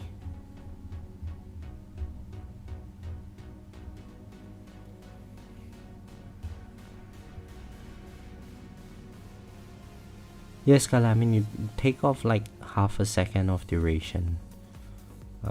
You probably can get a few clicks as well.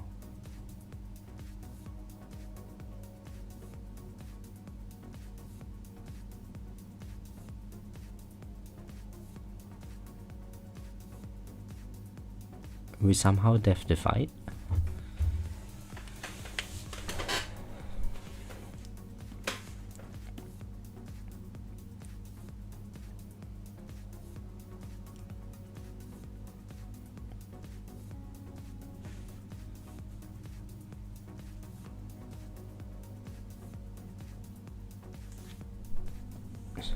So, I mean, it's good to know that even if chrono field gets shut off, I can still juggle the enemies well enough, even with enemy balance mastery on.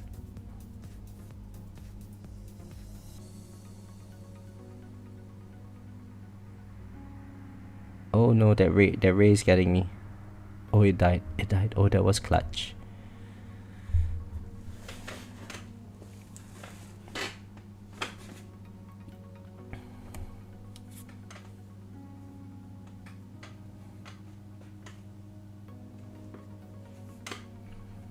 Right, we are about to cross the 1 AB health. Somehow we are still surviving.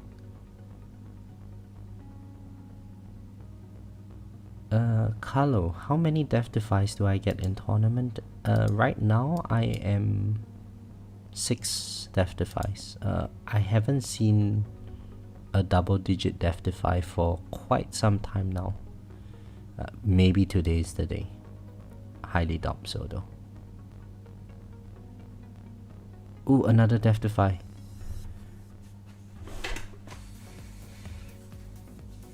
We might actually make it to 43-45 and nuke that commander.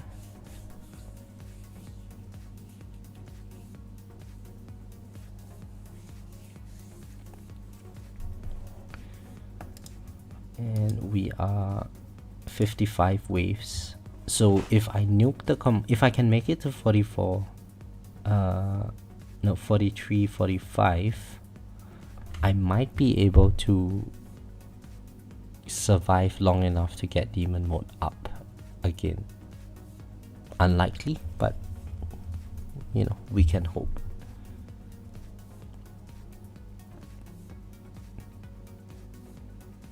It's unlikely because bosses are just getting me this tournament.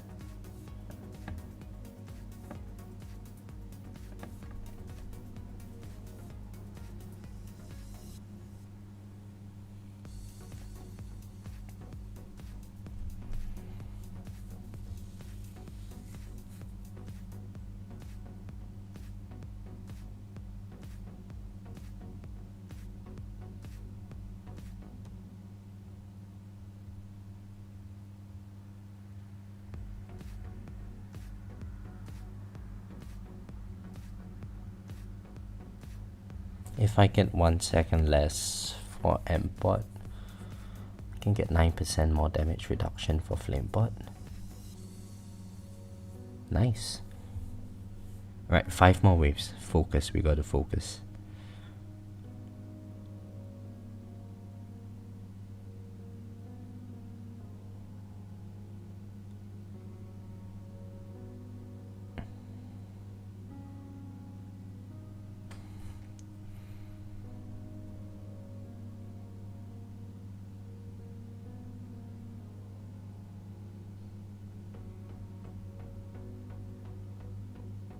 Right, let's pop the nuke. We got the commander. If I can survive to the next fleet, demon mode will be up again. I would probably have to use it on cooldown because otherwise the bosses are just going to get me. Not enough damage.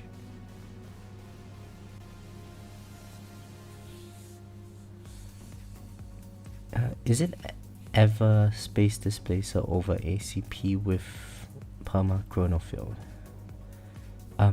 I like Space Displacer because of the controls over the enemies. But if you could get away with the damage and the lack of controls, then you know, Space Displacer is going to be less powerful than ACP.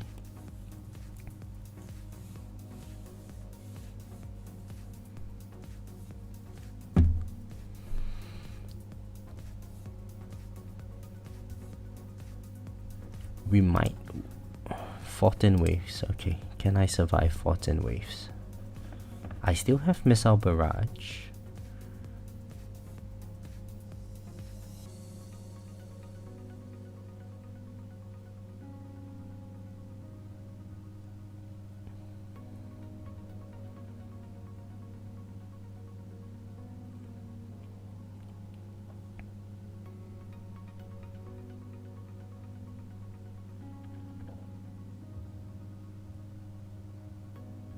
Missile Barrage means my ILM damage will be less.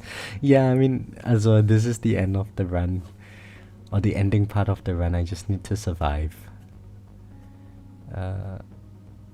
4375, I presume this is going to be a fleet wave? Yeah, okay, so it's a set. Let's hold off on the demon mode.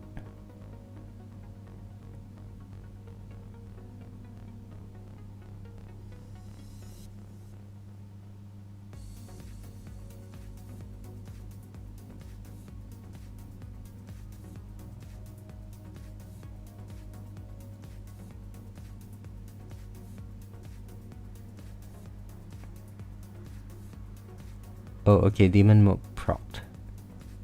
Yeah, whatever. Okay, so we're just gonna send it until we die from now. There's nothing much I can do.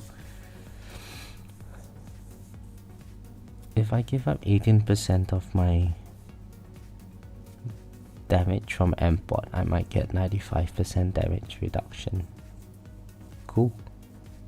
yeah, I'm curious to see how you'll find it, Skylar. If my intuition is right, as with everything in this game, balance is always better than going all in into something. So if you're very heavy invested into damage, I think you will see, even with a little bit of extra EHP, it's going to get you a lot more bang for your buck. That's my guess. Overcharge at 4405. Yeah, I mean, there's nothing I can do at this stage, I think. Maybe, well, I still got my demon wood, thankfully.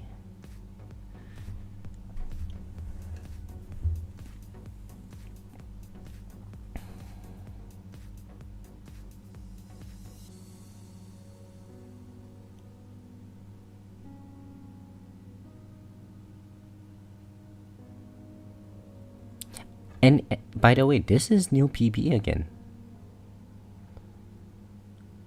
44. I don't think I made. Yeah, this is the new PB for tournaments again. Wow, every tournament is a new PB. It's crazy. But every tournament position is still third place.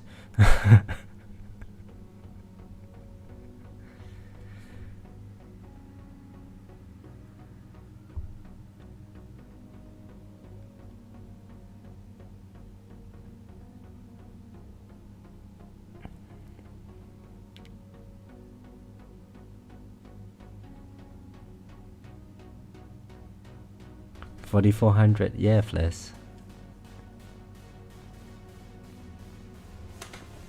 I mean, it's crazy. It's crazy that, like, just with a few levels of the ELS battle condition reduction, we are getting so many more waves.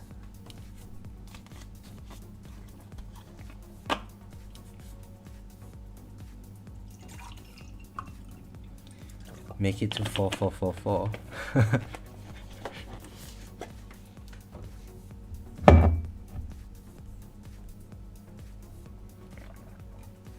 We might. 20 more waves.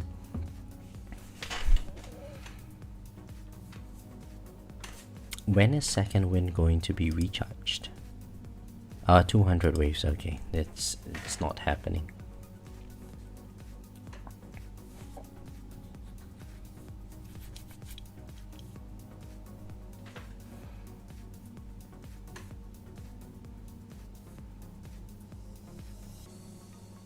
How often that top 10 guys get in the same bracket? I think, like, nowadays it's probably less common for them to be in the same bracket because there's a lot more Legends brackets. But at the start of a new league, it's probably going to be quite common.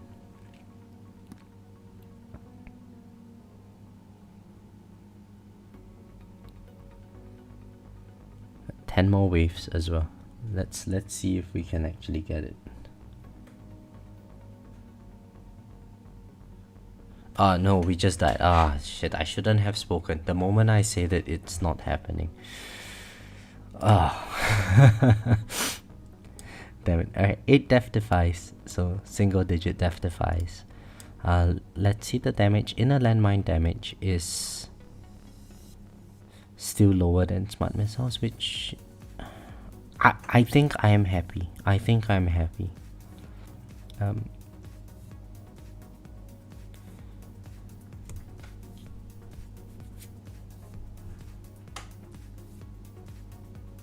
Swarm damage versus chain lightning.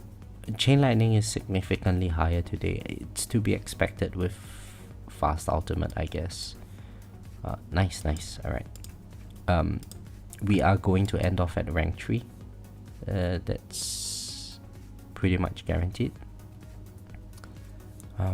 Let's just be safe. Check Artemis. Yeah, tier 19.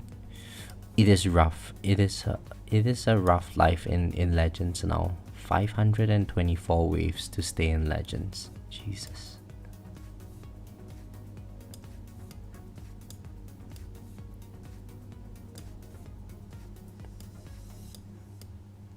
But 2000 waves would be rank 8 in this tournament.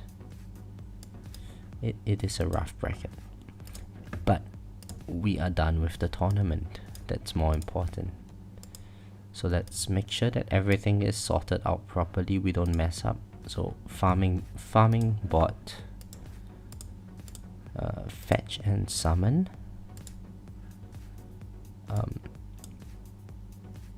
I would like to get the next duration, so I'm not going to upgrade my chips yet.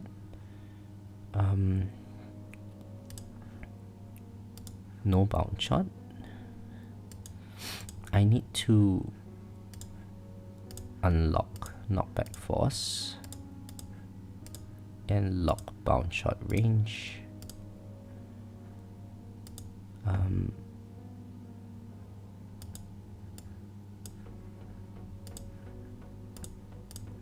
Merge this. Shatter this. Oh yes, I actually needed to do a respec. Okay, so the reason for the respec is so that I can put in ELS reduction. Yeah, let's do this.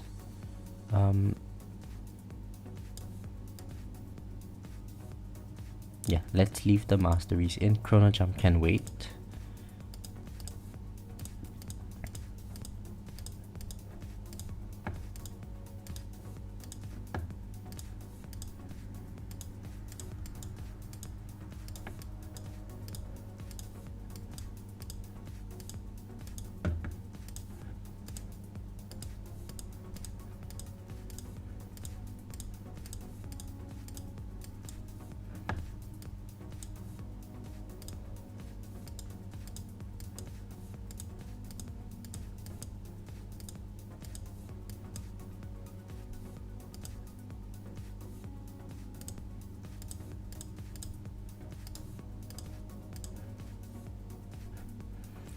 I need 15 levels here.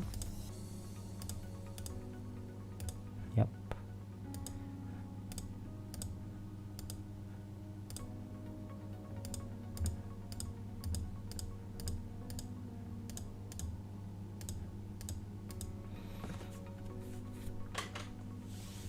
I dealt 76.14 AC damage, yeah.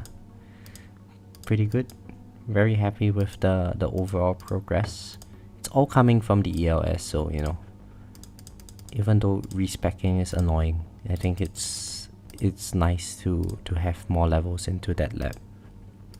And it's a very pricey lab.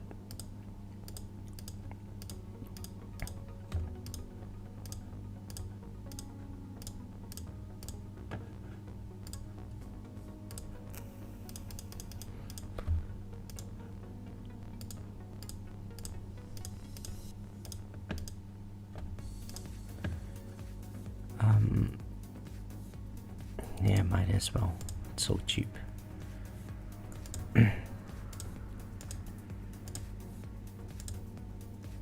Why can't I click that? Oh, okay.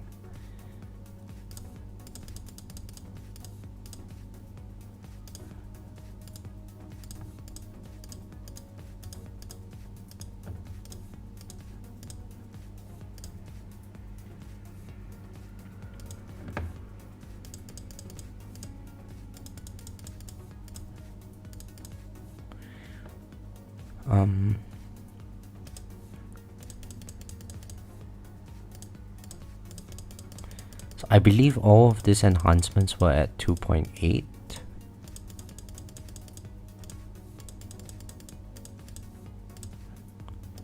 Done. Let's get 1.8 on orb size. 2.26 over here. Let's keep all of this here. I think Yeah, I think I'm happy with this setup. So I need to reduce my shockwave size and my range.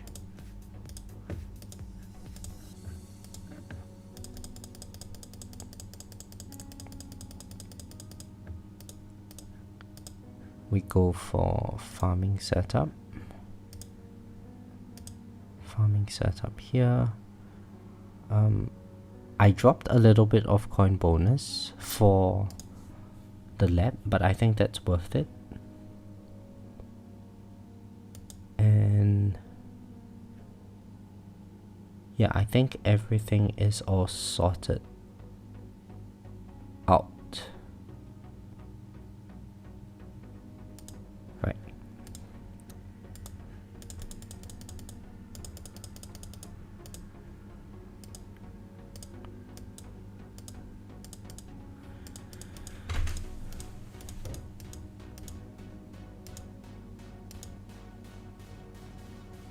Oh shit. I knew I forgot something. I completely forgot about my modules, guys. Well, at least I did not. I figured that out right at the start of the run. Thankfully.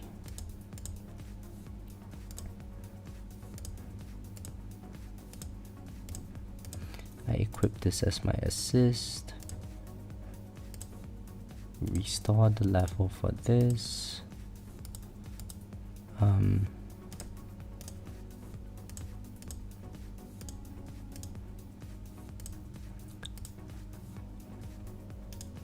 Max this.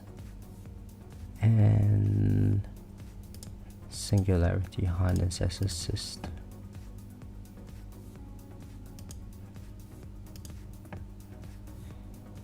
Yeah. We now need to turn off Chrono Field.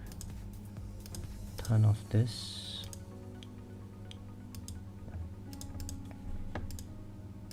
And there is a lab for each battle condition as well. Yes, so the tier 21 labs from the milestones, I think they are for individual specific battle conditions, and they get very pricey very quickly. But the tier 18 milestone, that one is just a flat out battle condition reduction for all types of battle conditions, so it's much more accessible, that one. Kabuza, what happens with my workshop presets if I respec one preset and spend all the coins on labs? Yeah, so then you can't respec back into that spec. You have to take out the labs before you can click respec. Yeah. Oh, and thanks John for answering that question. Okay, so I think we can wrap up the stream for today. So thank you all for tuning in. I'm glad to know that the internet in Singapore is actually okay for streaming. Hopefully you enjoyed the stream, and good luck with your tournaments, and I'll catch you guys in the next one. Bye.